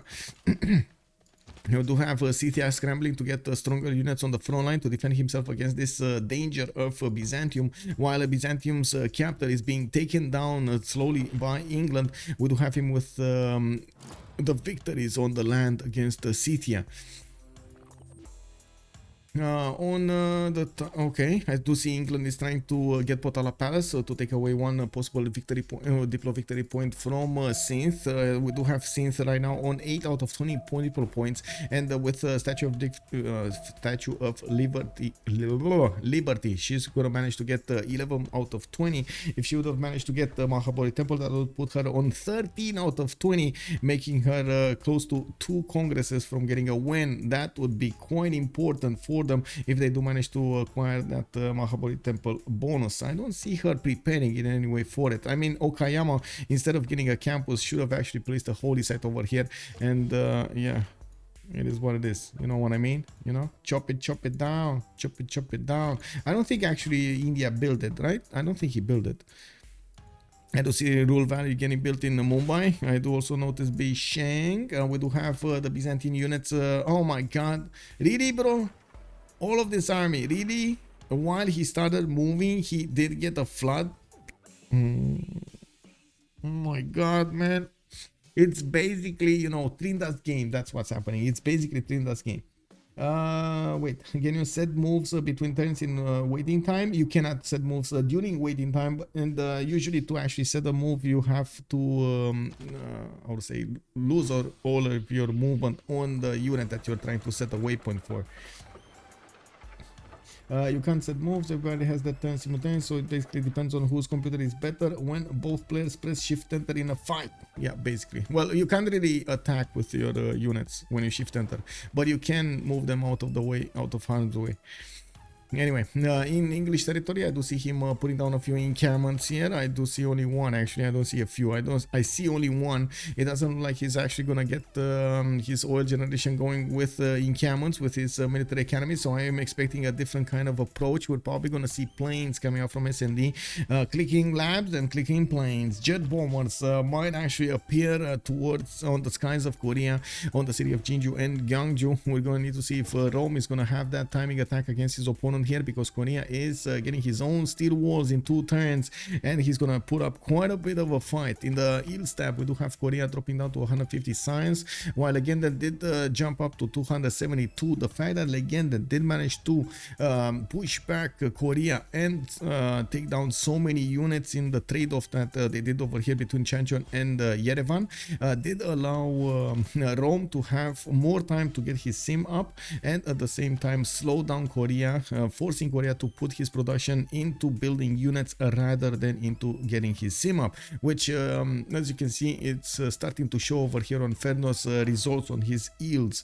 We do need to see if Corny is going to manage to successfully take down all of the Scythian cities here. There are quite a few of them for him to go for, and yes, he did have a massive pre-built army, but now he's going to need to hard build a few more units, and it will take him quite a bit of time to do this. He's about to lose his capital Nicaea to his opponent, and this is going to be quite a problem.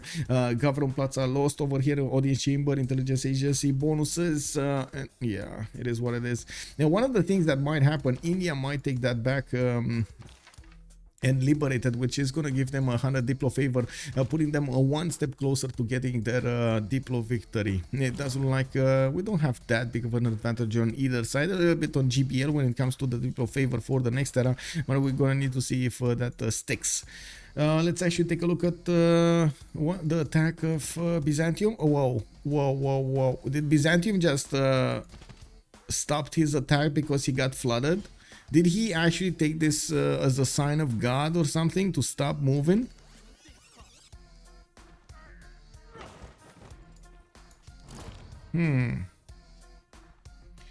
Shifter is usually used for overflow production. It used to be, but not that much right now. I think there are some situations to shift enter on civilian, but in some giga niche scenarios, and I don't remember which. Okay, you can move and end your turn, then shift enter start of the turn. You can then end your turn to do the rest of your turn. Yes, oh my god, so many turns in that sentence. So many turns in that sentence, man. It looks like you actually went through a very fast Civ game in that whole sentence. Yeah. Doikim Rukan, good evening, sir. Gardner Wilstead. Oh, yeah. Well, let's see if Elaphantguy is gonna defy the gods of civilization over here. Is he gonna go against Big Trinda and smash? Well, at least the military engineer is about to get the how to say, the bridge over the river, the Kaveri River. And we do have to see if these English units are going to manage to do the damage. No, these cuirassiers are way too strong for that to happen. We do have an idea about to take the final damage points. We still need at least 2 attacks from this frigate armada. I would actually say, to be safe, around 3 attacks to take that city down. We do have Byzantium still needing to do the damage against Scythia. Looks like he's doing massive damage against the Scythian line infantries. I'm not sure exactly why Scythia wanted to get the line infantries, but I guess he had a few builders laying around, a few warriors laying around. We will have Cav Corps coming around here, and it looks like the Byzantine units with the plus 5 combat strength from the Dark Age bonus, and at the same time their taxis straight, they are a bit too strong. Plus 6 taxis straight coming up on the cuirassiers of Byzantium, with the military alliance, with the general bonus, with the support bonus. We do not have yet, or we do? No, we still do not have Scythia managing to recruit one of the generals. The fact that it is so expensive for him to get one of these modern and industrial generals is making it almost impossible for Scythia to deploy to invest that amount of production into getting the projects for the general. We do need to also take a look what's going on here. Did the moves happen? No, Byzantium actually still is sitting pretty over here to the southeast of Seleucia, trying to figure out the perfect moment, trying to contemplate the perfect moment to go and smash cities from India. We do have Korea also managing to, oh my god, to put the production into his units. That's basically what he's doing. He's so worried right now, he's locked into building an army. I'm pretty sure he's aware that Rome will come against him with tanks, and he wants to be prepared for that moment in time. We do have Rome on mass production in 1 turn, and by the looks of it, in his cities, he's getting a new wave of builders, putting down a new wave of encampments. You see, he's getting the infrastructure done for the full tank artillery slash helicopter investment. So yeah, he's gonna need to take a while here. You not only need to build the encampments, you need to get the barracks in, or you get the stables, then you need to get the army, military academies, and so on. It's gonna take some time. Marco, also, is this economic difference between the teams considered big, or it's pretty much fine? Let's actually see. Gold per turn, 200, okay, 350. I think. I mean, right now, Gold by Library has a significant advantage over their opponents. Both of their simmers are in a golden age, Legend and NSND. While we do have Theodora in a golden age. She's only making 43 points. Gandhi is in a golden age, but he's 195 points, and then Sith is 110 in a normal age. Now, I would say this is definitely big for Gold by Library to benefit from the fact that they do have more gold per turn. Does allow them to upgrade more units, and at this point in the game, that difference is making such a big difference, I would say. Ooh, India in tank armies, Indian tank armies. Woo, woo, woo! Alarm! I think Elaphantguy throughout this game has always been a few steps behind. Yeah, it is what it is. He can't attack right now. He needs to try to defend in the city of Adrianople. I do have to say his victory is actually established in Seleucia, so that extra +3 might actually not... Oh my god. Well, might be a big differentiator here. We'll see. We do have to take a look here. Fortin's Statue of Liberty in the city of London. SND is trying to get it. Does he have access to one of the great engineers? He did actually pass me Marcinan. Oh my god, if he would have only had one of the engineers. It's oh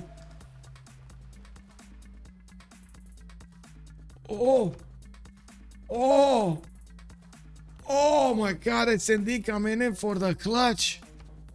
Oh my god. Okay.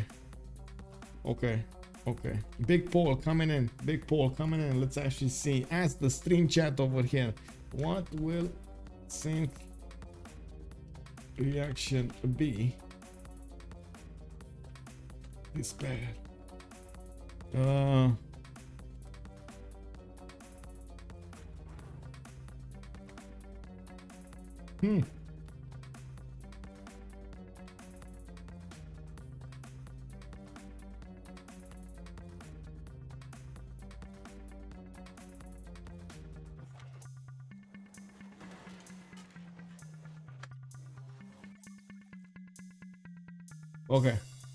Okay. Big question. What will Cynthia's reaction be when she's gonna lose the Statue of Liberty to SND? Same turn, getting same turn. SND is the first one here in the lobby. He's gonna have priority on the wonders that are getting built same turn. So yeah, Statue of Liberty 3 turns here. Statue of Liberty 2 turns here. Oh my god, it's not even 3 turns. Oh my god, it's faster. What is the production on this city? 186 production London versus Japan's. What is this Kyoto? This probably is barely 50. Yeah, it's 51. Oh my god. Wait, 1 KW? Yeah, 1 KW. We got a 1 KW. As long as you're not bleeding gold and can pillage, you're fine. Been plenty of times where the teams with no gold in siphoning it off for the team, making it loads. Yeah, he did.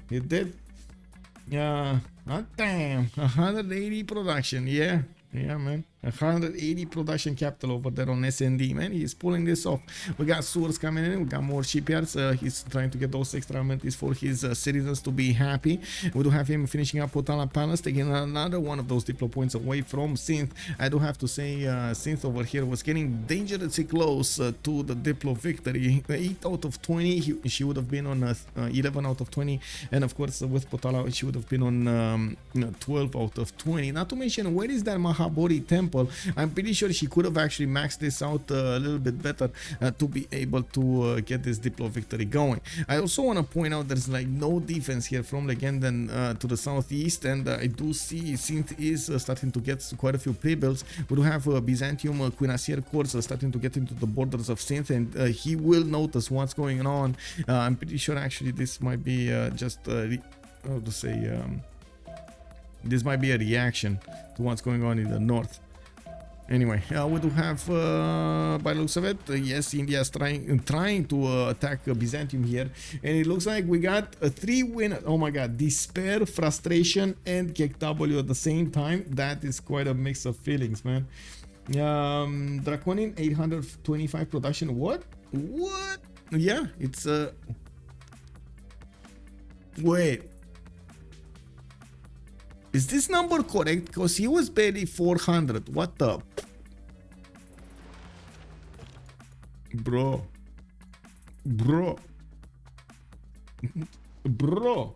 Yeah, legit.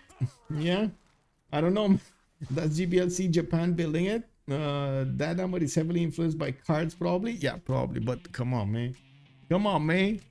Oh my god. That's a lot of production over here. SND is just flexing. I think he just went well over the production numbers of Trinda. Anyway, we do have Byzantium starting to pour through the Scythian territory, and as you can see, there's very little that Scythia can do over here. We do have Civrider trying to get to combustion as soon as possible, while Legenden has moved off of it. It does seem like this would have been a good moment for Legenden to actually boost his teammate over there to combustion. We do have universities coming around from the cities of Japan to get a bit more science on the board here. The city is only on 243 and 85, and in the total tab, she's actually lagging behind her neighbors.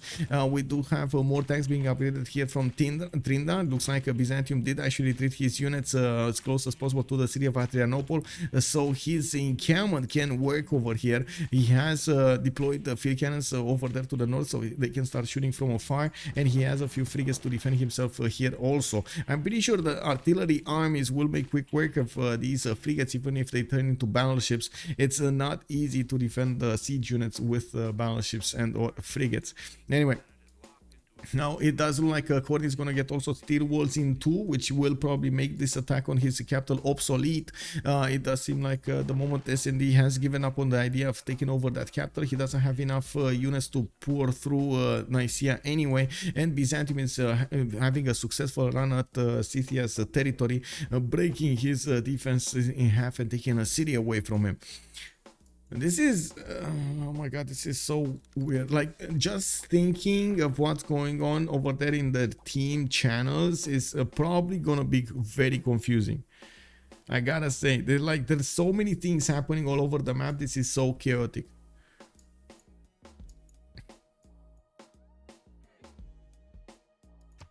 Okay, so this is the classic artillery tank army push. We do have India probably benefiting also from no. Oh, he didn't get to fascism yet? What? Man. Okay. Opera and ballet, just getting opera and ballet. Okay. Well, it is what it is.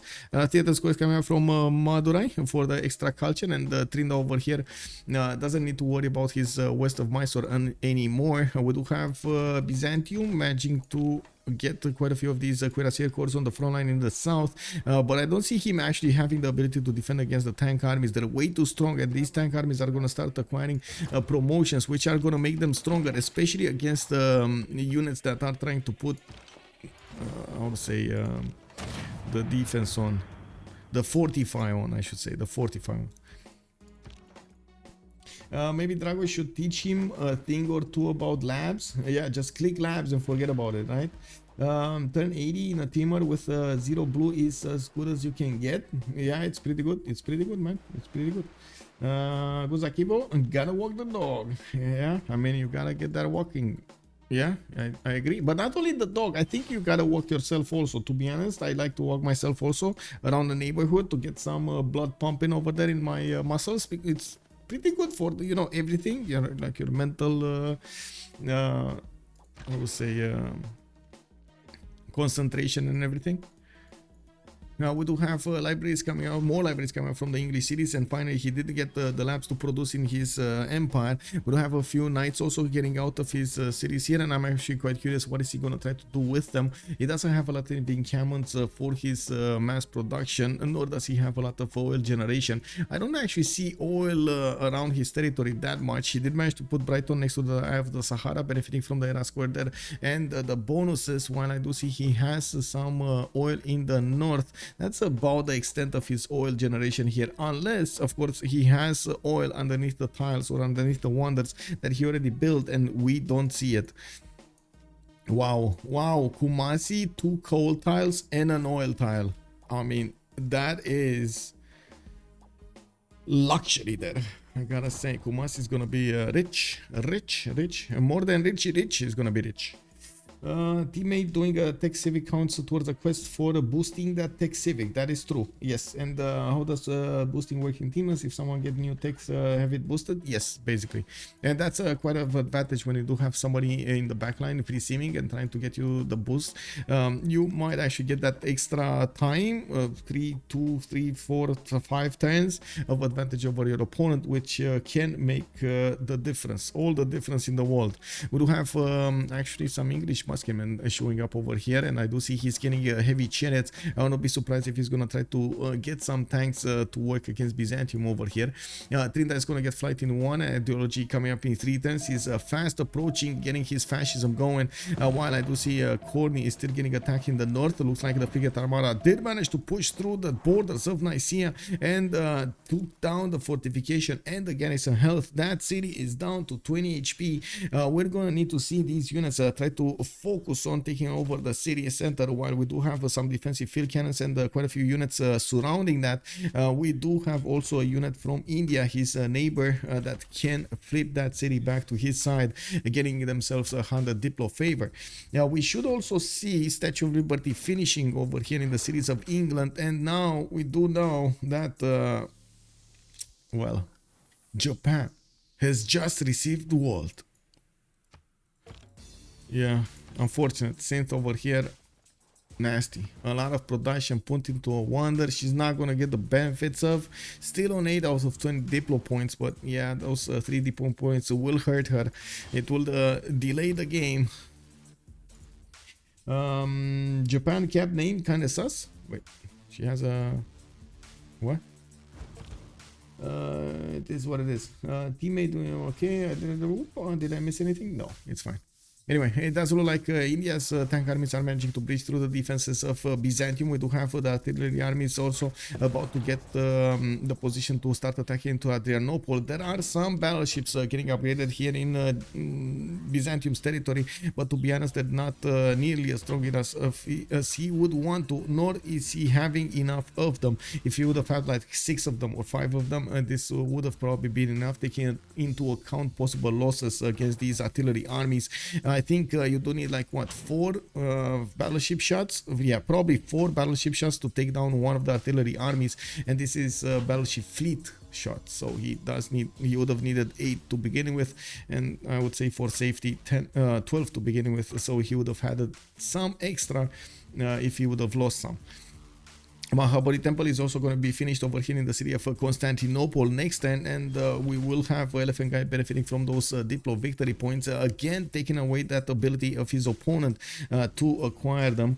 We do need to see if the steel walls, oh my god, he just got steel walls. Well, it looks like it's going to take more time that SND just doesn't have here. Now, I would say his ally doesn't have.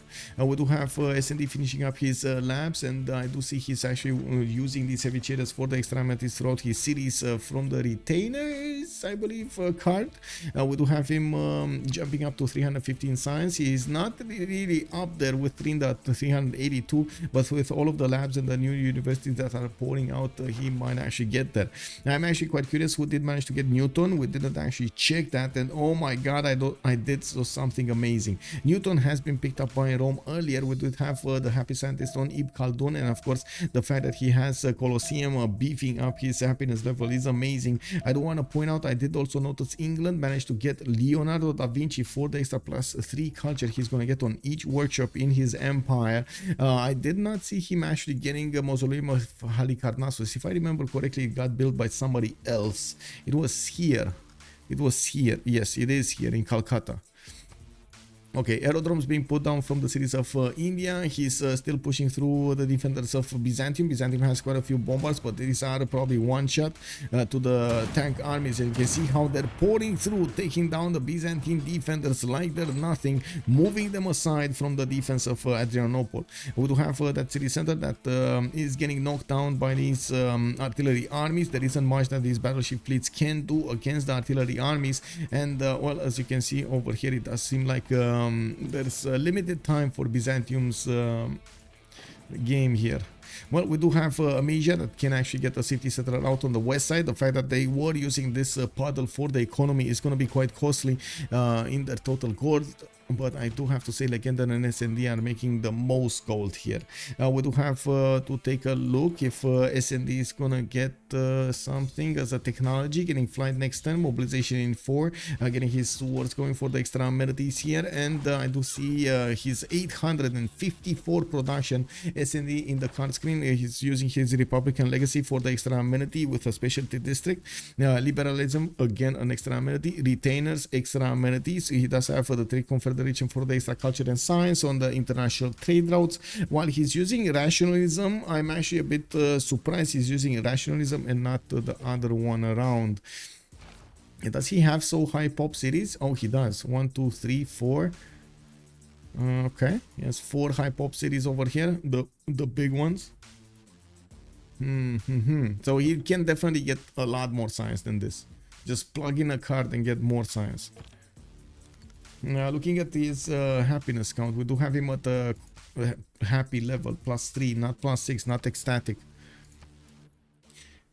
On labs, it usually gets better than campus adjacency. Usually, yeah. Usually, well, let's see. If you do have the high pop, if you can pop those, yes, all of the bonuses. Let's see how this works. I would be actually curious because they probably see the numbers. We don't see the numbers as spectators, but they see the numbers exactly. So I'm pretty sure if he chose rationalism, he is getting more science points from that than the campus adjacency. We do have hangars coming around from Delhi. I do see he's getting more encampment projects here in the Indian cities.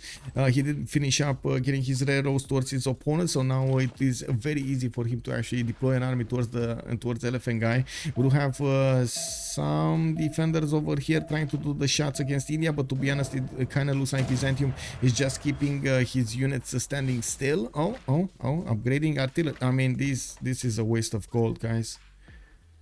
This is kind of a waste of gold. Like, okay, sure, they're not going to be 1 shot, they're going to be 2 shot, but yeah, it's not like he's managing to get that much anyway, right? Yeah, oh well. Zoos coming out from quite a few cities. We do have arenas, tech side, how fast, combustion, he just got combustion. Woo, tanks. There we go. Tanks. We do have Adrianople getting the advanced damage of the tanks. The abilities of the tanks to defend that city is unmatched. We do have the technology. Take a look at the Elaphantguy 1000. And we do have Byzantium here getting quite a few upgrades, and now he can actually have the ability to counterattack. Some of the units over here are gonna get attacked, but it's fine. We do have him putting up a struggle. It's good. Okay, yeah, it's gonna be harder for India to get this city, that's for sure. Not gonna stop India entirely. I'm pretty sure the production numbers of India are way higher than Elaphantguy in 532 versus 279. Not to mention the faith pattern of Trinda is 294, and he does have the ability to buy the units with faith, which is gonna be quite a nice ability in the next part of the game. Level 1 spy coming from both of them, or level, oh no, Byzantium actually has a level 2 over India. Does he have the extra diplo activated?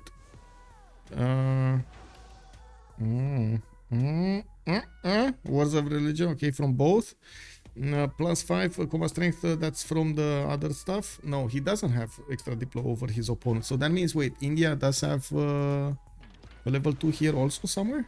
No? What is he missing then? Or is this a level 2 and I'm not seeing it? Maybe this is a level 2. Oh, it is a level 2. Sorry. Seduction and con artist. Never mind. Okay, it is a level 2. We just didn't see it because of the other icon. Okay, Nicaea is getting the benefits of artillery, which will allow Courtney to deal the damage against these English boats from afar. I do see the English frigate armada did need to retreat, so it gets his health back next to the city of Mogadishu while he's getting some quadrants out. I'm pretty sure SND is very close to getting his units upgraded into battleships. I do see he's going to get steel in next turn with mobilization coming up in 3 turns. Looking at his cities, he's also getting some 80 crews going from Liverpool, trying to save save Scythia. It doesn't look like Byzantium hasn't actually managed to cover that much more land, especially after Scythia did manage to get to his tank horse and upgraded a few of them. It looks like the cuirassiers of Byzantium have lost their strength to attack into Scythia's territory. Yes, one city has been taken. The damage has been done against Scythia, but at the same time against Byzantium as well. He lost a city. He's about to lose his capital. We do have also SND managing to get to 500 science and 230 culture. He's going to need to have quite a bit of time to catch up to Trinda. He's right now on 7,500 points, while Trinda is already on 9,500 points, a 2,000 point difference between them. We do need to see if SND is going to manage to get there, and how is he going to use that technological advantage against his opponent. Now, the moment the fact that Trinda is starting to war over here Byzantium, and Byzantium has the ability to actually attack into the Indian tank armies and take them down, is going to be quite a problem for Trinda. He's going to need to get more and more production to work against his opponent and guarantee his victory, which at the moment I guess it is going to be a problem. Why the indecision? Why the indecision? I don't get it. Why did he not take down that tank army? Anyway, it is what it is. Now we do have Elaphantguy over here needing to get his Zeus out. We do have some artillery corps and field cannons, which are not doing enough damage against the Indian troops.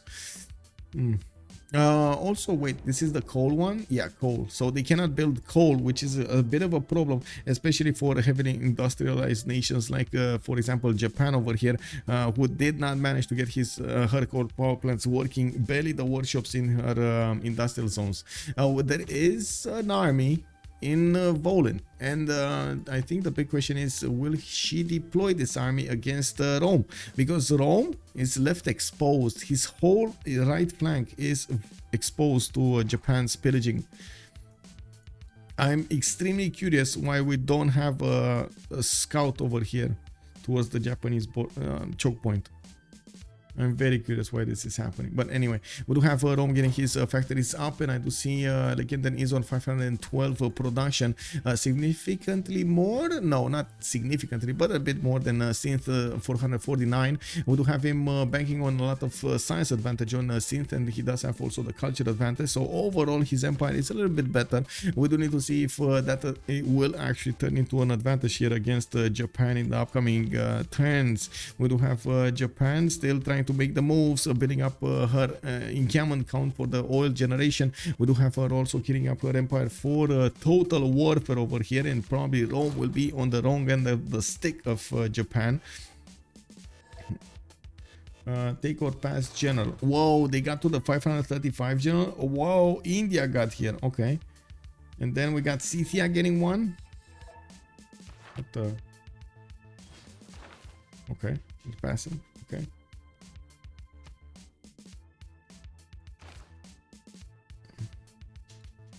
Okay, let's actually see. So Scythia finally got a general. Wow, he must be so happy. Jose de San Martin is going to give him the advantage that he desperately needed to push back against the Byzantine army. And now that he has his tanks showing up here, and of course he already had the ability to repair his units whenever he's going to take down an opponent, you can imagine he's going to start going through this.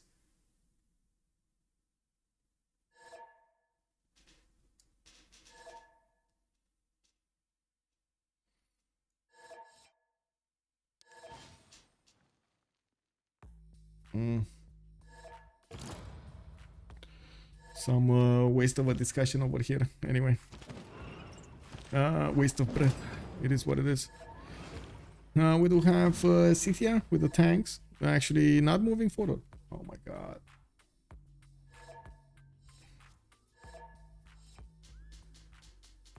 It looks like tensions are flaring here. We do have Adrianople being taken over by Trinda, and it does look like Byzantium is going to get the opportunity to quadruple attack this Indian tank army. But in the meantime, it looks like Elaphantguy is more interested in building a wall of tanks to stop any unit from India. We do have also some battleships getting over here into position to attack the Indian artilleries on their way towards the front line.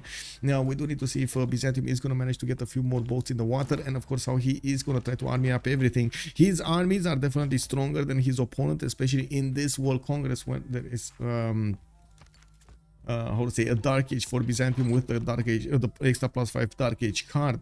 We will need to see Byzantium get a lot more units here, and at the same time India get a lot more units. Doesn't seem like it's going to be easy for either of them. We do have more of these labs starting to show up in India's territory. He's trying to get the science on his side as well, as and he did jump up to 600 science, while Trinda is on 424 in the total tab. But still Trinda has the advantage with the most acquired science in the game, while he does have a 115 gold. Synth is on 106 gold. He's putting more effort into his army, and yes, he will suffer a little bit in his GPT. Now we do need to see if England over here is going to be successful into taking Nicaea. Doesn't look like it at the moment, but there is a chance that Scythia might actually push through Byzantium. I do see it. I don't see it happening though. Like Civrider basically kind of lost his will to push here into his opponent. Interesting. I mean, he can definitely snipe some units here and there if he wants to, but he's definitely afraid of the counterattack. For example, this field cannon core. Ooh, juicy. And it will fully heal his tank, like get one of those going. Anyway, he desperately needs a lot more tanks if he actually wants to push. It is what it is. Korea. What is he doing? I don't see Japan moving. It is what it is. Cuirassier army is coming out from quite a few cities of Rome. We do have Rome. It is sanitation in 1 turn. I do see he does have the tank army upgrade button, and looking at the score screen here, it is I think a matter of gold. Now they do need a lot more gold for Legenda to be able to upgrade all of his army to try to go against Korea, and it does look like Synth is gonna try to use her calves to see exactly what Rome has for a defense over here in the city of Ostia and to the east of Mediolandum. There is a there is a cuirassier army over here able to attack that cav from the beginning stage, and there is another one that could actually follow this attack up to take that unit down before it pillages. Now we're going to need to see if he's actually going to click very quick over here to take away Japan's advantage. No, he didn't. Actually, Cav is still alive, got a pillage. We do have stock exchanges coming up from Ostia and his capital city, with new military engineers starting to show up in his empire. He's getting a few artillery armies also moving towards the front over here of his empire, towards the south. While I do have to say Synth will have the ability to upgrade Cavs and or helicopters depending on what technology she wants to go for, so she can try to pillage the cities of Rome to her northwest. Now we do have more and more of these Byzantium tanks getting their army upgrades, and you can see at the moment the attack of India has stopped. Wait, why is this tank doing so much damage? Oh, tank army against tank core, and this, oh my god, don't tell me this is fortified. No, it's not. What is oh, it's on a district, that's why he's getting an extra plus 5 marauding. Yeah, plus 7 marauding. Yeah. Okay, that's it. Well, that tank core seems to be dead. Yeah, that is the weakest spot over there. Weakest spot. Counterattack, maybe? Elaphantguy, maybe? Yeah? No? Okay. I guess no counterattack. Okay, it is what it is. New tanks coming out from his cities. We do have Elaphantguy actually getting a canal over here to the west of Constantinople, and I do see Trinda did manage to get a balloon here in Adrianople, allowing these artillery armies to actually shoot from 3 tiles out. Yeah, that's quite a bit of a problem. It is what it is. Hard to beat for religion India? Yes, it is hard to beat for religion India. To be honest, I think the only contender for religion India is SND's Age of Empire here. He does have a Casa de Constatación coming up in 2 turns. Not gonna give him that many bonuses, but he's still gonna get some governor points. I do see him getting his hangars going, and Torre de Belém built in Bradford. We do have new armories and encampments being put down from his city, so he can actually get some oil generation going. 2 of them in the meantime, and we're going to need to see what is he gonna focus on, how is he gonna try to approach the warfare, either going against Byzantium to his west side or try to get to Korea's borders in the southeast. It might be that he might choose to just go space and well, leave behind everybody, especially with his science and production numbers. He can definitely do that, and I'm not sure if COC can react to space action of SND because of how far away they are, to be honest. And like, what's he gonna do? Corny is not gonna have enough teeth to go against Age of Empire, especially with Scythia holding the borders on the west. India might do something, but he's busy taking down Byzantium, and Byzantium is putting quite a big fight over here in the north. It's trying to stop the bleed. Rome will probably take Korea on in the next phase. Japan is upgrading most of her tanks, and we might see her try to go against Rome over here probably soon. Wait, did he just build? No, it's still there. Okay. How far is Rome from getting fascism? Probably not close. Not close at all, actually.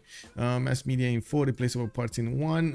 Is getting radio, Cold War in 2. And I do see he did actually open up fascism. It's going to be a bit easier for him to actually push through Byzantium defenders. Now, you do see that Byzantium is completing his line, so he doesn't leave a single unit able to be hit by 3 units of his opponent. So he has a chance to survive. Well, this one over here, this tank army, the level 2 tank army is so strong. We'll see. There's definitely a need for a lot more tanks here on Elaphantguy. Anyway, now we do have also him trying to chip away at the Indian artillery armies. You can see he has battleships able to attack this and the privateer, but I think he would have needed 2 battleships if he wanted to take that artillery down. That's just not gonna help him. Yeah. Not gonna help him. Anyway, more tanks getting upgraded, more tanks being built over there, are built and being sent. Looks like Scythia also has a problem. He doesn't get to take down all of the Byzantine units towards the northwest, and yes, if he is trying to use his production, it's gonna take a while until he actually gets new tanks on the board here. We do have him with 46 faith a turn, 361 faith in the bank with 144 science, 240 production, but he still doesn't have enough production as Corny. Quite surprising over here for Scythia, but I guess he did manage to slow down Korea. We do have the tanks of Legenden actually starting to pour through the borders of Korea. At the same time, it looks like Japan is managing to core up her own tanks and trying to go against Rome over here in the city of Ostia and Mediolanum. We're going to need to see if Legenden is going to have enough production and gold to withstand the attack of Japan on his cities and keep on pushing towards the Korean borders. Whatever happens, Rome is keeping busy 2 of his opponents while he's giving time to SND to do whatever he wants here. Now, I do have to point out SND doesn't actually have a flat tile in his capital city for one of... Oh, does he? No, he doesn't. It's actually 4 tiles out. No! Oh, this would have been beautiful, but it's not gonna be. It's not gonna be. We do have him with a flat tile here next to Birmingham, and this is 104 production city. Was maybe Bradford? No, 58. That. Ew. Manchester 73, ew. Sunderland 55, Stoke-upon-Trent is 62. We just don't have enough production on these cities, man. Liverpool is what, 50 something, 60, 92. Oh, this is much better.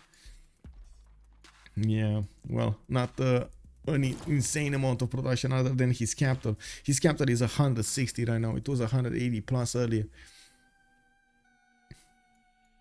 Anyway, let's see. Looks like Byzantium. India's moving forward. We do have Byzantium losing another one of his tanks. Looks like he's starting to bleed units over here, and he does need to take down this level 2 tank army. He needs to do it, meow. Right, meow. Anyway, one of his tanks did manage to get out and get a promotion, and it looks like there can be a counterattack over here. He can, I think he could take out 2 units. Why is he not taking them down? Hello? Why are you not trading?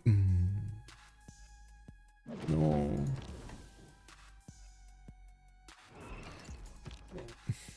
Anyway, it is what it is. It's his choice, I guess.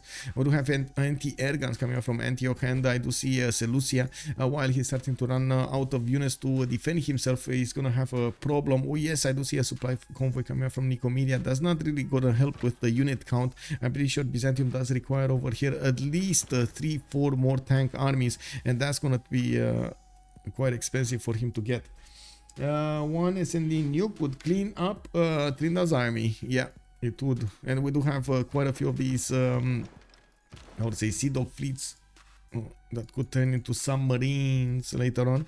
Let's actually take a look. SND is advanced ballistics in 1, mass media in 1. I do see he's getting battleships here and Ferris wheels for the extra amenities. Oh, I see military academies coming there. New biplanes also coming out. He doesn't really want to do anything about Korea. From what I do see, he's gonna leave Rome to this mission, and we do have Rome starting to push through the Korean defenders, and I do have to say he has quite a bit of an advantage over here against these tanks by the looks of it. Now we do have him retreating from attacking into Gwangju and going into the forest between Yerevan and Chonchon. We do need to see also how many artillery armies is Rome gonna get to deploy, and he did now spot the Japanese army coming from the east side, deploying some of his own tank armies to deal with the threat. Japan will need to get a lot more units if she wants to do anything against Legenden. Legenden is also going to stop Japan from pillaging the tiles. Over here there is a possibility for maybe the campus or even some of the districts next to Ostia to get pillaged, and I do have to point out Rome definitely needs to upgrade more tanks and build them. I would really love to see how fast he can actually get the tanks from Rome. He's 87 production in that city center. Mediolanum is 48. This is not amazing production. It's okay, not amazing. Look, Dunum is probably booming though. 102, and that's before the factory. Yeah, amazing tiles. What can I say? You know, sucker for good deals. Nukes is gonna be in 8-ish turns. Let's actually see. That's a nice prediction over there. This is turn 90, so you're saying turn 97, 98. We're gonna see nukes depending on when you made that prediction.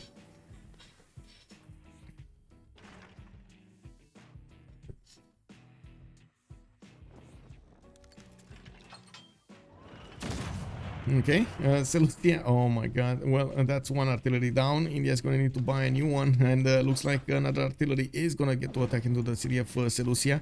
This tank will die very quick to these Indian troops. By the looks of it, it got in between them, and there's no way out for him. We do have some more tanks coming up from Byzantium to defend the city of Constantinople, where he's deploying a few battleships to try to help him out.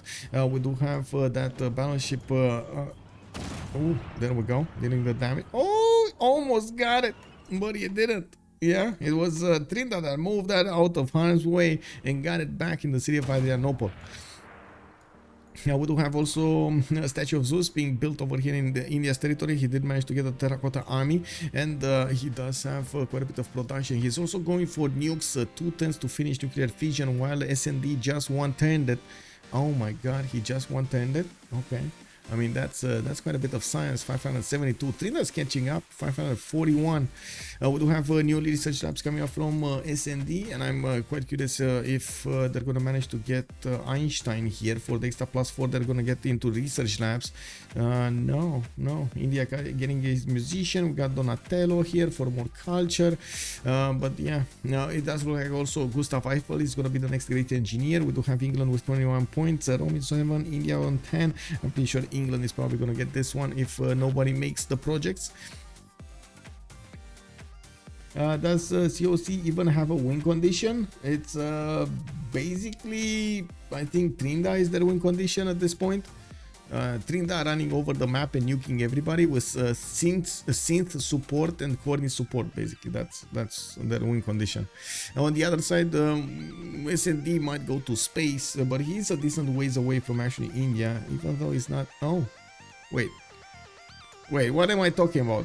He's just gonna nuke India. What am I talking about? He's just gonna like totally erase India from the battlefield, from the map.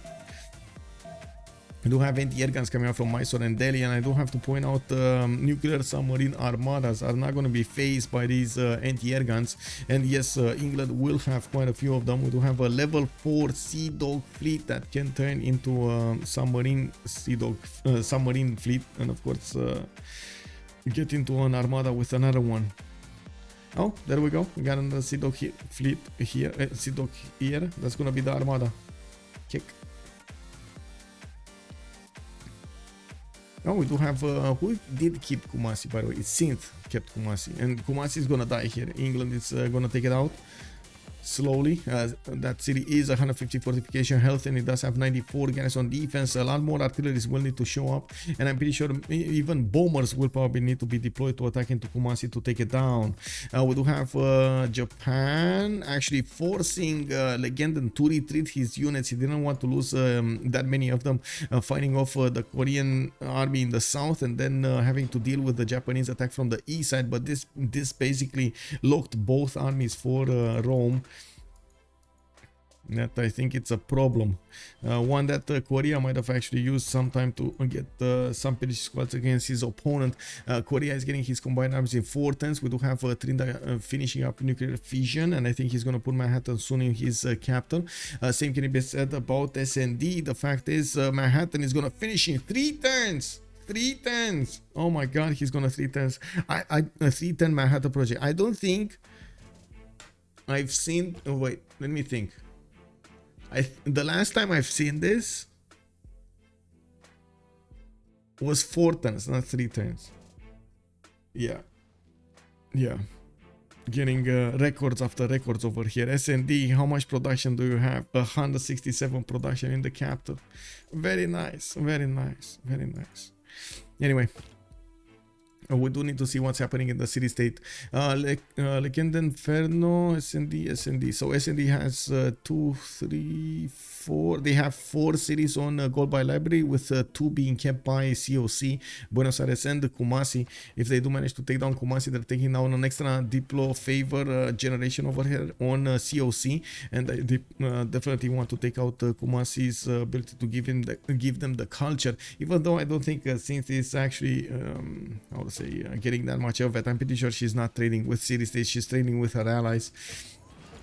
Yeah, we do have Rome, getting the tank wars on the east, also building up the military engineers, using the military engineers to increase the railroads to the east side, the infrastructure. He's now going to get the balloon ability on these artillery armies to shoot from 3 tiles out. He definitely needs a lot more, but he wants to get the research labs for the extra science advantage that he's going to get in the next part of the game.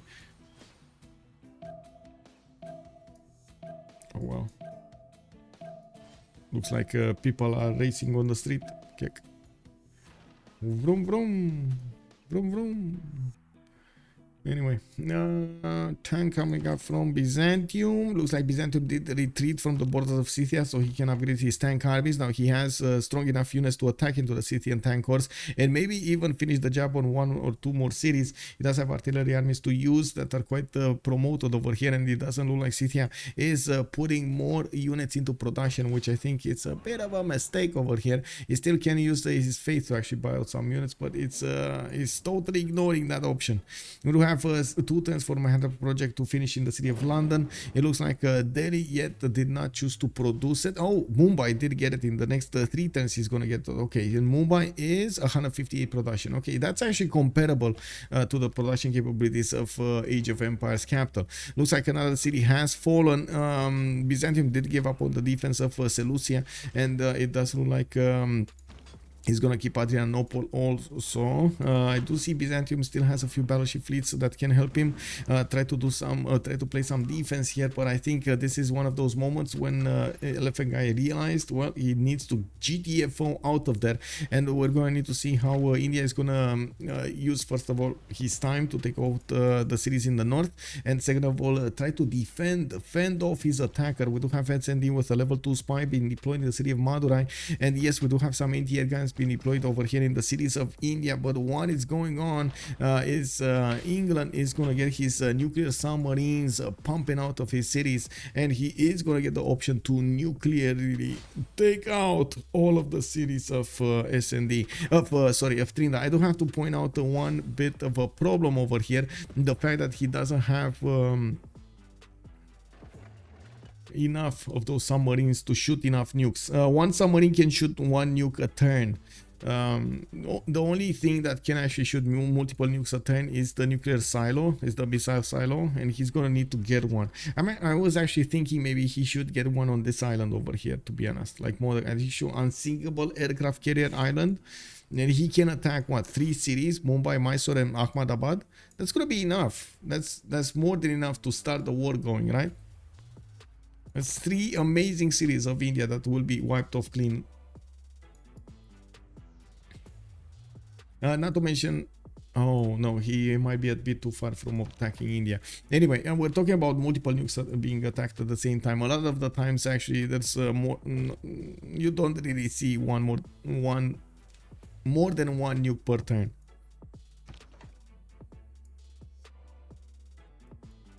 This game is won by the naval control. I do think a lot of the times on 7 Seas, naval control actually makes a significant difference.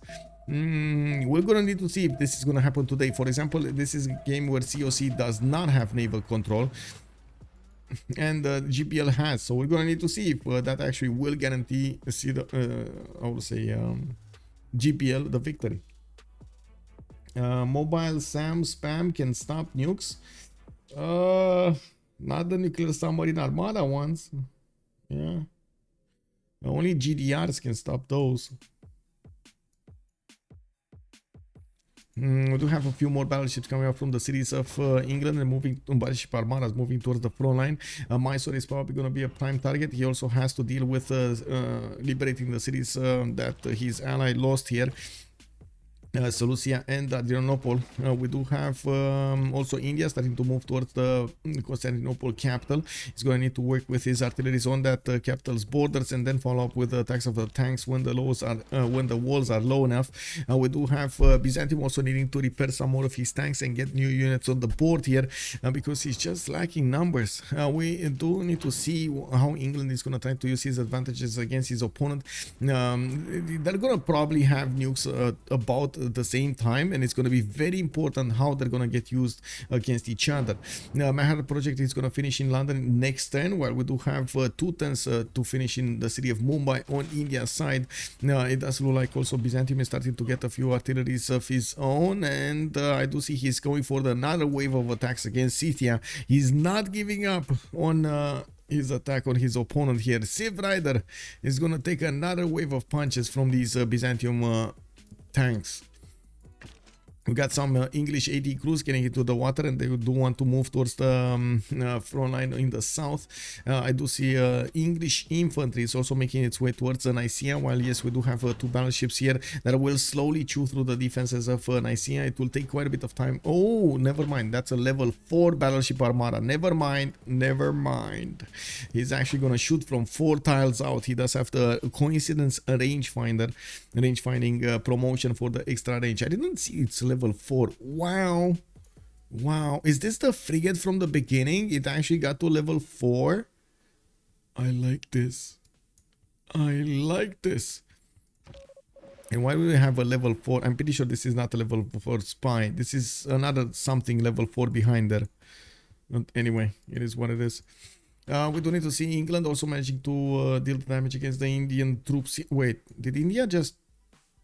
Where did the Indian troops go? Did they just disappear? Did finally Byzantium start trading his units? Whoa. Okay, I only see 3 of these tank armies and 1 single artillery army. Sam didn't stop. Yeah, yes. Basically, Sam is not that good. Sam can stop maybe like bombers. Yes, Sam can stop bombers. That's about it. And oh wait, mobile SAMs can actually stop missiles shot from missiles. How to call them? Missile silos. If the Empire shooting them does not have machine gun armies. If he's only using field cannon damage, that's gonna get stopped. Can you check if they have any gunny cities for nukes? If they see any gunny cities for nukes, they should see all of the gunny cities. But yeah, let me see. No. Oh my god, they don't actually see what's going on. How is this possible? How they didn't...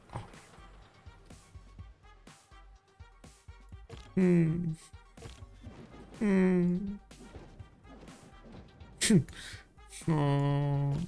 Well, at least they see Madurai. Oh my god, all of our dreams, boys.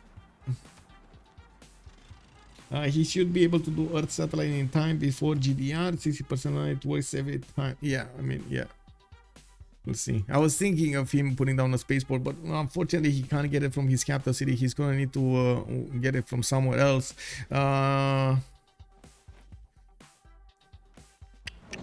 Yeah. Oh well. This is gonna be tricky. S&D, what happened, bro? I honestly don't know how Byzantium was so passive against Trinda here. But anyway, we do have Zeus coming up from more cities here. Elaphantguy is still going to need to deal with these tank armies of his opponents, and well, he does have a few more units, but they're basically dying attacking into their opponent's defenses. We do have English destroyed armadas also managing to do quite a bit of damage against the cities of India that he did manage to take away from Byzantium. Now we will probably need to see some battleships over here, some more battleships do the damage against Seleucia and finish the job.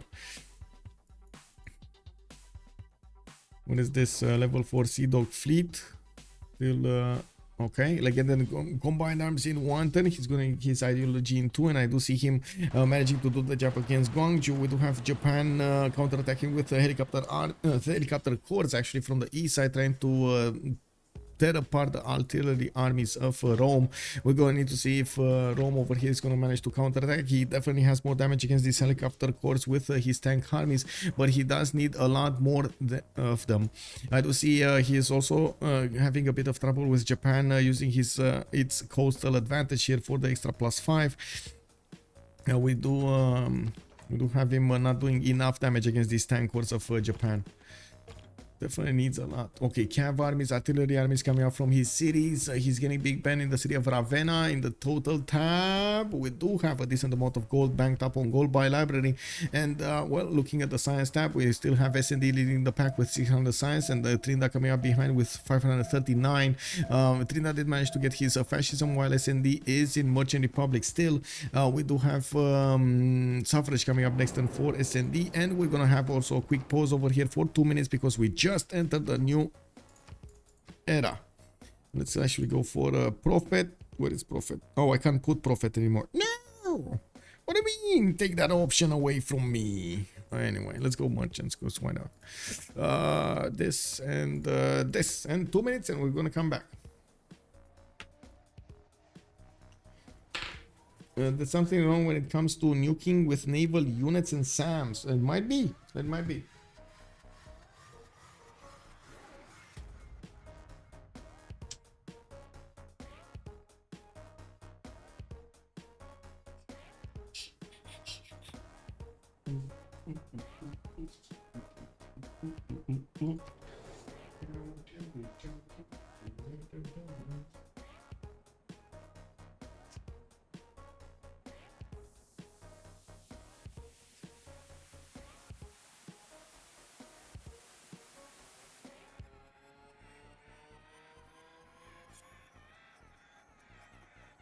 Yeah, boy. Wow.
Totally forgot my coffee. Oh, what is this? In the pre-studio room. We were talking about the math on or units, right? When you're attacking with naval, when you can with naval units and defending with SAMs, well, you gotta take into account the SAMs have like what 110 damage, while the nuclear submarine has significantly more. Like in this anti-air guns are just 90, and even if you do put all of the other bonuses on their side, they're barely gonna scratch 100, right? A nuclear submarine armada is what base strength. Actually, we can't see the armada base strength, but we can see the nuclear submarine. Submarine. There we go. It's 85 range strength, and that's not the armada. So it gets over 100 with the armada, and then you need to put all of the other bonuses of the civilization on, like fascism bonus, like I don't know, something over there. Cards, words of religion, and so on. 78% of the stats are made up on the spot. Hello there, Minja. Good evening, sir. And yeah, I mean, it's hard to actually get actual stats, is it? What I suspect is wrong is that stacking AA with each other is not working properly. Getting +5 for each adjacent resource of AA not working at all, meaning a missile cruiser fleet is the highest AA you can achieve without GDR and Victor. Yes. And that varies based on time zone and moon phase and the time of day, man, and the time of day. Yeah, power of friendship defends the nukes. Trust, yes. I gotta say that's one of the reasons I actually wanted to get as much feedback as possible for the CWC to see exactly, you know, get a picture, get a snapshot of what did happen, because like if you just say see 1, 2, 3 opinions, you're not gonna form a proper opinion on your side. Now we'll have the first nukes getting out in 2 turns from the city of London. Looking at the World Congress, no scientist points, and I don't think actually we did have Einstein being picked up. Alan Turing is still the one up next, and well, it is what it is. No science points from now on. 20% faster population growth for Age of Empire, for Age of Steam, and Sith did lose its 2 Diplo victory points. A bit unfortunate, but it was a good run for her. We do have Elaphantguy getting a 7 out of 20 because he did build the Mahabodhi temple, and it looks like he's still struggling to actually get all of these Indian troops from his territory. Now it does look like the Indian troops kind of lost their artillery power, and because of that it's harder and harder for them to actually push through the Byzantine defenses. Now it looks like also SND is preparing himself over here for the nuke attack against his opponent. He's trying to liberate the city of Seleucia from the grasp of India, giving it back to Byzantium. We're going to need to see it probably next turn happening. Nobody got Einstein. Dr. Stas, hello there, sir. Nobody got Einstein. We didn't see Einstein anywhere. It's not here. Not here. It didn't get recruited. Didn't get exposed to the power of nature. To the power of the players. We do have England getting his AD crew next to the city of Nicaea, which by the looks of it is gonna get shut down by the field cannons and the city center itself. We do have the level 2 battleship armada shooting from afar into that city's defenses, and as you can see we do have some more artillery coming up from Nicaea. Corny is still gonna get a lot more turns to survive with the city of Nicaea. That battleship fleet, battleship armada from far still doesn't have enough strength to take the city down fast enough. And we do have another city from Byzantium right in the face of Scythia. I do see Scythia is managing to get to his helicopters. He does need to get the helicopter corps to be competitive enough against these Byzantium, or I should say strong enough against the Byzantine army, so he can hold on against his attacks and push back if needed. Now we do have quite a few tanks, artilleries, and packages coming up from the cities of Scythia. Realizing the danger he faces, he is going to try to put more production into his military power. We do have Korea sending another city to the south, and I do see he's getting some support for Japan in the form of Cav Corps. He did received the support help of Japan to push back the Roman military, and you can see the Roman army is reduced to a few artillery armies and one tank army next to the city of Yerevan, while it does seem like Japan will require a bit more defense from Rome. Well, It's not for a lack of trying. We do have Korea trying to also get into the borders of England, which England did foresee. We do have some military engineers getting the railroads towards the south, and it looks like SND did upgrade at least one of the helicopter armies that he's going to get the benefits on. Not to mention, he did deploy fighters right in the direction of Korea. These fighters are quite good when it comes to attacking into the helicopters, especially since they can catch up to them. You do have a lot of nuclear devices coming around from the cities of England. I do see he also did discover modern armored armies, and he's going to get the first one from the city of Birmingham.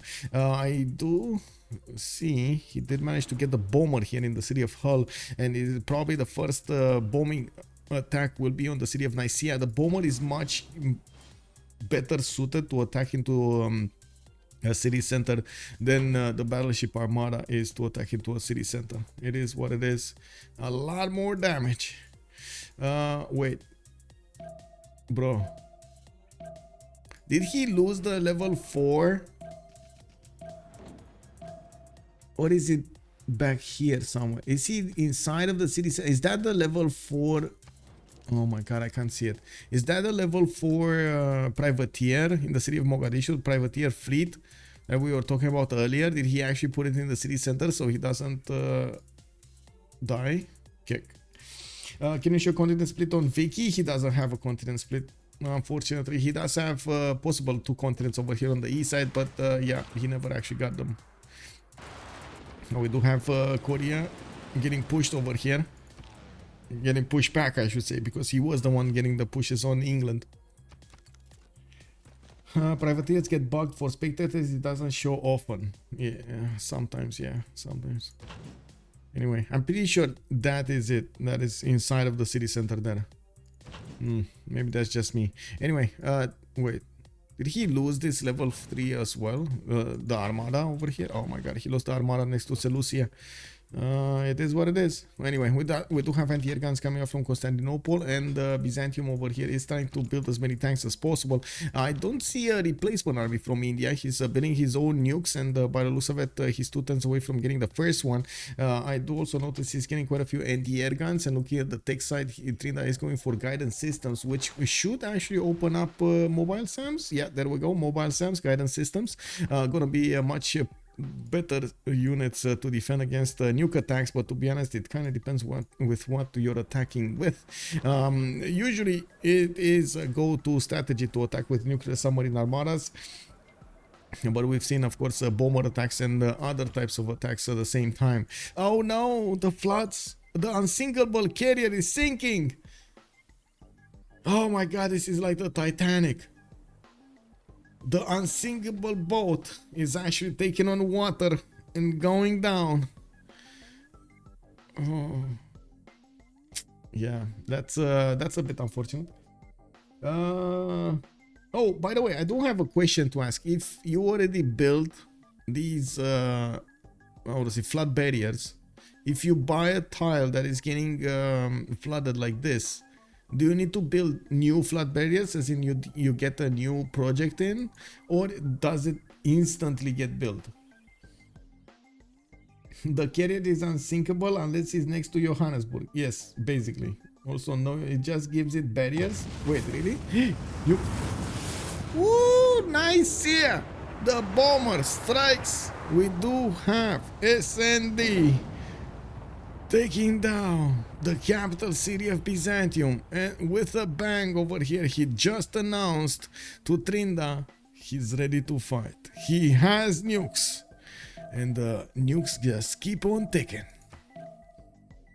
It gets insta build. Oh, what the fuck? What the, bro? That's just not fair, man. That is just not fair, I gotta say. Oh, I don't mean it gets instantly built like that. Wow. Okay. I guess it is what it is. Instantly built. Kick. Anyway, let's see. When nukes? When more nukes, I should say. And we got another one coming up next turn. Looking at the army tab here, it looks like SND doesn't have any nukes now. Neither does his opponent. We do have India with a bit of a trouble, with a bit of a problem over here. You can see he's trying to deploy a city to the east side, so he can actually get closer to India cities. Now he does have military engineers with his army, so he can deploy as many nukes as possible from one single attack. And this is what I was expecting from England to try to do with the city of Mogadishu. He does have this level 4 Sea Dog fleet, but they can only deploy one nuke at a time, and this is the problem with the nuclear submarine armadas that will get upgraded from that unit. I guess it is what it is. Well, Thaluthia is going to be taken down. It looks like he's going to get flipped back to Byzantium's borders. 100 easy diplo favor coming up for gold by library. They do have a significant advantage against their opponents in the next World Congress. That's going to be 7 turns away, so it's going to take some time. We do have also Japan pushing us as hard as possible into Rome's territory, but it looks like Rome at the moment is managing to secure his borders, getting himself some more helicopters and getting his hangars built in his aerodromes. Not to mention, he does have 426 science versus the 309 science of synth per turn. In the total tab, it does definitely feel like Legendar is well ahead of synth in the science screen and in the culture tab. Looking at his text, we do have Legendar discovering advanced flight next turn and fascism. He's going to get an easy +5 against his opponent, while Japan does benefit from the crusade belief. It looks like that's not gonna get that's gonna get countered by the fascism +5. Corny is also going to get fascism in 3 turns. Totalitarianism finishing up here for Theodora. While I do see Synth did discover ideology, she does need to, or did she? Yeah, she did probably, because she would have had the boost if not, right? Yeah. We got biplanes coming up from Kyoto and Tokyo, aerodromes being put down. I do see new art museums for the extra culture and trying to get a stronger economy. That's one of the things that GBL also has on their side. The economy is booming, while the COC is barely scrambling to get like 250, 300 gold per turn throughout their team. Now we do have India over here starting to lose the numbers in his units, to be honest. It doesn't have a lot of numbers. Not that I mean, late game it might not matter, especially with enough nukes, especially when you do get GDRs and stuff like that, but it's still gonna take him a bit more time to get to GDRs.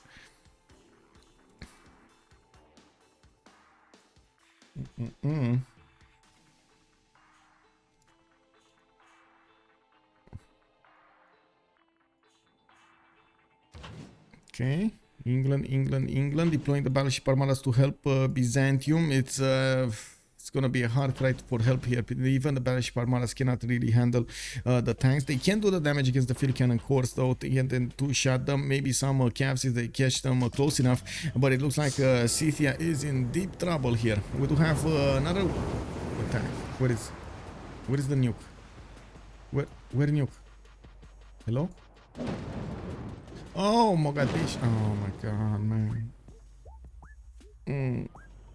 Yeah, well, 100 diplo favor. Easy peasy. And that jewel of a city that should have had battleship armada defense did not have battleship armada defense. Wait. Yeah, he does have a machine gun army, so he does have the maximum amount of damage that he can apply. So yeah, battleship armada had a chance of stopping it, but I think, but it was quite low. We do have one nuke available for SND, and well, it looks like he lost. No, he didn't. He didn't lose. Sea Dog fleet is coming back to Hull to get his buddy armied up over there. There was another one here somewhere. This one in London, right? He can armada up, and then he can shoot the nukes from the seas. And I see it's still. How is Nicaea? Oh, I guess they don't want to give 100 diplo favor, right? Wait, another 10-minute break? Okay. Okay. Well, to be honest, there is a significant chance that Trinda will wipe out from the map quite a few English cities. Like, there is a possibility that he can take down 3 of these cities, Liverpool, Hull, and Stoke-upon-Trent. He doesn't have enough range to London. Okay, so we're gonna have a pause of 10 minutes, 6:15, and we're gonna come back. actually catch up with chat here. I think I'm a minute behind. It happens. Diplo Schmiplo. Yeah. Nuke the lake. Exactly. Okay, Sasu is saying nuke the lake. Why can't even scout? Yeah, I don't know what happened with the scouting there. I mean, I know they were blocked warrior by warrior, but I still think that he should have tried to get some vision over his opponent. But anyway, 10-minute break. That means we do need to put a timer on. Give me a second. 10-minute break. There we go. And we're gonna come back.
And I gotta say, I've been watching a plate full of fries with some cheese on top of them.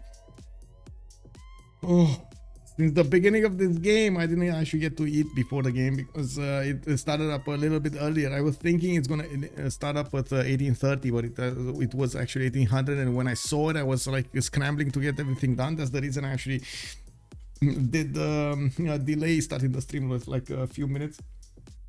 Let me actually click the countdown timer off. Draconian asking us, can Trinda defend his cities with those mobile SAMs, or how you can defend the cities effectively versus nukes?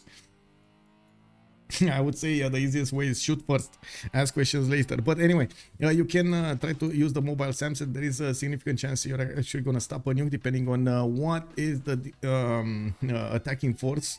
There is also the possibility of you trying to use Victor, for example, in the city of Mysore. I'm not sure if he has Victor 4, but there is a possibility of him having Victor 4, which will give him the anti-air initiative, which does mean an extra 25 defense, 25 combat strength to the anti-air support units will be given, making these mobile SAMs able to stop the nukes. Another way is, of course, GDRs. Be the first to GDRs. That will definitely stop the nukes. We got satellites coming out from Trinda next turn. He will have the vision over his opponent, but Legender on the other side doesn't have the vision. And I was thinking that the war between the two major powers in this game has started, and we're going to need to see how it will end up. It does look like it's going to be quite a fight in the mud over here. I do want to say the fact that Byzantium is actually pushing back the Scythian units and is giving enough space for an Indian settler to come and place down a city will mean India will get the position to actually attack with a missile silo the cities of England from a single turn, and this is going to be quite dangerous if he does manage to acquire enough nukes on his side, which at the moment he's not really getting. I mean, he's trying to build them, but he's not really getting them. You know what I mean? He has 0 nukes right now. He did do a nuke over here in Mogadishu, and that's about it.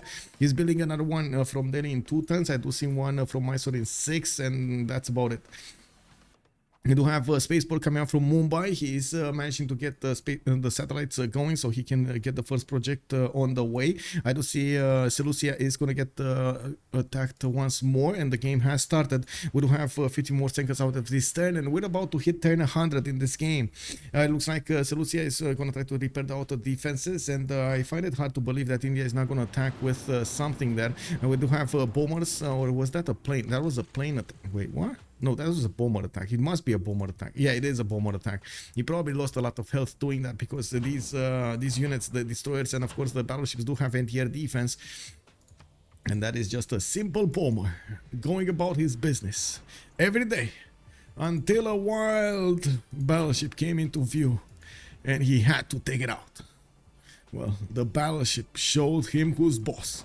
We do have Rome with the helicopter armies now managing to do the damage against the Japanese tank corps, even on the coast with that extra +5 activated. Looks like Scythia is taking notice of this, and she retreats the helicopters to the south of Yerevan. She has another squad going for the pillages in the city of Lugdunum, while I do see the Roman cities are scrambling to get new units out to the field. They might be a bit too late to save the tiles next to Lugdunum. We do have a new fighter coming from Rome in 2 turns. I do see an aerodrome from Ravenna in 2, and new helicopters from the other cities. It looks like this army of Japan is defeated. There's no way around this. Pillage. Yeah, Han always shoots first. Yeah, exactly. Oh, Seleucia got taken back. Wait. Oh, yeah. And that's not gonna be another liberation, is it? It's too little strength over here to get a liberation going. Anyway, India. When city. He can actually get his military engineers soon. He's finishing up his infrastructure. You can see the railroads starting to connect Byzantium's territory, and of course this photo setter that he's gonna get over here to the east of Edessa. But he doesn't have, like, one of the things is once you settle this city, your opponent will know what's up. So he's gonna try to do something about it. So I'm pretty sure Trinda should not settle the city until he's prepared to actually attack with the nukes. And since he doesn't have a single nuke in his borders, well, he doesn't want to give up his settler advantage. Remember, we do have nukes on S&D. There can be a counterattack at any point from England, and especially if India exposes a city like this to him, you can imagine that city is gonna go down.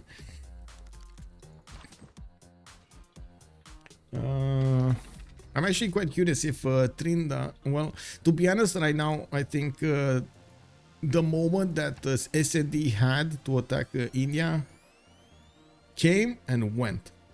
And we're going to need to see if he's going to catch another moment like this throughout the game. He definitely has the production to get a lot of nukes going.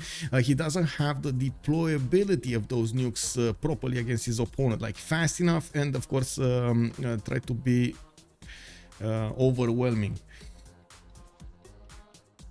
In the yield tab, it does look like the production capabilities of COC have risen considerably. We do have Trinda on 800 production. It looks like Synth is also 600 with a Coney on 300 and Fern on 200. On the other side, the Gold by Library on Civrider has 300.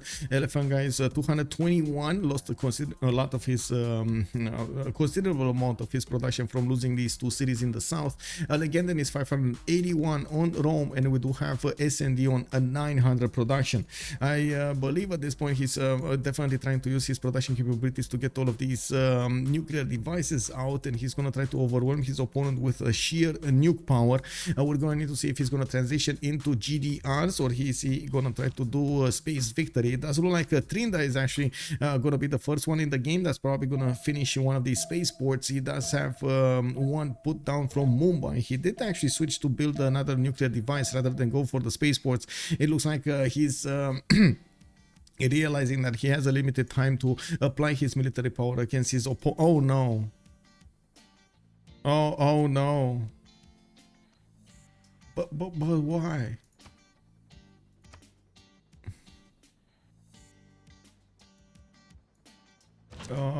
Yeah. I mean, I guess he got anxious over here. He had a plan.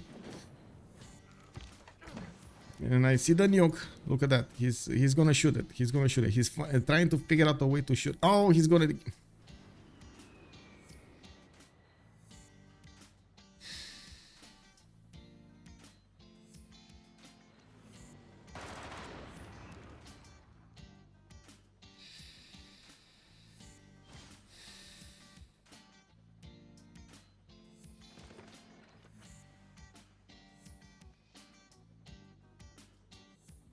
That's it. It's gone. I mean, you know why I'm speechless. Like, we just talked about this. Like, we just talked about this, man. Oh my god. Yeah, I know it is what it is. Now that city got nuked, and yeah, I mean, you know, Scythia got it. He sacrificed one of his helicopters to get it, but it was a good sacrifice. It took away the capabilities of India of attacking into his opponent quickly, and you can see that England actually took down that city state in the north of India, and at the same time we do have some more time for these settlers to come out of Ahmedabad and move on to the front line. The good thing is these military engineers didn't actually stop building up the railroads. So he will be very, very quick to settle another city here. Yeah, we do need to see also if England is going to come closer with his helicopters to attack into the Byzantium units. We do have battleship armadas beginning deployed over here, and as you can see, Scythia is stopping Byzantium advancement. Prokofka is yet not getting hit, but he lost his encampment over here, and it will take quite a bit more time and effort from Byzantium to push through the Scythian defenders. Now we do have at the moment one more nuke available for S&D to shoot. We got Trinda with one more nuke, but no target to actually shoot it against. He might actually have a target in Constantinople or Nansina, even though I do believe he's more likely to actually use his land army here than anything else. He does have a deployed machine gun army taking position over here to attack the city of Constantinople units defending it, and you can see the machine gun army is very capable of tearing down the tank cores, getting a lot of holes in them, and not allowing them to do anything. Kumasi is also going to be taken down. Looks like SND did manage to make quick work of that city center, taking away quite a bit of culture from his opponent. Synth had it for quite some time. Oh my god, 2 turning Operation Ivy.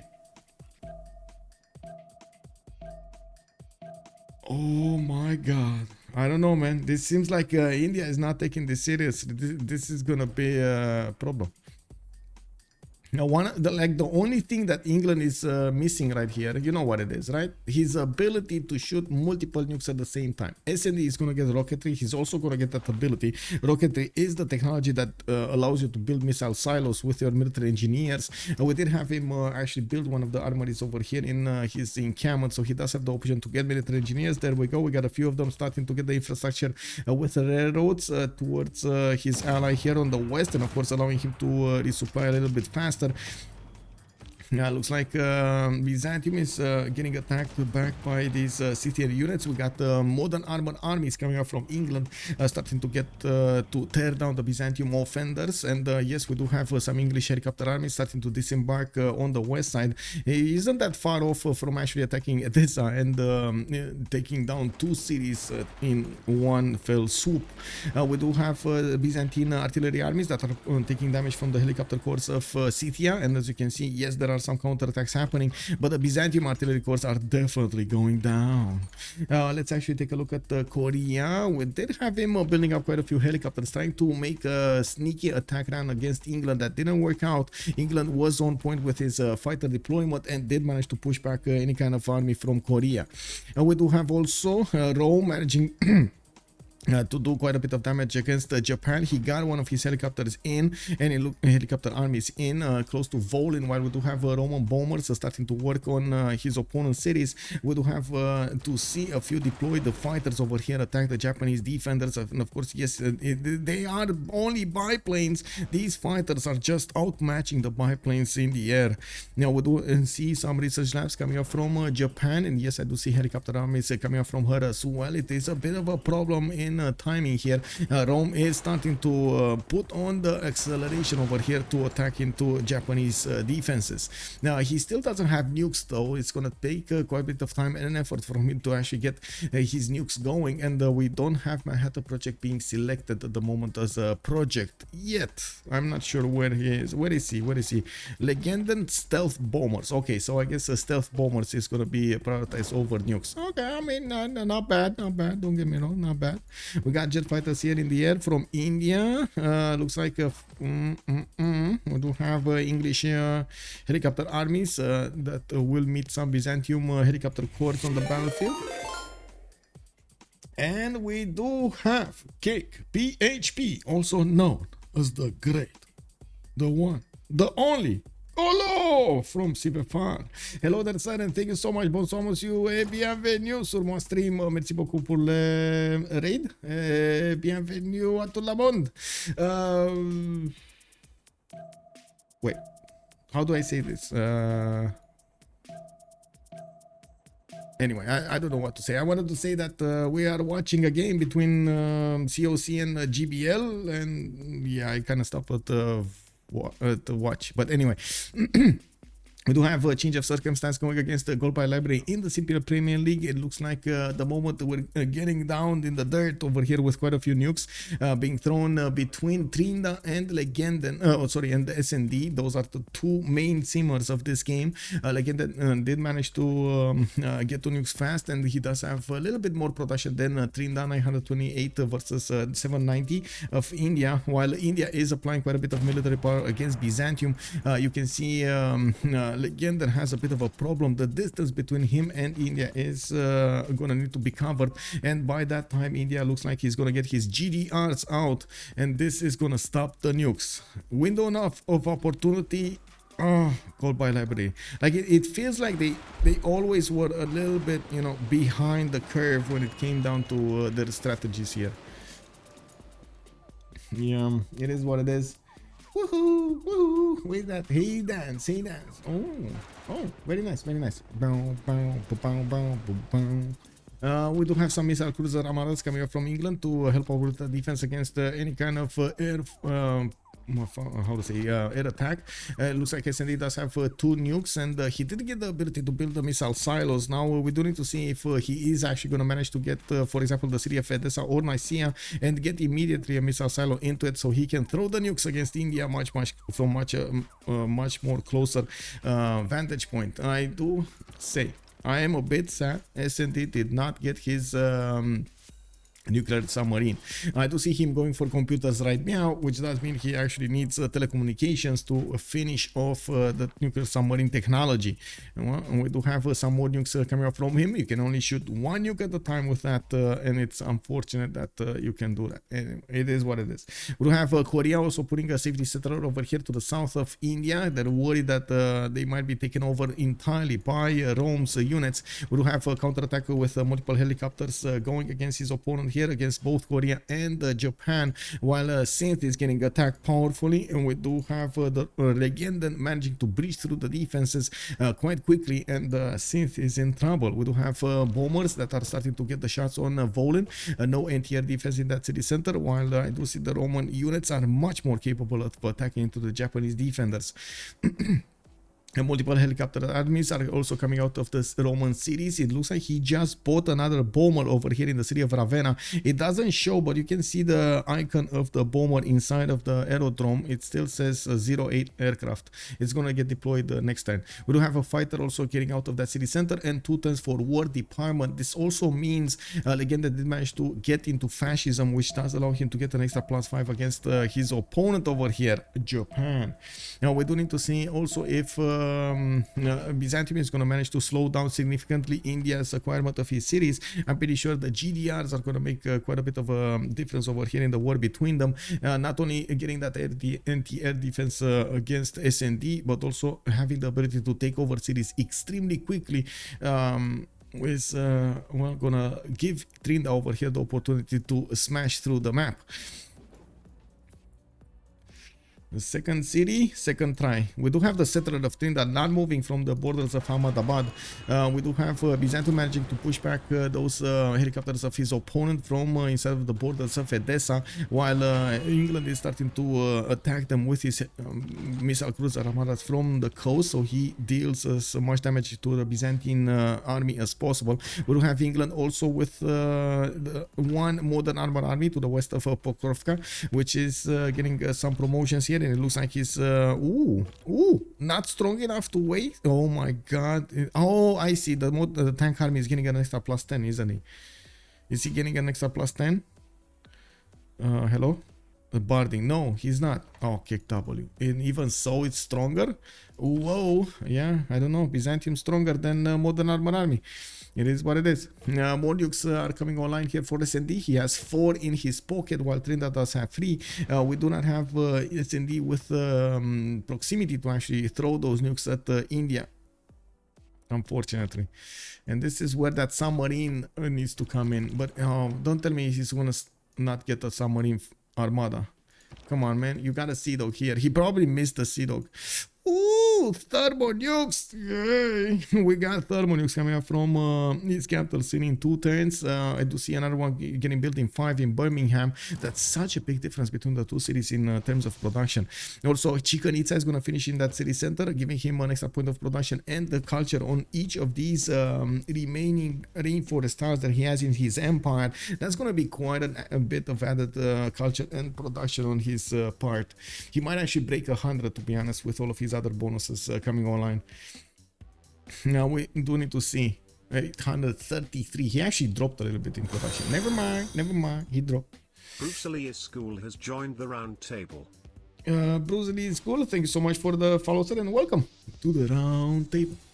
We do have Since also the only one that's making enough gold on her side. It looks like Trinidad doesn't have enough gold to close the street here. He's on -2 gold a turn. Ferdo is on 9. We got Sith on 238 and Corny on 95. On the other side, we do have a bit of a problem on their side also with the economy. It looks like they're not making more gold than COC. It's just differently separated here between them.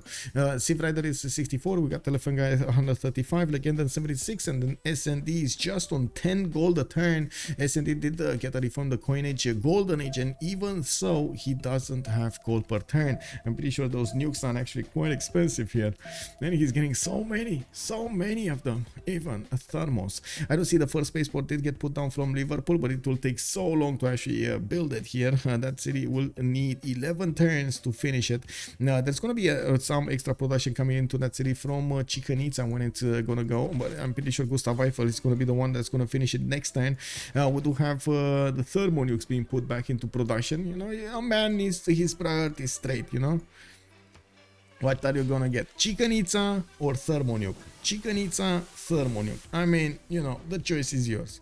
Let's actually take a look here. We do have Trinda getting his first GDRs next turn in the city of Delhi and Mumbai. We do have him getting a few more nukes, and I do see he's getting he's settled moving towards the southeast somewhere. He might actually be looking to settle here to the south of Dorileum, where he might get to delete the cities of Scythia, but still not gonna put him close up and personal with England there.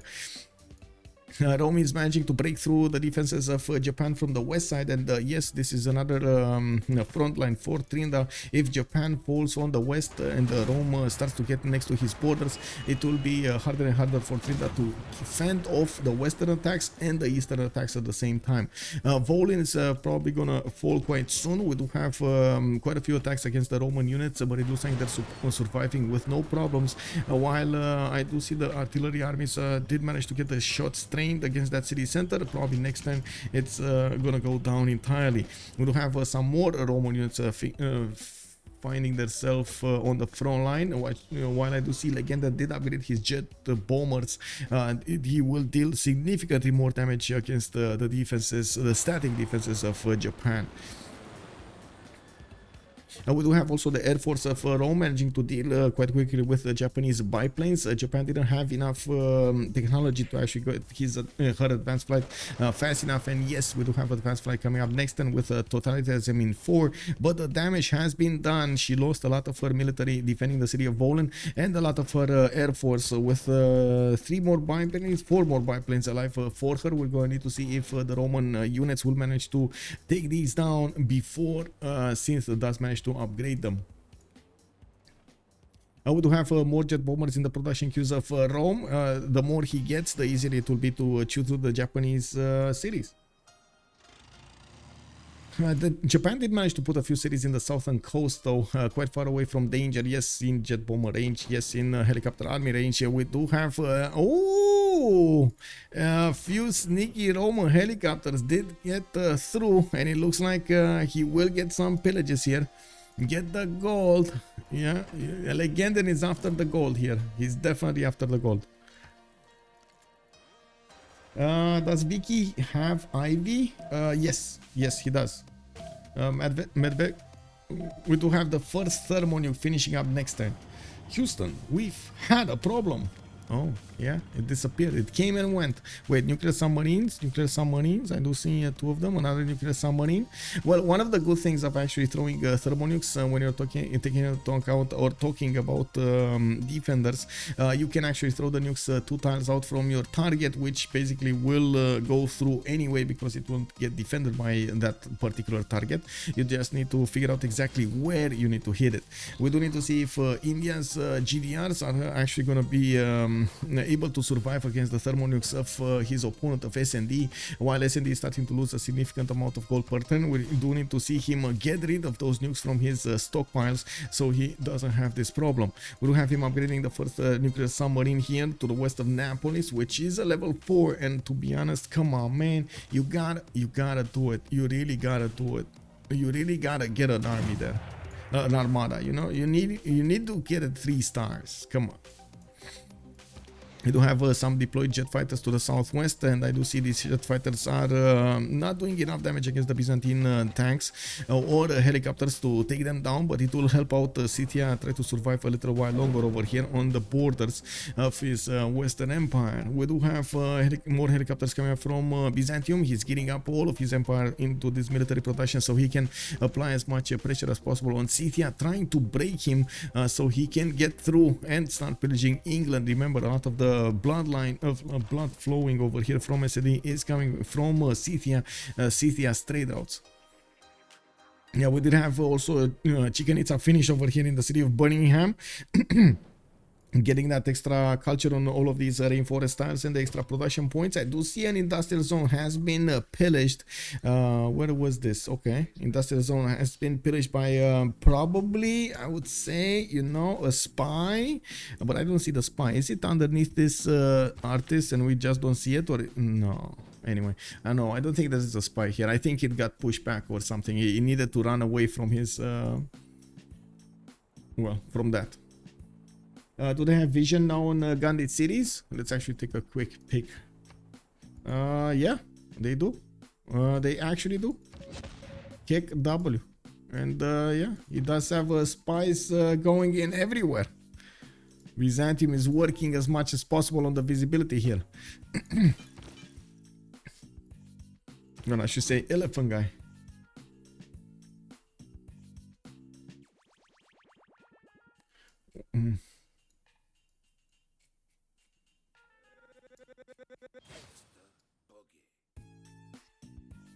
Oh, this is what happened. I was wondering what happened. This is so he sacrificed one of his tanks to go through, right? And he got through the other side. Oh my god, look at that. He actually saw everything.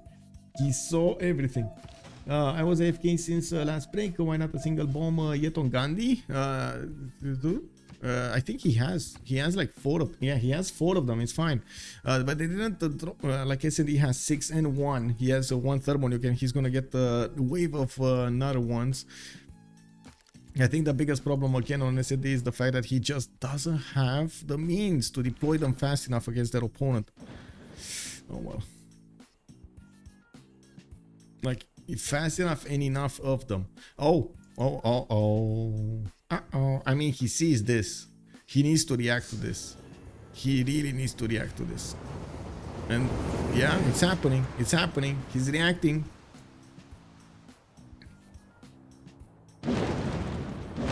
And that's it. It's gone. The settler is gone also. We do have a GDR managing to deal the damage over there. And I wouldn't be surprised if we're going to see a thermonuke being shot again. We'll see. This was not a thermonuke, was it? Or was it? No, it was a thermo. It was a thermo. That was his thermo. Okay. Okay, we do have Byzantine helicopters getting into the borders of England. Looks like they went past the defenders over here of Scythia, and they're doing quite a bit of damage against the city of Liverpool. They're getting into the trader line.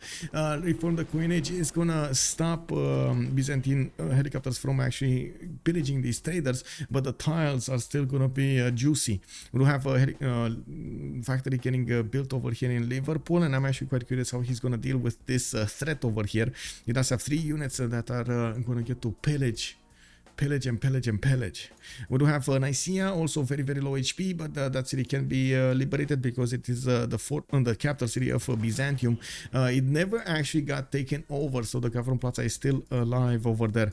We do have Byzantium sacrificing all of those units for the pillages of England to try to slow him down. We do have SD getting his robotics next turn, which means he's going to get the opportunity to build his own GDRs to go against India, and he does have missile cruiser armadas starting to get into as close as possible to the Indian cities from the north. Now we do need to see if this nuclear submarine fleet is actually going to get to attack somebody. It's still not an armada, and this makes me really sad, but I guess it doesn't matter. If he throws thermonukes, that really doesn't matter, does it? Now we do have Korea also not really putting up an army on the west side. He was busy trying to fend off the attacks against Japan here.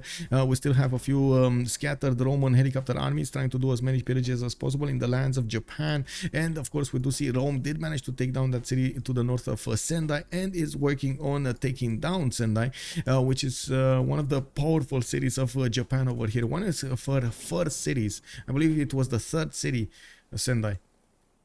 Now we do have Rome deploying 3 fighters on the front line, and I do see he's benefiting from multiple jet bombers to attack into his opponent here. Actually, 3 of them can attack into the city of Sendai and Shizuoka next turn. We do need to see also artilleries getting to train their shots against those city borders, and I am actually curious. I don't think he actually is using his jet bombers just because of that jet fighter over there. Just doesn't want to lose the strength, you know. Needs to take it down with his own fighters. Wait. Why does he have only 1 fighter deployed? Did he just put them new there? No, 1 fighter here, 1 fighter here. There's a fighter missing somewhere. We got some helicopters also coming up from Byzantium to disembark to the north of Yokohama. We do have a GDR coming up from India to clean up the attack, and we're going to need to see if Rome is going to manage to get his own GDRs and his nukes. We do have Rome, Legenda, getting lasers for the jet fighters, and we do have him getting rapid deployment in 3 turns. He definitely needs to get his own nuclear fission technology, but anyway, that GDR is a bit late on this. Looks like he's not going to get to save the city of Sendai, nor I don't think he will save the city of Shizuoka, since he's going to be significantly crippled by this attack, and we're going to need to see if she's going to manage to do something in the next part of the game. Since he's also trying to get nuclear fission in 1 turn, fascism in 2 turns. I do see her on 300 science right now with 575 production before she is losing those 2 cities. What's happening here? GDR is still out here somewhere. Missile cruiser armadas barely tickling this GDR. Definitely not the way. Not the way. New nuclear submarines coming up from multiple cities of England, and he keeps on building those thermo nukes. He does have 6 more nukes on his side, and he's dealing with the Byzantine helicopter army pillages, getting some support help from the Scythian army from the west. He's going to need to get all of these units deployed on the west side as well towards India. It looks like India has put these some of the GDRs in the water so he can fend off missile cruisers here. We're going to need to see what he's going to do with them, or try to figure out if there are some nuclear submarines in the water. There is one on the way, but he hasn't moved. He just didn't move. I think he's waiting for an armada. He's waiting for the option to actually get it into an armada. And to be honest, I would definitely say he totally forgot about the one he had in his capital. I think he just found out about this one. He got a GDR, by the way, in London. And looks like he got the vision over those cities also. Oh, actually his opponents are starting to get this vision over his cities. Sunderland, London got discovered, Liverpool, Birmingham. Yep. He gonna nuke it. Yeah, he gonna nuke it into, let's see. Oh, wait, nuke. Where? Hello? Where? Was that a missile cruiser, a nuclear submarine attack or something, and we thought it's a nuke? Is that what happened? What is that? This one? Yeah, okay. I guess it was this one that attacked something. Anyway, it is what it is. Kick W. Anyway, we still have Trinda over here with 4 nukes, SND zone 6, and he did get another thermo nuke. We do have him also managing to take down the Byzantine helicopter armies. He's going to finish the last one here, and he's going to get to focus his efforts on the front line again. We do have him, losing a lot of damage actually. Anyway, we do have him with new nuclear submarine armadas coming out from the cities, and I wouldn't be surprised if he's just going to send them like this so he can level as much of the territory of India as possible. By the time he gets there with his submarines, he's probably going to finish another wave of these thermos. He has one, he's going to get another one next turn, another one the turn after that. He's going to have it total 3, with a possibility to get another one from the city of London to get 4. Wait, another nuke? What is this? The nuke. Oh, this is the nuke. This is the thermo nuke. Delhi, Mysore. Oh, he gonna take Delhi. I think he found Trinda's weak spot, guys. I think he found Trinda's weak spot. Oh no. Ooh. That was under the belt over here. Hit directly in the capital city of India.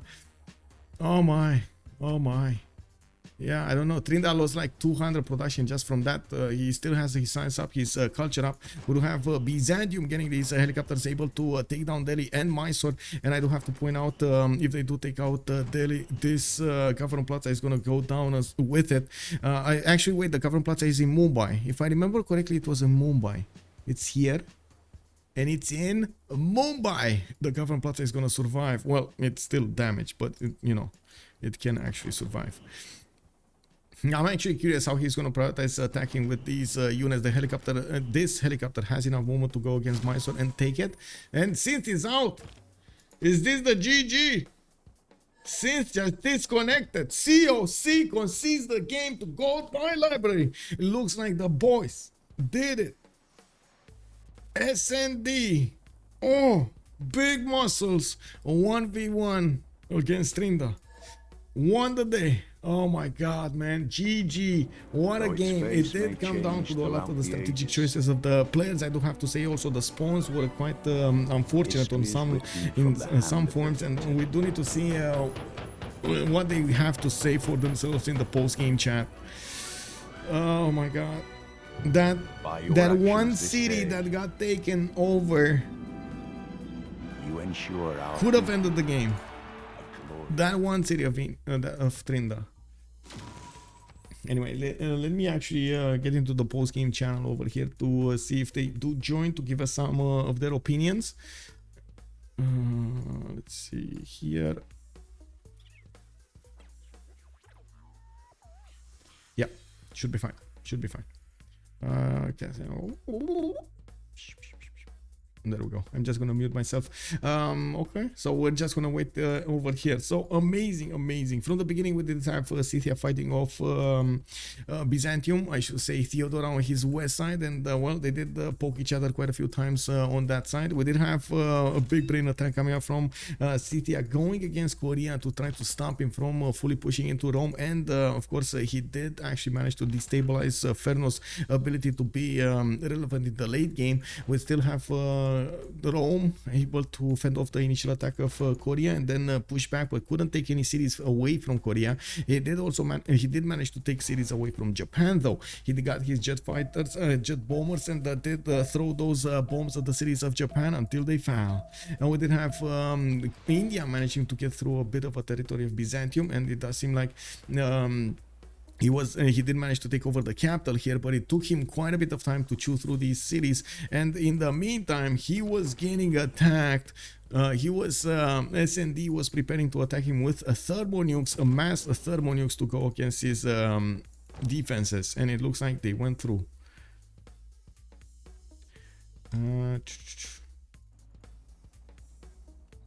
Post game chat. Post game. Who? Post game. Oh, good evening. I was getting worried over here. Nobody coming to give us their opinion. What? It was a really long game for both teams, I think. I don't think either team had an advantage for very long. Ever. Yeah. Even the end of the game, I think it was kind of I don't think there was much advantage by my team at the end of the game. I think we just happened to nuke I mean, the fact that Japan. Yeah, you nuke first, basically. Yeah, I think that's it. Like, I think first. both teams had thermonukes, both teams had GDRs, both teams had a pile of helicopters, both teams had war bonuses. Like, everybody had everything they needed, and everybody still had relevant cities. We just happened to get the nuke off first. I don't think it's... I don't even know if that's, like, the reason to CC. I think, honestly, Trinda's tired. Synth is probably a little upset. Ferno's a rel, and there's nothing keeping them together after they get nuked. I think it's a mental victory. I don't think it's an actual victory. Yeah, like we didn't have a win con for another how many turns? I don't know, like 30 turns probably. Like I don't even think we have nobody space did. for it. Nobody did. Yeah, so like yeah. I don't think it's a real. I think it's a mental victory. I don't think it's really a. One of the things that did stand out over there is, or at least I was seeing it in slow motion when Trinda tried to settle a city right in the SND's face between Scythia and Byzantium. Now that city, if he just waited 2 more turns, that city. And well, we were gonna nuke it. Yeah, regardless but of you when didn't it see it. I know you didn't we see did. it. We had a spy. Yeah, but I mean, you We had didn't a see it. spy. When We thought settle. about nuking the settler. and instead of nuking the settler, we waited for him to settle it, and I don't know why we did that, but that's how it was. Oh, okay. We had a spy on Corny's, I don't know what it like his B3 or something. Yeah, he's second city. We were watching that settler like a hawk, and we saw the railroad getting made too, right? Like a team was aware of the problem. Oh, okay. That's. I don't think it was something he could really hide from us unless he took a different route where he wasn't building a railroad at the same time, maybe. But I don't know. I mean, you send the settler down the railroad because that's why you made the railroad. So. Yeah, I guess I was more expecting him to settle and then shoot the nukes immediately, like first move settle, get the nuclear silo immediately, and then just keep on nuking until you can't anymore. You know? Yeah, I don't know if he had a. If he had a builder, I don't know if he had ancestral or if they need to buy him a builder, if he needed to bring a builder. I think he had honestly, a military engineer with him. I think he had like the two engineer can build the missile silo. Yeah, he had two of them. And I guess it's just maybe he needed to wait. But we were acutely aware of the situation, and I think if he didn't settle it that turn, we would have nuked it the turn after. Yeah. Because we were thinking about where to use the Vicky nukes, and we saw the Trinda settler, and we thought that's a problem. Yeah. I guess he could have sent the military engineers just to build the infrastructure with the railroads and then immediately move it like 10 tiles. Yeah. I mean, I think he was just getting to the point where one player doesn't have enough APM. I do have to ask you, man, because I got frustrated at some point. How come you didn't punish him for having 3 military? Man, he had 3 military, bro. I mean, I don't think it was going to do anything. I could show up with some archers, then he makes an archer, like... No, I mean, just get, I don't know, 3-4 horses or something like that, you know? Like, he was standing for so long without a single unit in his empire. I should have locked down with my archers then, but, GG. I don't know, I mean, I could have made a couple horses, and then he makes a horse, and then we're back where we were, except I made a horse sooner, and now I'm behind. Forcing a response from your opponent isn't that good, necessarily.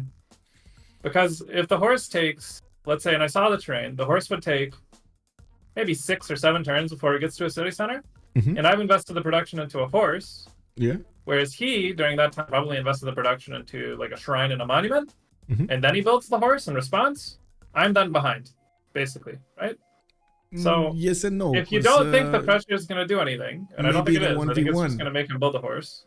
Maybe 1v1, but you slow him down so SND gets ahead of him. Well, the reason that he's Turbo Gandhi there is because I think his team just 4 spread religions, him man. culture and yes, he has everything. So, yes. I don't think there's any real.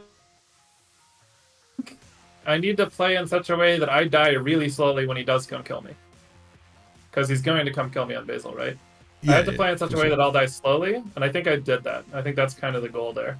Because I know S&D is going to get big. We have a free summer too. I mean, it's not a Turbo Gandhi strategy, but we have a free summer too. It was actually really crazy. I'm sitting there building Artemis, and I'm looking at the religions, and I'm like, so these guys are all projecting religion, all 3 of them, and I'm sitting there building my Artemis, and I'm like, I guess that's life. Like, I don't know. Like, if they want it that bad, they can have it. You're not gonna get anything. I mean, that Artemis of yours was insane. Like, what? It was a good Artemis. It was the only thing. It was the only thing redeeming that spawn. The spawn was otherwise very bad. Yeah. Like my expands were pretty slow. Like there wasn't anything good about the spawn except the Artemis. So when I saw all of them projecting religion, I was like, this is a different strategy. And then I realized they have Gandhi, and I'm like, I see what they're doing now. This is not good. Because Gandhi spawned like in between both of the religious sips, and it's like, Yeah, that almost never happens. In practice, that almost never happens. Like, you think, oh, we're going to pick all these flex religion sibs and we'll spread to Gandhi. Like, people will do that in pickup games. Usually Gandhi can be rocking like 1, maybe 2 religions. Like, it almost never happens that you get the trifecta. Yeah, almost never happens. So. And yours. He got your bonuses also. He got a little bit of Jesuit. I don't know when. That's a part of the reason I didn't want to push him, is because I start trading units on there. I know he's going to get Jesuit too, and I'm like, this is so fucking stupid. You see, the truth is coming out here. Because my team's yelling at me like, you should make Tagmas and go fight him, and I'm like, yeah, I could just give him my bonus though. Like, that's not great. That is true. Oh man, I do want to ask you, why did you remap? Why did you want to remap the first one? Like, you know how bad their spawn was? We didn't know how bad their spawn was. We saw that we had a free Scythia. Yeah. which is not good for us. No, not good. We saw that we had our Victoria, which is the best scaling Civ that we have in the lineup, adjacent to Corny on Theodora, which is a terrible matchup for Vicky. And then it's like, does anyone here have a good matchup? Like the free sim Scythia, it wasn't a good position, so we remapped. Like you get burned sometimes for not remapping when you think that the spawn is like playable, right? Yeah. Sometimes you're like, oh, this spawn's playable, let's keep it, right? But I think remapping kind of aggressively is probably the way to do it. Like, because when you lose the game because you, like, let's say you lose a game that was completely fair, you're gonna feel bad that you didn't remap. Yeah. So I'd prefer remapping a little bit more aggressively now. Like we had a couple bad scrims where we were like, this just did not work. Like, to be honest, didn't have enough tempo. This game was so close in all terms, like in science, in production, in gold generation between you two, the perfect timings and so on. There was a time when you had more gold, like significantly more gold, like 300, 400 more, but that was about it. And it all boiled down to the tactical moves on the battlefield or the major strategies that you applied. I'm amazed that Trinda didn't actually get that attack going, and also I'm amazed that SD didn't use an unsinkable aircraft carrier that he had over India, Mogadishu to the north. He had an island. He said he had a missile. He said he had a missile cruiser popping the turn before it got nuked, or turn after it got nuked. So I think it was just unlucky timing. He said he had a missile cruiser on one turn, and that was going to be the nuke defense, and then it got nuked. So I think we were a little bit late there. But again, when it gets to the late game, almost no player has enough actions or thought that they can do to make like clean moves. Like turn 105, when every player has 1 KML score of helicopters, and you have record plus mill engineers plus builders that need to get uranium up. Like nobody has the APM to do it. Like basically nobody does. I guess Sandro kind of, but. If anything else happens around you, you're just gonna be overwhelmed with the situation. And I think that's why we won. Actually, I think we as a team kind of overwhelmed Trinda. He had too many things he had to be responsible for. I think the game was probably still really close in terms of like production and gold at the end, but I think they just got overwhelmed. Yeah, I'm not sure though. I guess I'd have to watch the VOD. Well, to be honest, I was a bit surprised about the Japanese opening. She did manage to make. Like War and Thunder while opening holy sites is weird. Yeah, but exactly. I thought that was like strange. that. Just it felt like she kind of slowed her tempo down considerably at the beginning, and then she always was trying to catch up. And she leveled off. At some point, she just leveled off. She couldn't get any more stats. She started just building units to go commit to a push on Rome. Yeah. Which I think is fine. I think you really only need one relevant guy to use the uranium anyway, and they had that guy. So I don't think you need more than one civ on the team to have more than like 600 science. The extra science once you have helicopters doesn't really do much. Like if you have 300 science and you make it to helicopters and uranium, you've got what the guy with nukes and jet bombers wants anyway. So like then you just have to work as a team. Yeah, but 2 nations that have nukes always will probably defeat the 1 nation that has nukes. Like this is. I mean, two is better than 1, but not significantly. I mean, I think we were funneling all the uranium to Victoria. Yeah. I don't know. I mean, so many thermo nukes in the Billikus. What is it? Yeah. We had a lot of thermo nukes. I think our whole team had uranium up. We just sent them. We just sent all of it to him. Yeah. We sent him everything. He right now has 6 nukes and 1 thermo. That's yeah. He told us he had a little pile of them. I do like, by the way, he's going with nuclear submarines, and I just realized like in between he first sent the armada, which yes, sure, he can punch through defenses, but then I realized, I mean, he has thermos.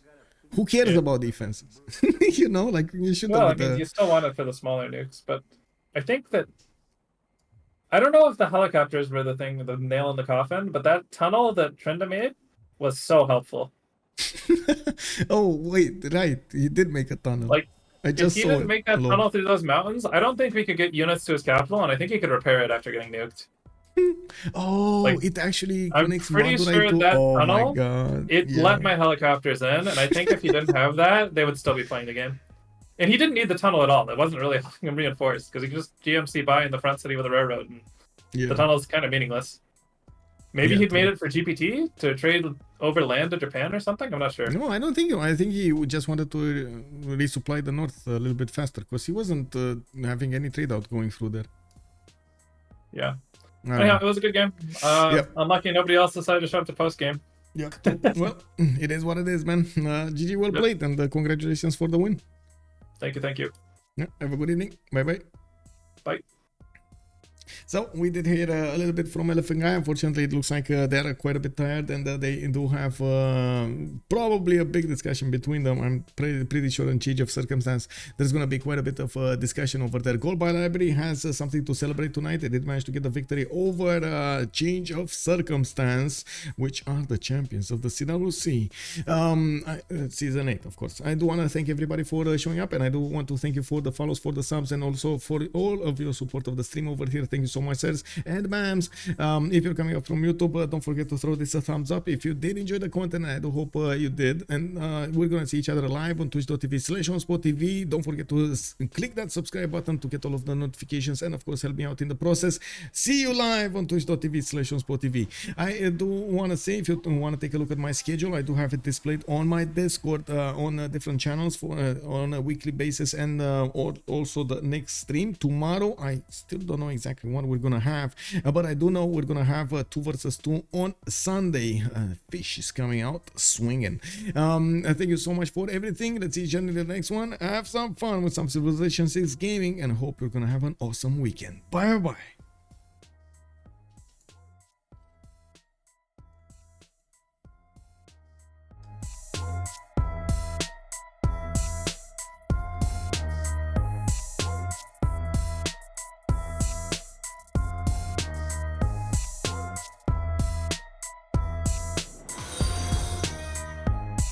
Dukermeister has joined the round table.